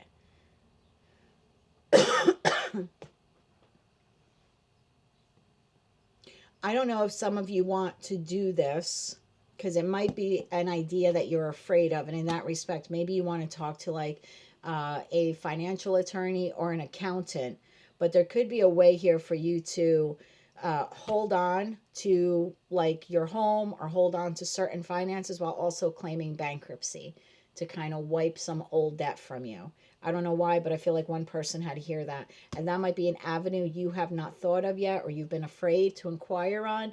Making the phone call to speak to an accountant, a tax accountant, a tax attorney, something like that. It might be prudent for you to just kind of do your homework and get more info on that. For others of you, if you're looking for a new job, I mean, you definitely have the ability here. Again, once you inquire, and you know your worth, confidence is your key to success. I think you do have the possibility here to find another job. I'm not telling you to quit the job you have, but if you've been sitting in this job and you're not really not feeling it, and it's maybe just a paycheck, if you can be vulnerable enough to get your application and resumes out there, I think you have a very lucrative job waiting for you with that Queen of Pentacles energy. But again, it's going to require you to have some confidence and put yourself out there. I will say the one thing with earth signs, and you're not as bad as Taurus, but sometimes you get in a particular situation, environment, or connection, and you don't want to leave it. And that's a little bit of that stubborn earth energy. Like, well, I'm fine where I am, but are you really? Like, if you're currently at a job and it's Hierophant in the reverse, it's really not true to your values, or they don't respect your values, or they don't respect your time. You feel off balance. The Hierophant in the reverse could talk about off balance. Some of you stay out of loyalty, or some of you stay because, well, it's the devil, I know, right? It's at least it's a paycheck. I'm certainly not telling you to quit your job. I would never give anyone the advice of doing that, but there is a possibility here that if you have some confidence in yourself and you put yourself out there in resumes and applications, and again, you don't have to tell your current employer that, you have a much better job waiting for you. It keeps coming up in your readings. So again, earth sign energy here, kind of like, I don't want to leave where I'm at. It's okay, I'll make do, even though it's off balance, or they don't respect me, or they're always changing hours. Because the Hierophant is someone who's like, they're off balance. And as an earth sign, you like to be rooted and grounded, right? So something has rocked your earth energy here with that Hierophant in the reverse. I think confidence is your key to success. Look, we are still, a couple of years out post COVID. I'm not trying to make it political. I never want to inject politics in any of my readings. I made that promise to myself when I opened the channel in April of 2024. But I will say post COVID, we kind of live in a world where not a lot of people like to work. They got a little used to working from home or being on, and I'm not saying they didn't have a right to be home or they shouldn't have been home. It's not what I'm saying. But particularly if you're in the United States, there has become this overall feeling, okay, nationally, that a lot of people, I shouldn't say that a lot of people don't want to work. That's not fair. there are a lot of companies who are having a difficult time finding qualified applicants. I'll put it that way. And I don't know if that's reflective in global markets around the world and global economies, but I can speak for someone who lives in the United States. I see for help or for, help wanted signs like around for months before the position gets filled. So if you feel that you would like to maybe shift careers or try your hand at another job, and you feel, well, I don't have that particular bachelor degree or whatever their years of experience, I think we're living in a time right now, still fresh, kind of post COVID, 2 years out, since we're officially out of COVID. Globally, I feel like a lot of you actually could land a job that's maybe a little bit out of your comfort zone. Maybe you feel you don't have the experience, but if you come in as qualified, or I shouldn't say you don't have the experience. Maybe you have the passion, drive experience, but you don't have the college degree, or you think you're too old. I think you'd be surprised at that job. If, again, confidence is your key to success, I think they actually would hire you. And I've given that advice to a lot of people, and they're like, oh my God, I finally applied for that job. I had 20 years of experience, but I didn't have the bachelor's degree, or I had 10 years experience, but I didn't have the master's degree. And then they end up getting the job. And I'm like, see, that's the post COVID world we live in.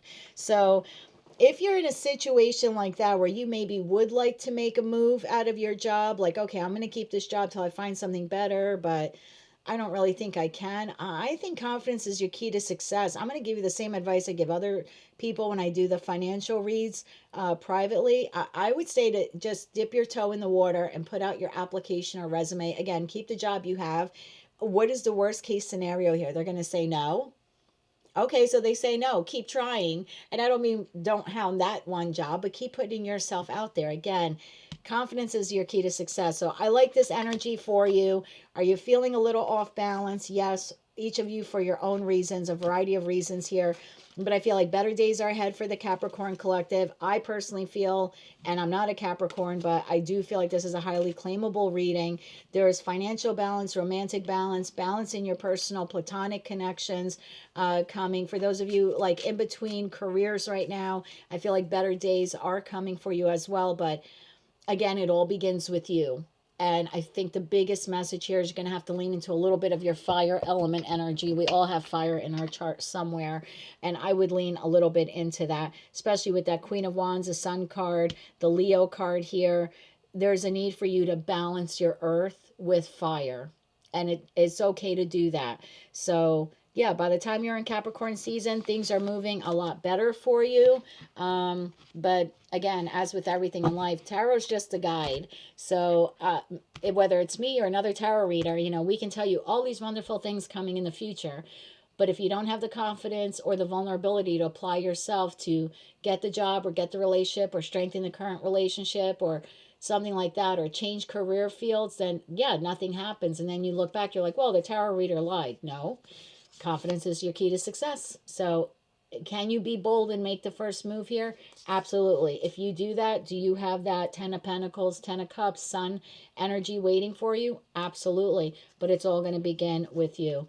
Right now, it's a little shaky. It's okay. You're in between worlds, but things will get better as we inch closer to your season, which is coming up in about 4 weeks.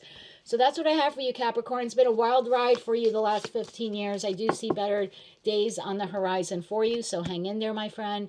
Work on your self-worth as well as your self-confidence. If you like this message and it resonated with you, or you wish to claim all or part of it, please be sure to click like, share, and subscribe. And until I read for you again, my friend, I'm wishing you light, love, and peace.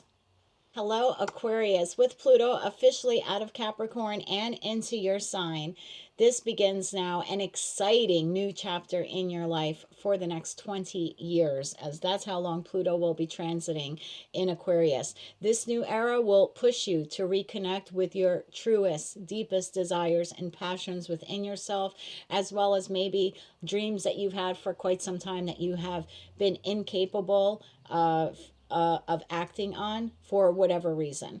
So you'll have to let go of anything that's maybe fake or unfulfilling in an effort to embrace your potential by removing any self-doubt. So if you've been in an 8 of Swords, 9 of Swords kind of moment for a while, I feel like you will be finding your King of Swords moment, your moment of clarity and self-truth, and moving towards things and connections that really inspire you. So let's see what the Oracle cards have for you, and then we'll dive a little deeper using tarot. First Oracle card, we have stars in the sky. Oh my God, limitless possibility. So yeah, removing self-doubt, embracing your true potential, becoming the individual you really want to be, leaving behind anything that is fake, unfulfilling, connections, soul connections even that have long since expired, anything that is no longer serving your highest good. The next 20 years is filled with limitless possibility, but again, it's going to require you to have that breakthrough moment of clarity. Your next Oracle card, oh my God, freedom. I think we could just end your reading right there, but we'll keep going. And your Moonology card, my love, a win-win outcome is forecast, full moon in Libra, finding balance in your life, becoming who you were always meant to be, living the life you've always wanted to live. Wow. Huge. Okay. Some of you gaining your freedom. This could be in professional, personal, or romantic life. Maybe all of the above. Some of you traveling or moving within the next year is what I just heard. Within the next year or by Libra season of next year, your life is completely different. Whether you're getting a divorce or you're single and re-entering the dating pool and you're finding your person. If you're in a connection, your connection has the potential here, a possibility to become stronger, more balanced by the time we get to Libra season. I feel like with the stars in the sky, it's time for you to like not just wish big and dream big and not just manifest, like hope and pray to the divine, but begin to cultivate with the divine, like co-create with them.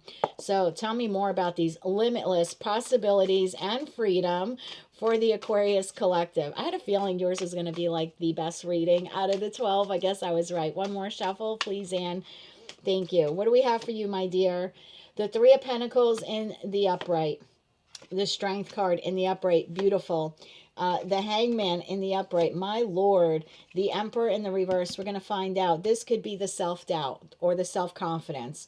When the Emperor is in the house, whether you're masculine or feminine, I always say that's an individual who is balanced, right? Libra. Balanced. Thinking like the Justice card in tarot.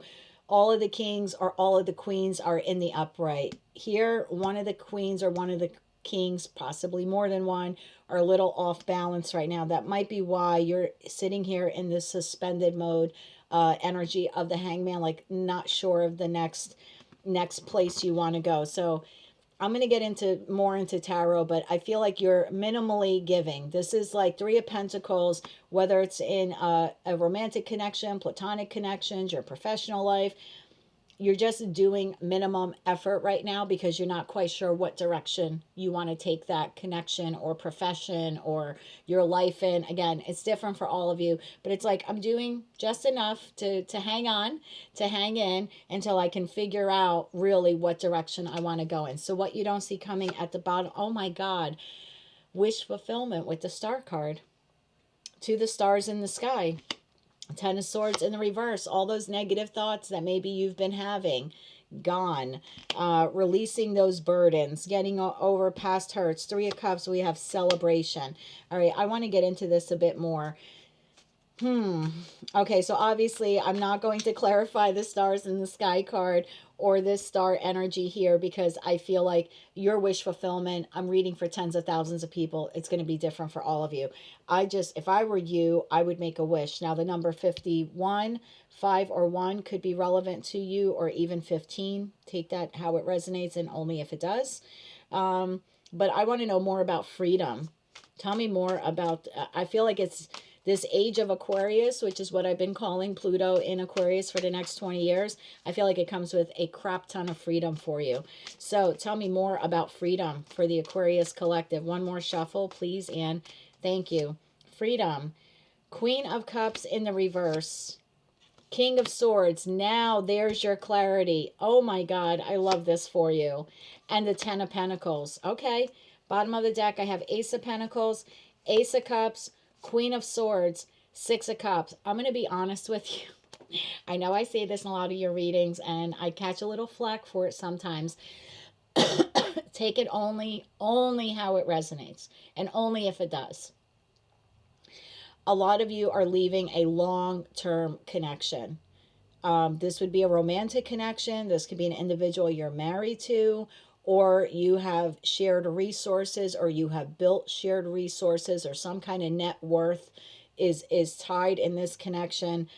I feel like a lot of you are having a new beginning. Ace of Pentacles, Ace of Cups with another air sign. If it's not another air sign, it's an individual that you communicate well with.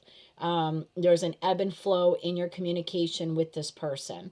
You can see a future with this person. You want to have a new beginning in your life with this person. Again, only take it if it resonates, but I feel like the person that you're currently with, this Queen of Cups, whether it's masculine or feminine, you know me by now, I don't read body parts. I feel like it's someone who's not emotionally balanced. I don't feel like they're very giving towards you in your connection, in the connection they have with you. This is someone who withholds love. The Queen of Cups in the reverse is also someone who has an anxious attachment style. There's fears of abandonment. She or he stay in connections that really no longer serve them or their partner, but they stay because they don't want to be abandoned. This is someone who also could be very like moody, very jealous, incredibly insecure. So I don't know if they stay with you for the pentacles, they stay with you for the shared resources. Maybe you are the king queen of the household in that respect, where you bring the bread home. There's some kind of dependency that this individual has on you. I feel like the relationship is very taxing for you in that respect. I think it throws you off balance. I also think you've been off balance on whether or not you want to leave the connection, but there's either another air sign or someone you communicate well with or communicate with regularly. Now, at the bottom of the deck before, and I didn't say anything after the Three of Cups card came out, I did have the Seven of Swords. Some of you are in a long-standing connection, but you have another connection. This person's like sort of waiting for you. We've seen this in your reading. So again, it's not every Aquarius out there or every Aquarius that's married, but there's one person that's either like hijacking this reading consistently, or there's a good percentage of you in the collective who watch my videos that message keeps coming out. So yeah, for some of you, you're gaining your freedom from a long-standing connection in an effort to be with someone else who your communication styles are more on par. This person, you either know them, they're either a known entity, you kind of have them on the side, hate to say that, but it's a soulmate, soul bond connection. And right behind the Six of Cups, I have the Four of Swords. For some of you, you're leaving that person to go back to an ex in an effort to heal the connection. For others of you, you're already in this connection, but you are gaining your freedom from that connection to move towards this one. Take it how it resonates. So yeah, for some of you, that freedom is that. For others of you, if this is a professional, you're in a job or a career path where, yes, do you make a lot of money? Yep. But the job itself is not emotionally fulfilling for you. So, and it's not very creative. It's very black and white. You're given a list of, like, you have a list of tasks and responsibilities. You go to work, you do the numbers, you know what I mean? You tend to the tasks, you bring home a good paycheck, but it's emotionally unfulfilling. At the end of the day, you kind of still feel Queen of Cups energy. You don't have a lot of love for the job, but you're there for the financial security. If that message resonates for you, I feel like after a period here of stagnation, kind of not knowing what to do, I do see you gaining your freedom by Libra season from that job and moving towards another job, which is way more fulfilling, where you can collaborate more. Teamwork here makes the dream work kind of feeling, even though it's not Three of Pentacles. I have Three of Pentacles to the Three of Cups. So in that respect, it's more of a collaborative group of people that you'll be working with. Okay. I don't think you're making a move on it just yet. You could get the inspiration to do it during Leo season and then be in the actual, this new job by Libra season. And I think it is a wish fulfillment of a job or a career path for you in that respect. For others of you, where I said you're leaving that other connection, whether you know this other person or not, they are your wish fulfillment, meaning when you think about the qualities that your ideal partner has, whether you know this person now or you meet them after you leave this other connection, that person checks all the boxes like that. And it's a spiritual connection. Two of the star cards are there in the deck. So I feel like in that respect, it is a wish fulfillment, whether, again, you know that person or not. For some of you, you are moving from a place that maybe you grew up in, or you've always been very close to home. Some of you could have a large family. Again, I feel like there's a wish here for you to like want to expand your life or see what else is out there. And so I could see you gaining your freedom from a family unit. Some of you could live at home now, but within the court by Libra season, you are in a different type of living environment, one that you choose for yourself because you gain your freedom, your independence, or claim your autonomy from this family unit connection. So some of you may be just leaving the home if you currently live with family and going out on your own, finding your own residence. For others of you, like really moving, like, and I say that because the freedom card has the hot air balloon on it. So I'm not saying you're taking a hot air balloon, but it was amazing because the two doves on the card, one, I feel like they're going back to that marital or long-term situation. I feel like you do find your wish fulfillment in this other person, whether you know them or not. And for others of you, when I first looked at the card, the two birds almost look like planes. So for some of you, you're really traveling quite a distance away from home to relocate. For others of you, if you currently work from home, but the job is but it's good money, I feel like you do find another job where you're working online because, again, that I want to show it to you. It's almost giving me like the feeling of the world here, the way the hot air balloon. So maybe if you currently travel for work, then you're finding a work at home job. For others of you, if you currently work at home, you find another job, like working on the World Wide Web kind of feeling, like working online. And for others of you where you currently work from home, I feel like you find a better job, but you may have to commute for it. I know, lots of different messages. So just take them how they resonate because you're all on your own respective journeys. But I'm telling you, sky is the limit here. So it's all going to hinge on whether or not you're ready to make the move, because a win-win outcome here is forecast. Like you can't go wrong by gaining your freedom from whatever this is. As scary as it might be, and you're a little off balance here and very contemplative about whether or not to gain your freedom from this job, this family unit, this marriage, this long-standing connection. I feel like, again, if you're willing to take the chance to get out of your comfort zone and have this break, which most of you will, because Pluto and Aquarius is almost going to push you to do that, especially as you edge into Aquarius season 2025. I feel like, yeah, win-win outcome is forecast, almost like you can't go wrong. But I want to know why you're in the reverse. So tell me why the Emperor's here in the reverse. You're like giving whatever it is that you, in your head, Ten of Swords, that you do want freedom from. I feel like you're giving minimal effort right now, just kind of showing up. Like if this is a relationship, let's say you live with the person, you're still, talking about what are we having for dinner, and you're still taking the garbage out or whatever, doing laundry, right? It's minimal effort because you're really not sure how to gain your freedom from it. And same thing if it's a job. You don't really love it, but it's a paycheck, minimal effort. You do what you're told to do or what you need to do, but you're not doing anything extra. You know what I mean? So that's what I mean by that. So tell me why the Emperor here is in the reverse. One more shuffle, please, and thank you. Emperor in the reverse. Wow. Wheel of Fortune in the upright. Justice in the upright. And the Hierophant. I'm telling you, some of you are getting a divorce. If you're in a very happy, solid, stable marriage, clearly, again, I have Ace of Cups, Queen of Swords, and Six of Cups at the bottom of the deck.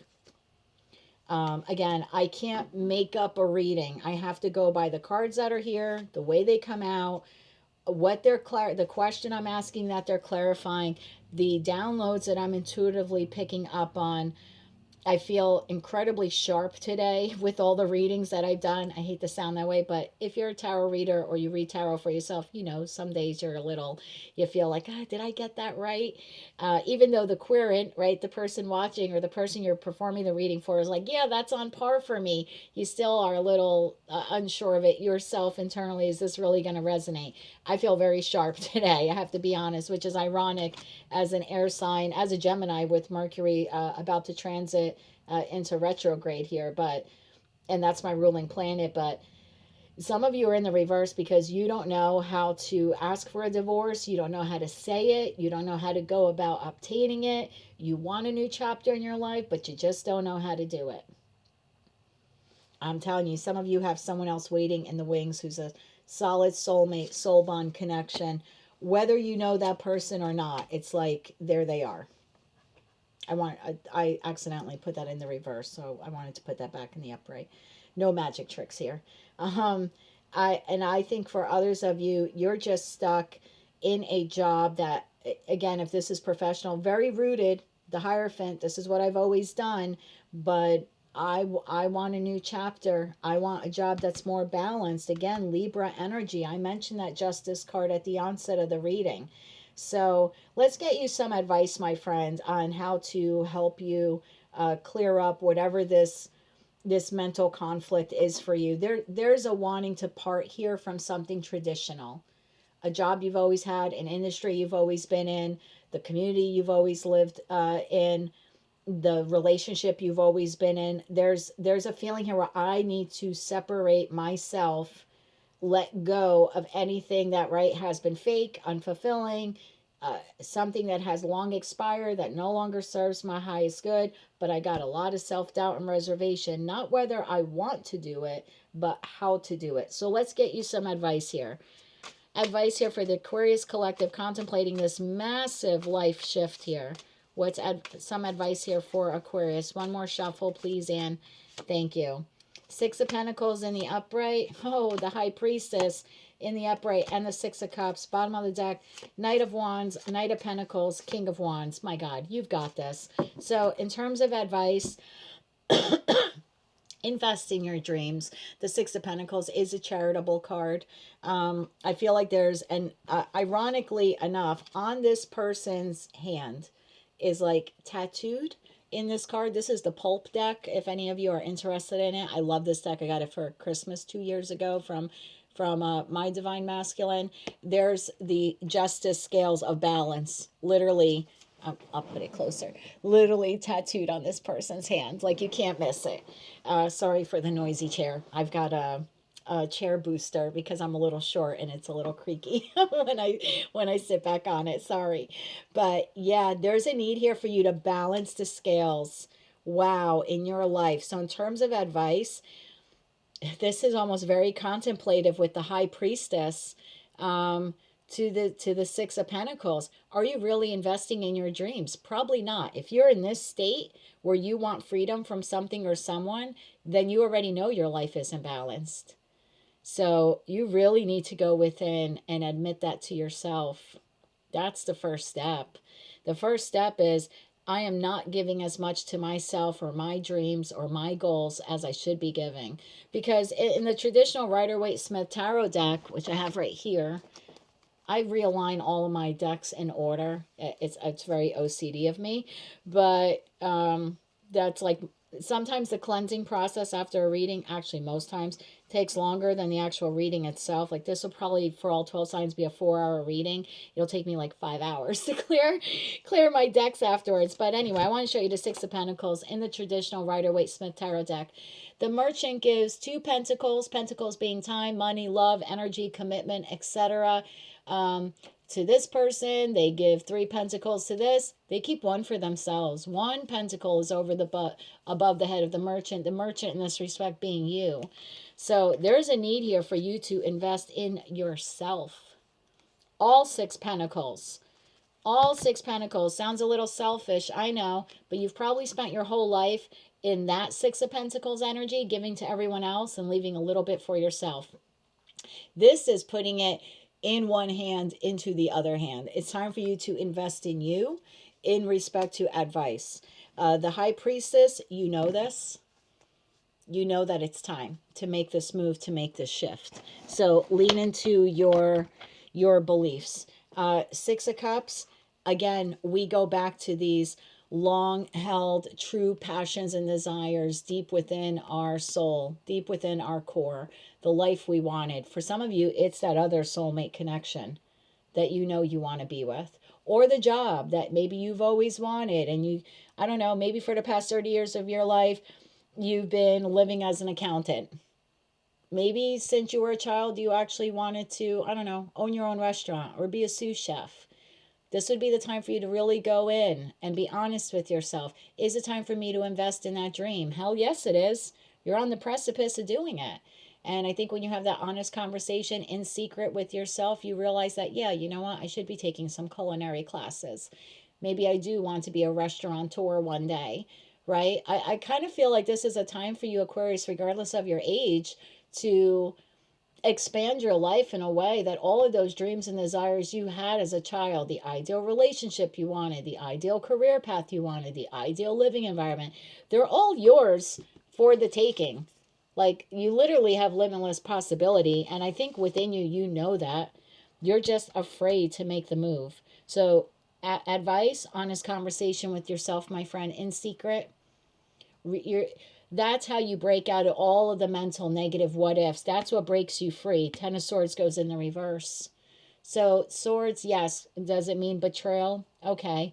But that's not the vibe I'm getting here. These are the 10 swords of thoughts going through your head. I feel like there's a way for you to heal that. Star card to the 10 of swords. It's now in the reverse. So you can move towards real victory and celebration in your life, whatever that is for you, and to do it with very inspired action and passion to move forward. I really like this for you. I want to know where you're going. Now, obviously, for all of you, that freedom is different in terms of relationships or, again, your professional life. But tell me a little bit more. I have the Eight of Pentacles in the reverse. Where you're at or what you're doing or who you're with is no longer working. The connection has expired. Now, look,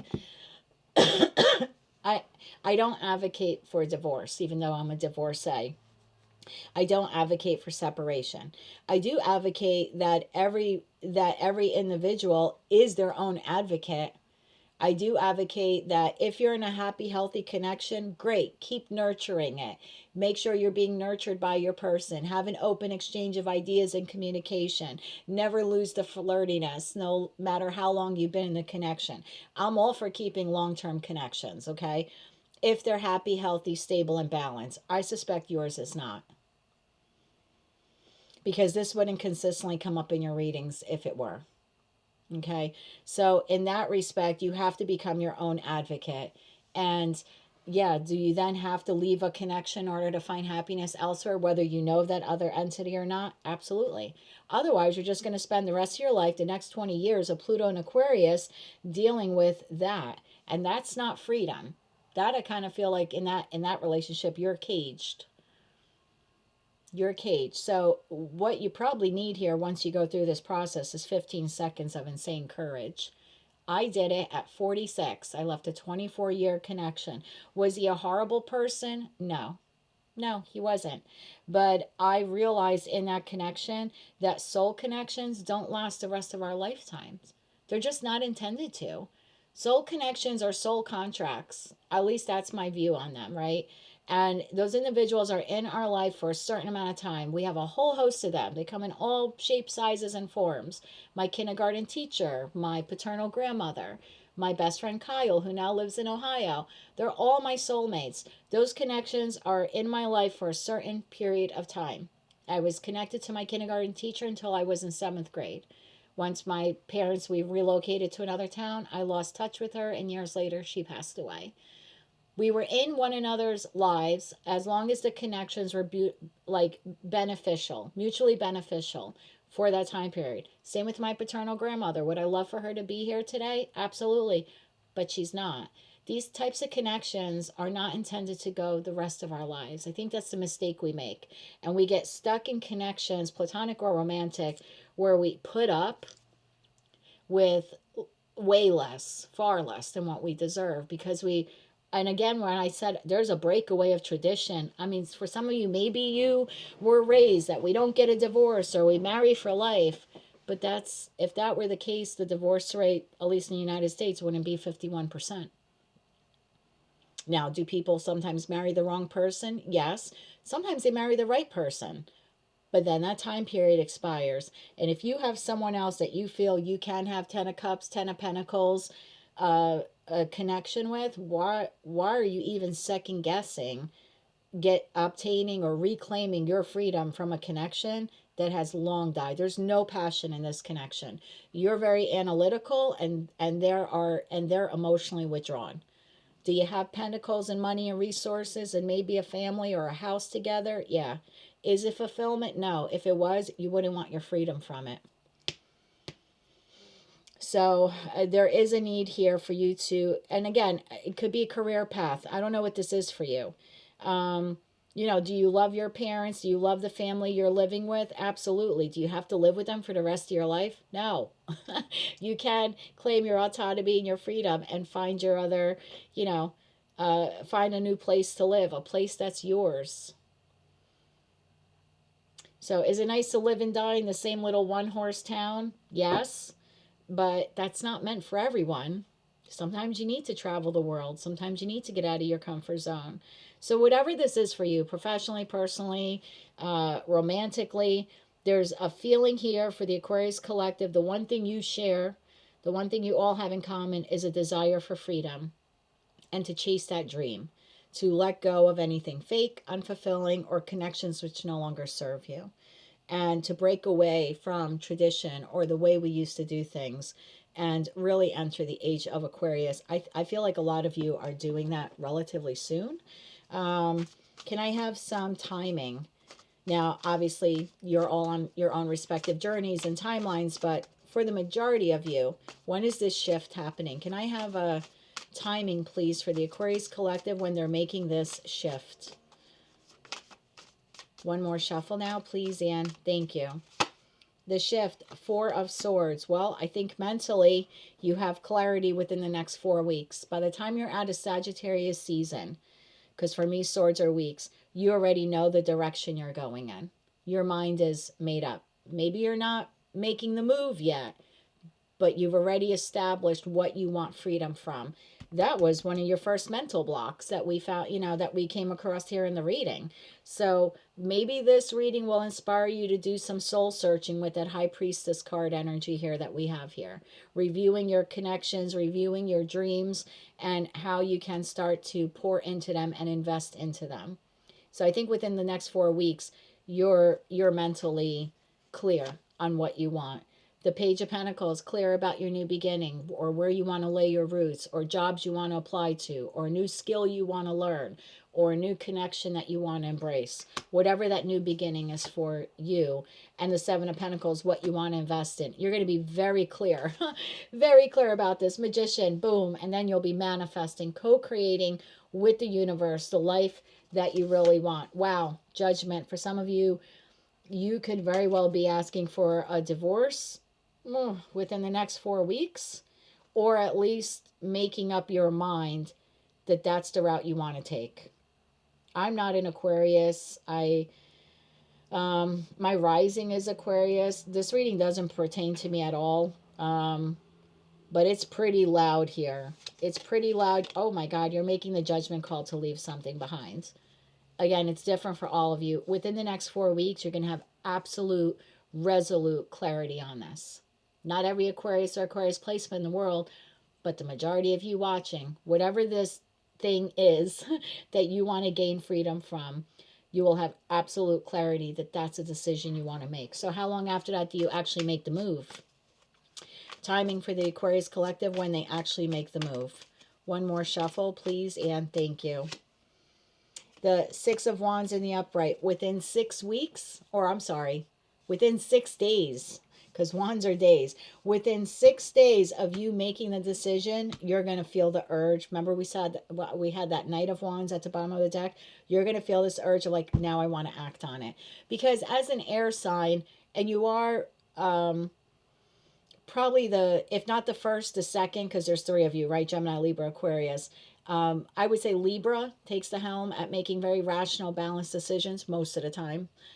You definitely come in second. Gemini is a bit scattered. Let's be honest. I'm a Gemini sun. I can tell you that. But within the next 4 weeks, when you have this epiphany or this realization of what exactly you want to invest in as this new beginning in your life, you're going to want to act on it really quick. Like within 6 days, within a week of having the decision, you're going to start getting antsy about it. Oh, yeah. Three of Swords and the Eight of Pentacles in the reverse. I hate to say this for the cross watcher. I really do. I'm not trying to be heartless. Sometimes you have to break a couple of eggs in order to make an omelet. Whatever you're saying goodbye to, is it going to sting that person? Yeah. Whether you're giving notice to a job or leaving a connection, yeah. Is there some heartbreak? Yeah. But this is almost you like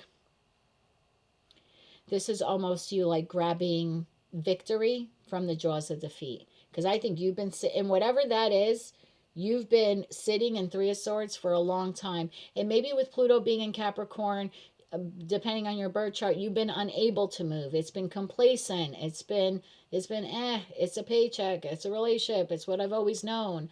For a lot of you, whatever that is, you've been doing it for the past 15 years. Relationship, living situation, connection, platonic, romantic, I don't know. You've been doing it probably for the last 15 years that Pluto's been in Capricorn. Now that it's moved into your sign, you're kind of like, F that, I'm breaking away from tradition. I want to be my own man. I want to be my own woman. Does it come with some heartbreak? It does.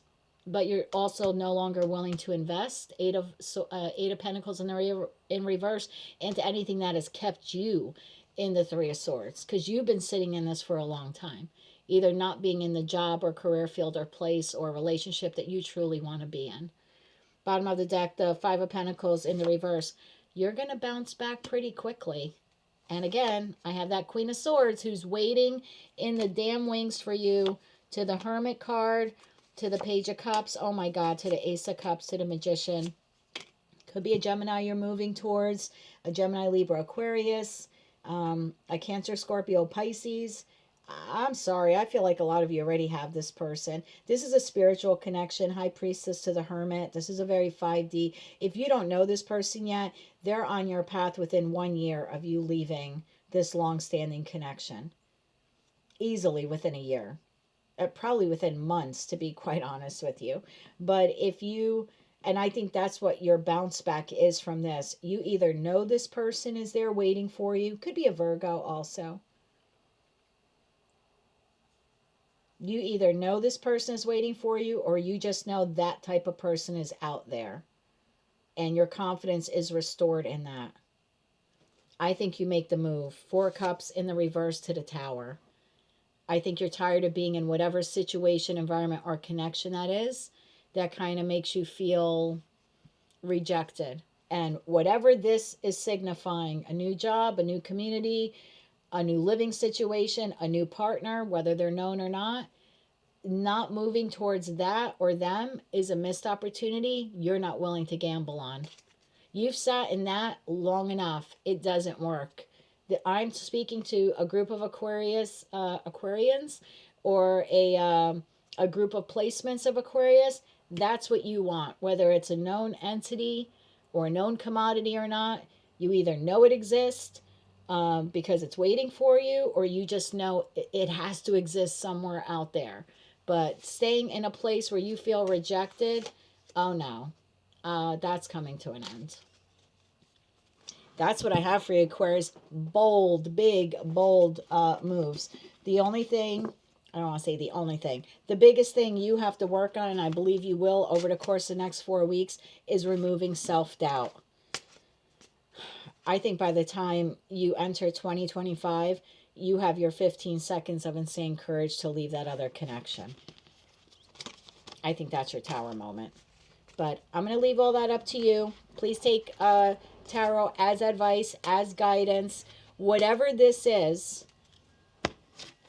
you want to claim your autonomy or claim your independence or claim your freedom from it, and I believe you do just that. We've now officially entered the age of Aquarius. Good luck to you, my friend. You have a win-win outcome is forecast for the next 20 years of your life.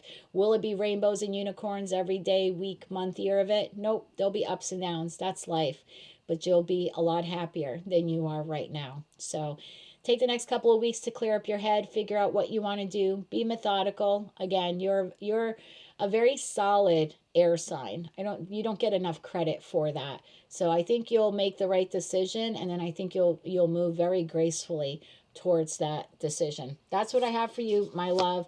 Karmic justice and balance is coming to your life, but it does begin with you taking that first step towards freedom. If you like this message and it resonated with you, or you wish to claim all or part of it, please be sure to click like, share, and subscribe. And until I read for you again, I'm wishing you light, love, and peace. Hello, Pisces. Now that Pluto has officially left Capricorn, where it has been transiting for the past 15 years, and has moved into Aquarius, where it will be for the next 20, you're going to begin to feel, if you haven't yet already, a very quiet yet powerful transformation within yourself. This is a period of intense spiritual growth for you. In fact, your spiritual growth is going to take center stage in your life. It's going to allow you to let go of unhealthy patterns, unhealthy emotional habits, unhealthy habits in general, like whether they're eating habits or smoking or anything like that, health related. It's also going to allow you leaning into that spirituality or growing that spirituality is going to also allow you to let go of unhealthy connections. Your intuition is going to guide you through this process towards reclaiming your inner strength, reclaiming your autonomy, and finding emotional balance in all of your connections, whether platonic or romantic. Huge transformative time for the Piscean collective. In 20 years, Capricorn, Pluto will then be transiting into your sign. So depending on how old you are, this is the time period, and I shouldn't say regardless of how old you are, but this is the time period where you actually want to set yourself up for life. And a lot of you are going to be leaning into your spirituality in order to find that inner guidance to do that. So let's look at your oracle cards, and then we'll get into tarot. Oh my God. Garden of Venus, rest and renewal of life. Wow. This is like finding the spring of your life. Look at how all the flowers are popping. Kind of reminds you of spring. Wow, I just got chills. A renewal of your life, of your happiness, of the things that make you happy. What's your next oracle card? Wow, strength. Taking you all the strength you have to create this new life of balance. Emotions are running high. Super moon. Piano, piano, as my Italian, my Sicilian mother-in-law would say. Easy does it. I know I probably did not pronounce that correctly. She's probably cursing at me from beyond the grave. But, yeah, emotions may be running high. Take it easy. You've got this, okay? You don't have to rush through this. But the Guardian of Venus, wow, Venusian energy of love, balance, emotional healing, spirituality. I like this a lot for you. A lot. Excuse me. Tell me more. I'm going to break this up for you. I think I did this for Scorpio.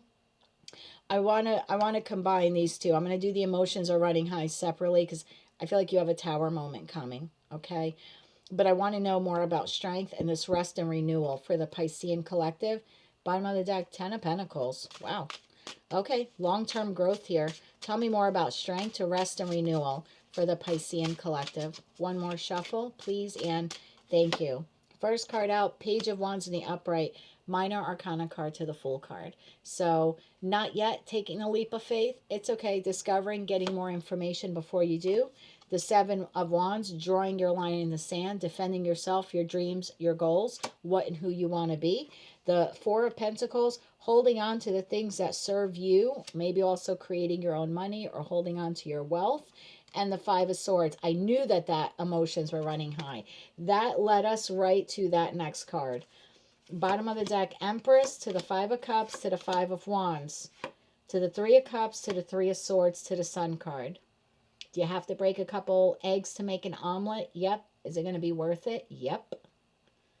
Yep.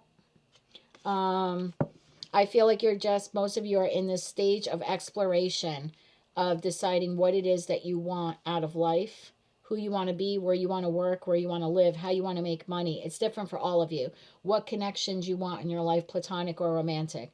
Or if you're in a connection you want to escape from, I hate to say it that way, but leave, then finding out the steps I need to do that. You're holding firm. Whatever this is for you, this Page of Wands moment, this feeling of discovery, of needing to get more information.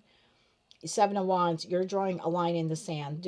I think you're doing it in a quiet yet powerful way. Like, this is you mentally making up my mind, this is what I want to do, and then holding firm. Four of Pentacles. I do think it comes with conflict, though. This came up in one of your other readings. And I said, as you're trying to walk away, this person's like fighting with you. I don't know if it's in your professional, personal, romantic life, platonic romantic connection. It's like someone or something you want to walk away from. It's almost like they're fighting you the whole way out the door. Like, as you're walking away, this person's gathering all five swords. It's like someone who wants to win at all costs. But what you don't see coming is Empress and the Five of Cups. So again, Five of Cups, Five of Wands, change is on the horizon here for you. Does it put you in your power? Yep. Quiet and ever so still, but in your power and rebirthing an entire new life for yourselves. Again, professionally, personally, or romantically, I don't know what that is for you. I just know it's going to lead to conflict with someone else. Now, Three of Cups, Three of Swords. Could be third party. Take it only if it resonates. I hate when the reading goes in that direction because I know it doesn't apply for all of you, but this person, it spilled 3 cups in the Five of Cups card. Then I have the 3 cups here, and I have 3 of Swords. So take it how it resonates, only if it resonates to you. This person has 3 swords in one hand, 2 swords in the other. Take it only if that resonates. Okay, that message isn't for everyone. But you're breaking a couple of eggs to create your own omelet. I know, it sounds so simplistic and terrible, but that's what you're doing. I want to know more about this Five of Swords and the emotions are running high. Tell me more about emotions are running high for the Piscean collective. One more shuffle here, please, Anne. Thank you. Emotions are running high. Wow, Justice. Some of you are asking for a divorce. You're leaving a job, a very highly contentious job. Some of you are leaving a job to start your own business because the Empress could birth a new financial venture. Could be a business owner. Excuse me. Whatever it is, it's truth and clarity for you, and it's balancing your life out. But it is the cause of the argument between you and whomever this individual is. Tell me more. 4 of Swords in the upright. King of Swords in the upright. 6 of Cups in the upright. It is a soulmate, soul bond connection. Bottom of the deck, what you don't see coming is an Emperor. I think for some of you, you are leaving a deceptive air sign. Now, if they're not an air sign, I just think it's an individual who uses words to manipulate. 5 of Swords to the King of Swords could be like almost like a master manipulator. Is it a soulmate, soul bond connection? Yes. But like I was explaining to Aquarius, are they intended to stay in your life forever? No. No. Once they go from, 6 of Cups to making you feel like 5 of Cups, like you're in lack or you're being abandoned or you're left out in the cold, or, once it goes into the negative, then no. Once it goes from an Ace of Swords relationship where there's truth and clarity and honesty and open communication, and we go to the 3 of Swords where there's heartbreak and it's a constant thing that happens, then no, that's not intended to go the rest of your life. Soul connections are intended to be there for the rest of your life when they're mutually beneficial. Someone who's 5 of Swords, King of Swords could be someone who uses their words to manipulate. Take that only if it resonates. So is it a soulmate, soul bond connection with the 6 of Cups? Yes. Are you severing the tie? Yes. Hate to say that for the cross watcher, but you are. So I don't know if this is a boss. I don't know if this is a parental figure. I don't know if this is a friend you've had in your life for a long time, maybe going back to childhood. Could be a family member. And for some of you, yes, it's a partner in love. Again, if this is love, there are no cups. You have emotionally withdrawn, checked out, as have they. As have they. Now, for some of you, emotions are running high because King of Swords in a marital divorce type of reading usually comes up as the judge or the magistrate or the attorney. So for some of you, there's an argument here that breaks out when this person is served papers, like if you're getting a divorce. For those of you currently going through this divorce, I feel like you have, by Gemini season of 2025, it's cleared up and done. If you're currently in it, there's a decision that is made. Justice to the King of Swords would be a judge making a decision that helps you heal this connection, like walk away from it once and for all, so you can truly begin the healing process by end of May, beginning of June 2025 with the Six of Cups. For me, cups are months. So again, if you're currently in it, maybe you've been in it for a while. Oh God, up to 4 years. I hope not. Jesus, I hope not. That's a long time to go through a divorce, but maybe it is. We have a lot of fours here on the table too. So take that only if it resonates. However long it's been, if you're currently in it, there's resolution by Gemini season. I'm going to even say Taurus season, by Taurus Gemini season, because we're still in November and this is 6 months out. So May, June area. Okay, take it, how it resonates to you. I feel like you're free and clear by then. For others of you, you're asking for a divorce by then. Or hiring an attorney.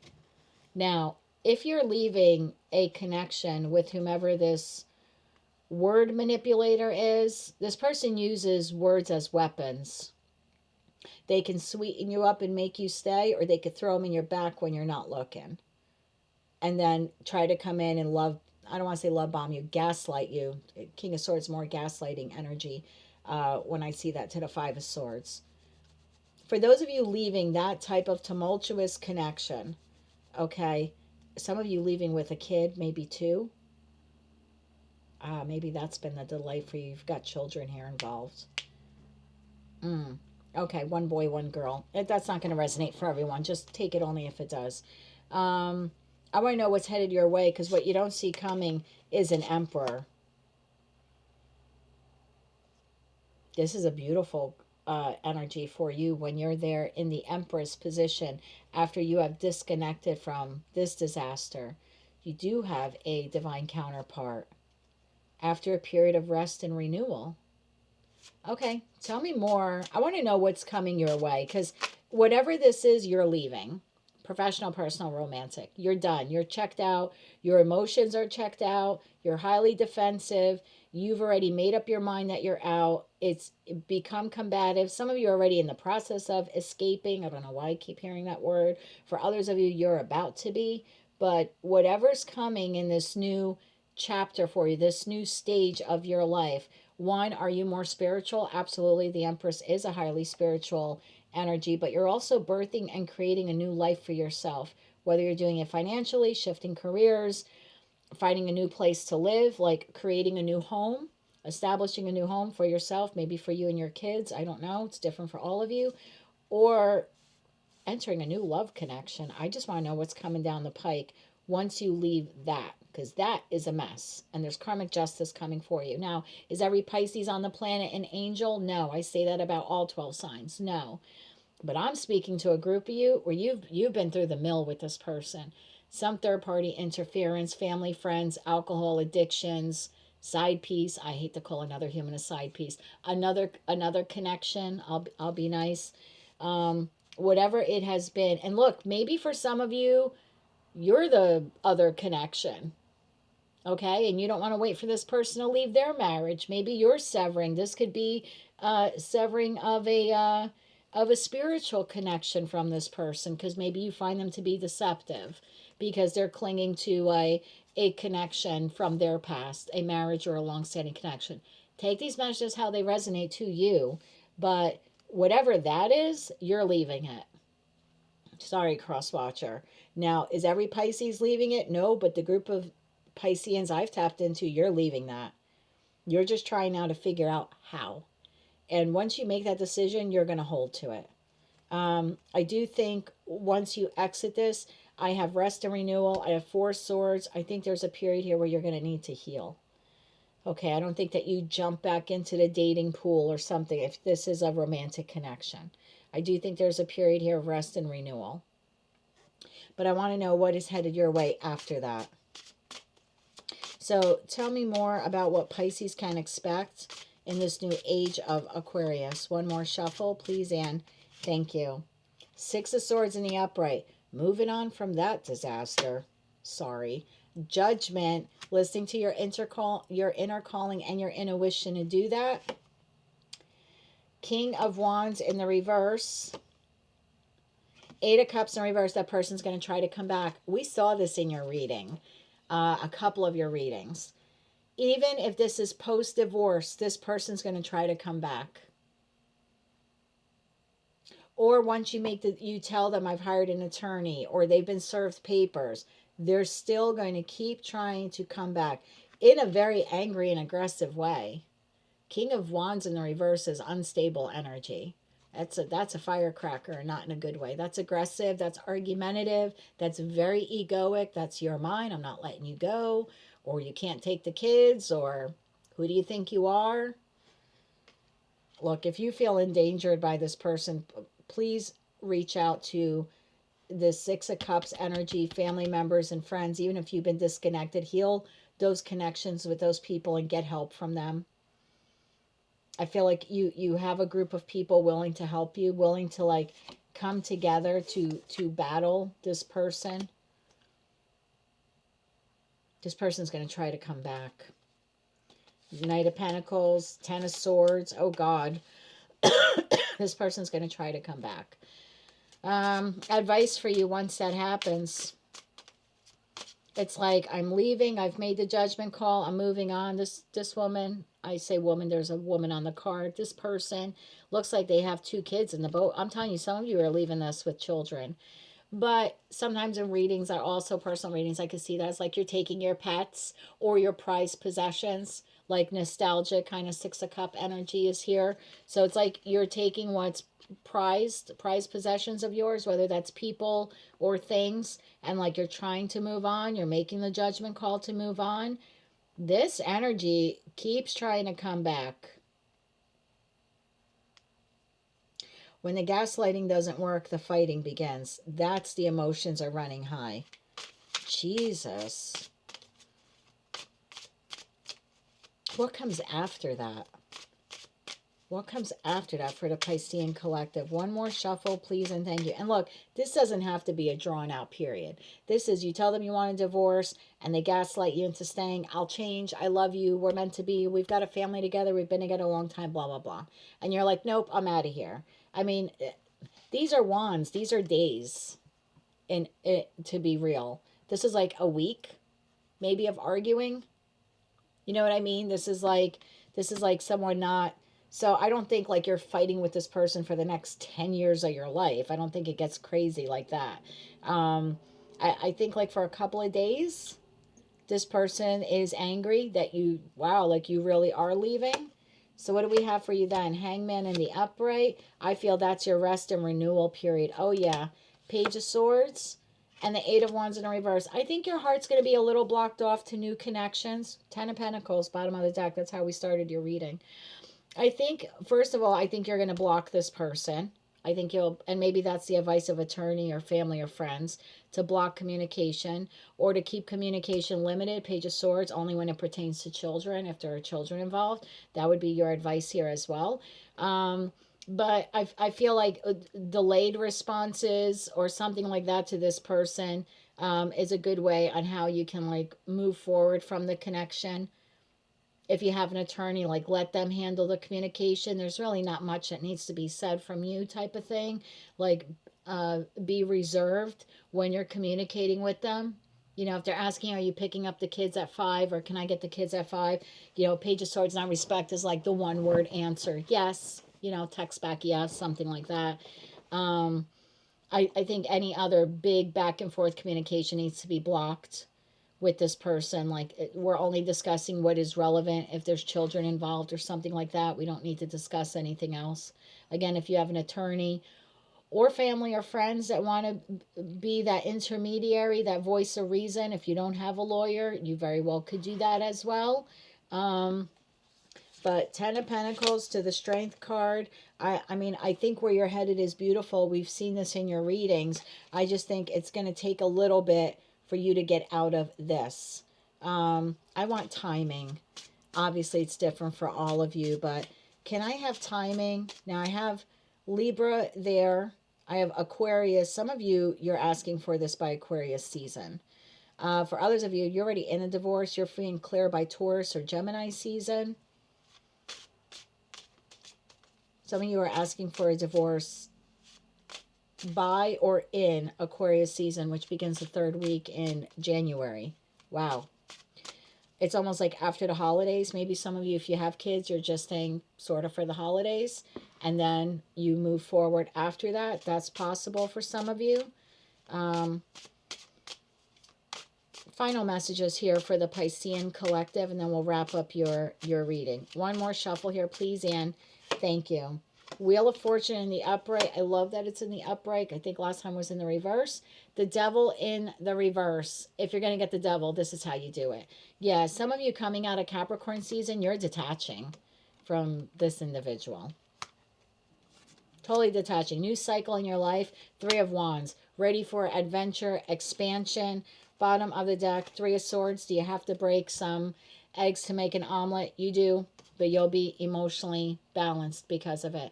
And that's how we started the reading when I said Pisces will go through a quiet yet powerful transformation. And one of the last things I said was your intuition will guide you towards reclaiming your inner strength as well as your emotional balance. There's your emotional balance. So it's coming for you. If you're in the Northern Hemisphere, I would say spring. 2025 is when you're going to start to have this rest and renewal and really be at the very early stages of this new chapter in your life. If you're currently going through this, I'm going to hold firm. You're free and clear by Taurus or Gemini season 2025. Like if you're already in the divorce stage. For others of you, you're asking for the separation by then. Do I think they're a bit combative for a couple of days, maybe a couple of weeks even? Yes. Just limit your communication. You don't, actually, it doesn't even say limit. It says block. 8 of Wands in reverse is block. But if you do have children, then very small communication. Page of Swords, yes, no, 4 o'clock, 3 o'clock. Keep it light with them. You don't have to re-engage because I feel like that could just stir things up again. And you don't want to poke the hornet's nest here. But what you're headed towards is a whole new chapter in your life, detaching from a severely toxic connection. And we've seen that Emperor at the bottom of your deck. I'm going to throw this out there for one person watching. You're leaving this person for another person. You already have a divine counterpart. They've been waiting for quite some time. Again, it's for one of you watching. But this is all going to come to a head. Again, not for every Piscean watching, but for most of you, you are jumping timelines. And when you do that, there is a period of strength and, there is a period of rest and renewal. There is a period of your strength being restored to you. I also feel like the emotions are running high is going to be you. Because I just think that once you have a taste of freedom, it actually might be emotional for you. Like when you, and I went through that, and my marriage wasn't, terrible. I wasn't leaving like a lying, cheating narcissist or anything like that. But when I stayed in my house, first I was very nervous. Like I got this house, it's an 1860 Victorian, needed a tremendous amount of work, still does. The attic was one of the first things I did. But I remember sitting on it in the first floor and looking at like these 160-year-old wood floors that needed like tremendous amount of work. And I was running, like my emotions were running high, just kind of sitting on the floor of the first floor of this house. It's a 3-floor house. 3-story house. And sitting on that first floor, like, I think that's kind of how you're going to feel like emotions are going to be running high. Whether you get your own home, an apartment, whatever it is, no matter what mountain is ahead of you. For me, it was fixing this house, making it in a livable condition for myself and my cats.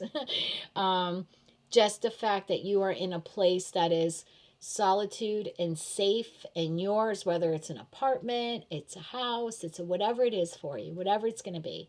Could be a camper. I mean, some of you maybe are just going to buy like a mobile home. God bless you. I've always wanted to do that. Whatever it is for you, when you sit there for your first time in your quiet time, and you could breathe a sigh of relief because you are on the precipice of true freedom. Yeah, your emotions are going to run high. I think you're gonna sit there, and there's gonna be some tears. There's some regret and loss for the past that's leaving, absolutely. But there's also this excitement for what will come. So it's gonna be a little bit of an emotional time for you. Just rest assured, things will balance out. You're doing the right thing by yourself, your future, and especially for those of you who have kids. So if that connection was meant to go to distance, it would have never ended up in Three of Swords, Ten of Swords. Maybe you'll find some solace in accepting that. I don't know. But if that's what you're moving away from, you're doing the right thing. I still think some of you have someone waiting in the wings, but if you don't, you will soon. You're not spending the rest of your life alone. That's not happening. That's not happening. So emotions are running a bit high. You are claiming your freedom. And before you know it, especially if you are in the Northern Hemisphere, by spring, most of you have rest and renewal headed your way. A rebirth in your life. Good for you. That's what I have for you, Pisces. That is your Pluto moving into Aquarius for the next 20 years. Tarot reading. If you like that message and it resonated with you, or you wish to claim all or part of it, please be sure to click like, share, and subscribe. And until I read for you again, I'm wishing you good luck with this situation, as well as light, love, and peace. Hello, everyone. Well, there you have it, your Pluto in Aquarius tarot reading for all 12 signs. And I'm just going to do a quick reading for the collective for all of you watching, utilizing our mystery cards at the bottom of the deck. Okay, we have Sky Bridge. Wow, possibility for union. This is giving me like 1111, kind of Four of Wands feeling. This is also a spiritual union. It's very reminiscent of the columns and like the High Priestess card as well. So some of you have a spiritual union, a divine counterpart, whether they're currently in your life or not. Wow, heart, home, compassion. Yeah, some of you really have a divine union. Okay. Let's see what the next oracle card is. We have illuminate and we have impulse, which is a heart. So for some of you, this is going to be illuminated to you, meaning who this counterpart, this divine counterpart is. Like if they're currently in your life, but you're not sure, you might get this aha moment, this spiritual download of, oh my God, this is this person, and then feeling this impulsive need to move towards them. For others of you, you could be in a connection now where maybe that soulmate soul bond connection is expiring, and you can impulsively feel like, I need to leave this because I feel like I do have a divine counterpart on my path, whether it's soulmate, twin flame, whatever label you want to put on it. But something is illuminated within you, like maybe where you're the connection you're currently in isn't the one you're supposed to be in forever. I hate to say that, but let's see what tarot has. And the bottom of the oh my God, Moonology deck. What do you need to release? And your commitment is being tested. First quarter moon and the waning moon. What do you need to release to get to this spiritual union, collective? Your commitment to yourself as well as your contract. You know, if you believe in that, not everyone does, but you make an agreement to fulfill a particular contract or to learn a particular lesson in this lifetime. Some of you need to release a connection in order to fulfill that contract or that agreement. All right, let's get into tarot and see what this is all about. Oh my God, bottom of the deck, Four of Wands. And I did say that was giving me Four of Wands energy and High Priestess vibes. Chariot. Okay. Tell me more about this possible spiritual union. Again, some of you are already in this connection and you need to release something. Toxic patterns, toxic traits, the way you communicate with one another. Something like that. I'm not saying everyone here needs to leave a connection to find their divine counterpart. But there's something you need to release. A grudge, something you're holding over their head, childhood wounds, you know, anything like that that's preventing the connection from moving forward. And yes, for some of you, maybe you or your person needs to release another connection in order for the two of you to like come back home to one another. Wow, right behind that we have rising above the fray. Yeah, okay, let's see what tarot has. Oh, and then we have Hierophant at the bottom of the deck here to the Hangman. I mean, some of you, or maybe your person, is in another connection. Again, just take the messages how they resonate. I'm reading for tens of thousands of people, okay? Tell me more about this. I'm going to split this up into two sections here. We're going to do the spiritual union and the illumination of what that spiritual union is. And then we'll try to get you some info on what it is here that you may need to release, okay? Tell me more about this possible union being illuminated here for the collective. One more shuffle, please, and thank you. This is being clarified. Three of Swords in the upright. Two of Cups in the upright. Knight of Swords in the upright, as well as King of Swords in the upright. Well, some of you know that I'm not even going to talk about your person here because I'm doing a collective reading for those of you watching. Some of you know that you have to leave another connection, Three of Swords, in order to be with your soulmate. Whether you know who they are or not, whether they're currently in your life or not. In order for you to be able to move forward on your path, because right now you're stuck and stalled, Three of Wands in the reverse. This spiritual union right now is only a possibility. The card actually says it, possibility. Because if you're in another connection and you're not releasing it, what do you need to release? Then that's all this will ever be, is a possibility that ends up becoming a Four of Cups in the reverse, basically, missed opportunity. So for some of you with this Three of Wands in the reverse, you're currently in a connection where you're very disappointed by it. There could be cheating involved. There could be some kind of loss or theft. There's a lack of planning. There's no forward movement. It's been inconsistent. You're feeling stuck and stagnant. It no longer feels new. You're no longer making plans for the future. There's nothing really to look forward to into the horizon. It's halted. And in that respect, you may need to release it. I hate to say that to you.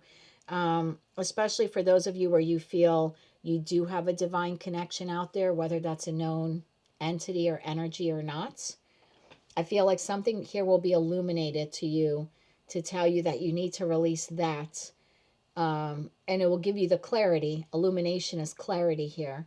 So I do feel with the King of Swords energy, there is clarity here of what you need to release. What do you need to release? So you know then how to move forward. Five of Pentacles, Nine of Wands. Yeah, there's something here that a lot of you need to release. Now, doesn't have to be a relationship. Like I was saying in the beginning, could be a pattern, a toxic trait. Maybe you have really poor conflict resolution skills. Whatever it is, there's been a struggle or a delay in you actually having a divine connection, a divine counterpart in your life. Whether they're currently in your life and you need to release something in order to be with them, whatever that something is, or you need to release that person so your divine counterpart can actually come in. There's a severing here of something which needs to occur, person, place, or thing, in order for this union to come together. Bottom of the deck, Three of Wands in the reverse, Five of Pentacles in the reverse, Nine of Wands in the upright, and the Sun card. There's something here that needs to be released, and you know what it is. It's different for all of you. Toxic trait, pattern, addiction, third party, a connection that's no longer working. Again, whether you know who this other soulmate, soul bond connection is or not, whether they're a known entity / energy to you or not. There's something within you that says I need to let go of something. Past hurt, past pain, toxic addiction, third party. Something needs to be let go so you can find your Ten of Cups and Ten of Pentacles all rolled here into one in the Sun card. So what do you need to release for most of you? Tell me, what does the collective need to release? What do they need to release? One more shuffle here, please, and thank you. What do you need to release? Nine of Swords in the upright. Your worries, your negativity. If I leave this connection and I know this other person, will it really work out with them? All those negative what ifs. If you're leaving this person, but you don't know if you'll find someone, all of those what ifs. What if I'm alone? What if I never find someone, right? All that worry and negativity needs to be released. The Knight of Swords is also a card of unhappiness. So you need to release the unhappiness, obsessive feelings, anxiety, stress, regret. For those of you where you're already in a connection with your divine counterpart, but it's been tumultuous and rough, maybe they did something, you did something. There could be a need here for you to like release the past, in the sense of like stop focusing on the past, what they did. Either you're going to heal the connection and work together to heal the connection, or then you have to release them. But you can't stay in a connection with someone where they're putting in and the effort, if they're really putting in the effort to fix the connection, but every small disagreement you're throwing back in their face something they did in the past. So in that respect, someone, you need to release the past. If you're going to forgive, you really have to forgive. Again, whatever it is for you, I just feel like you're overthinking it and it's causing you a lot of anxiety. So right off the bat, regardless of what it is you have to let go of or who you have to let go of, you need to release the negative thoughts. King of Pentacles in the upright. What do you need to release? For some of you, it's a long-standing marriage or someone you have finances with. I'm not going to lie to you.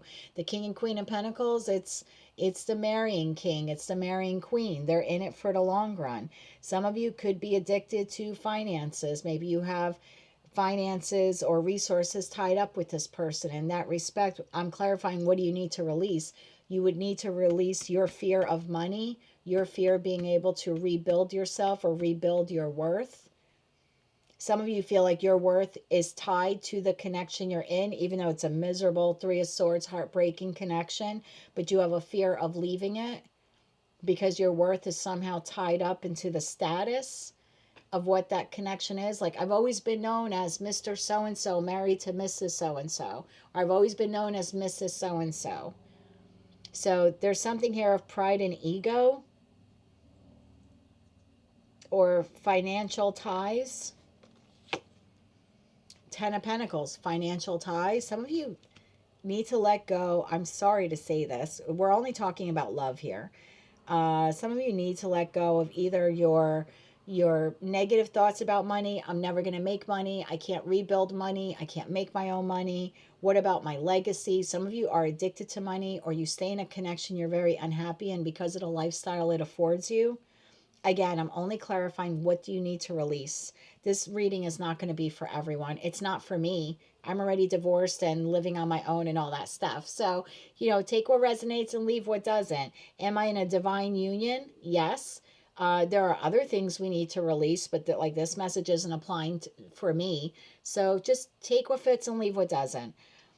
So what do you need to release? Some of you need to release an addiction to money, an addiction to status, an addiction to a long-term, I shouldn't say addiction, but a long-term connection, or all the negative thoughts that come with money or rebuilding wealth.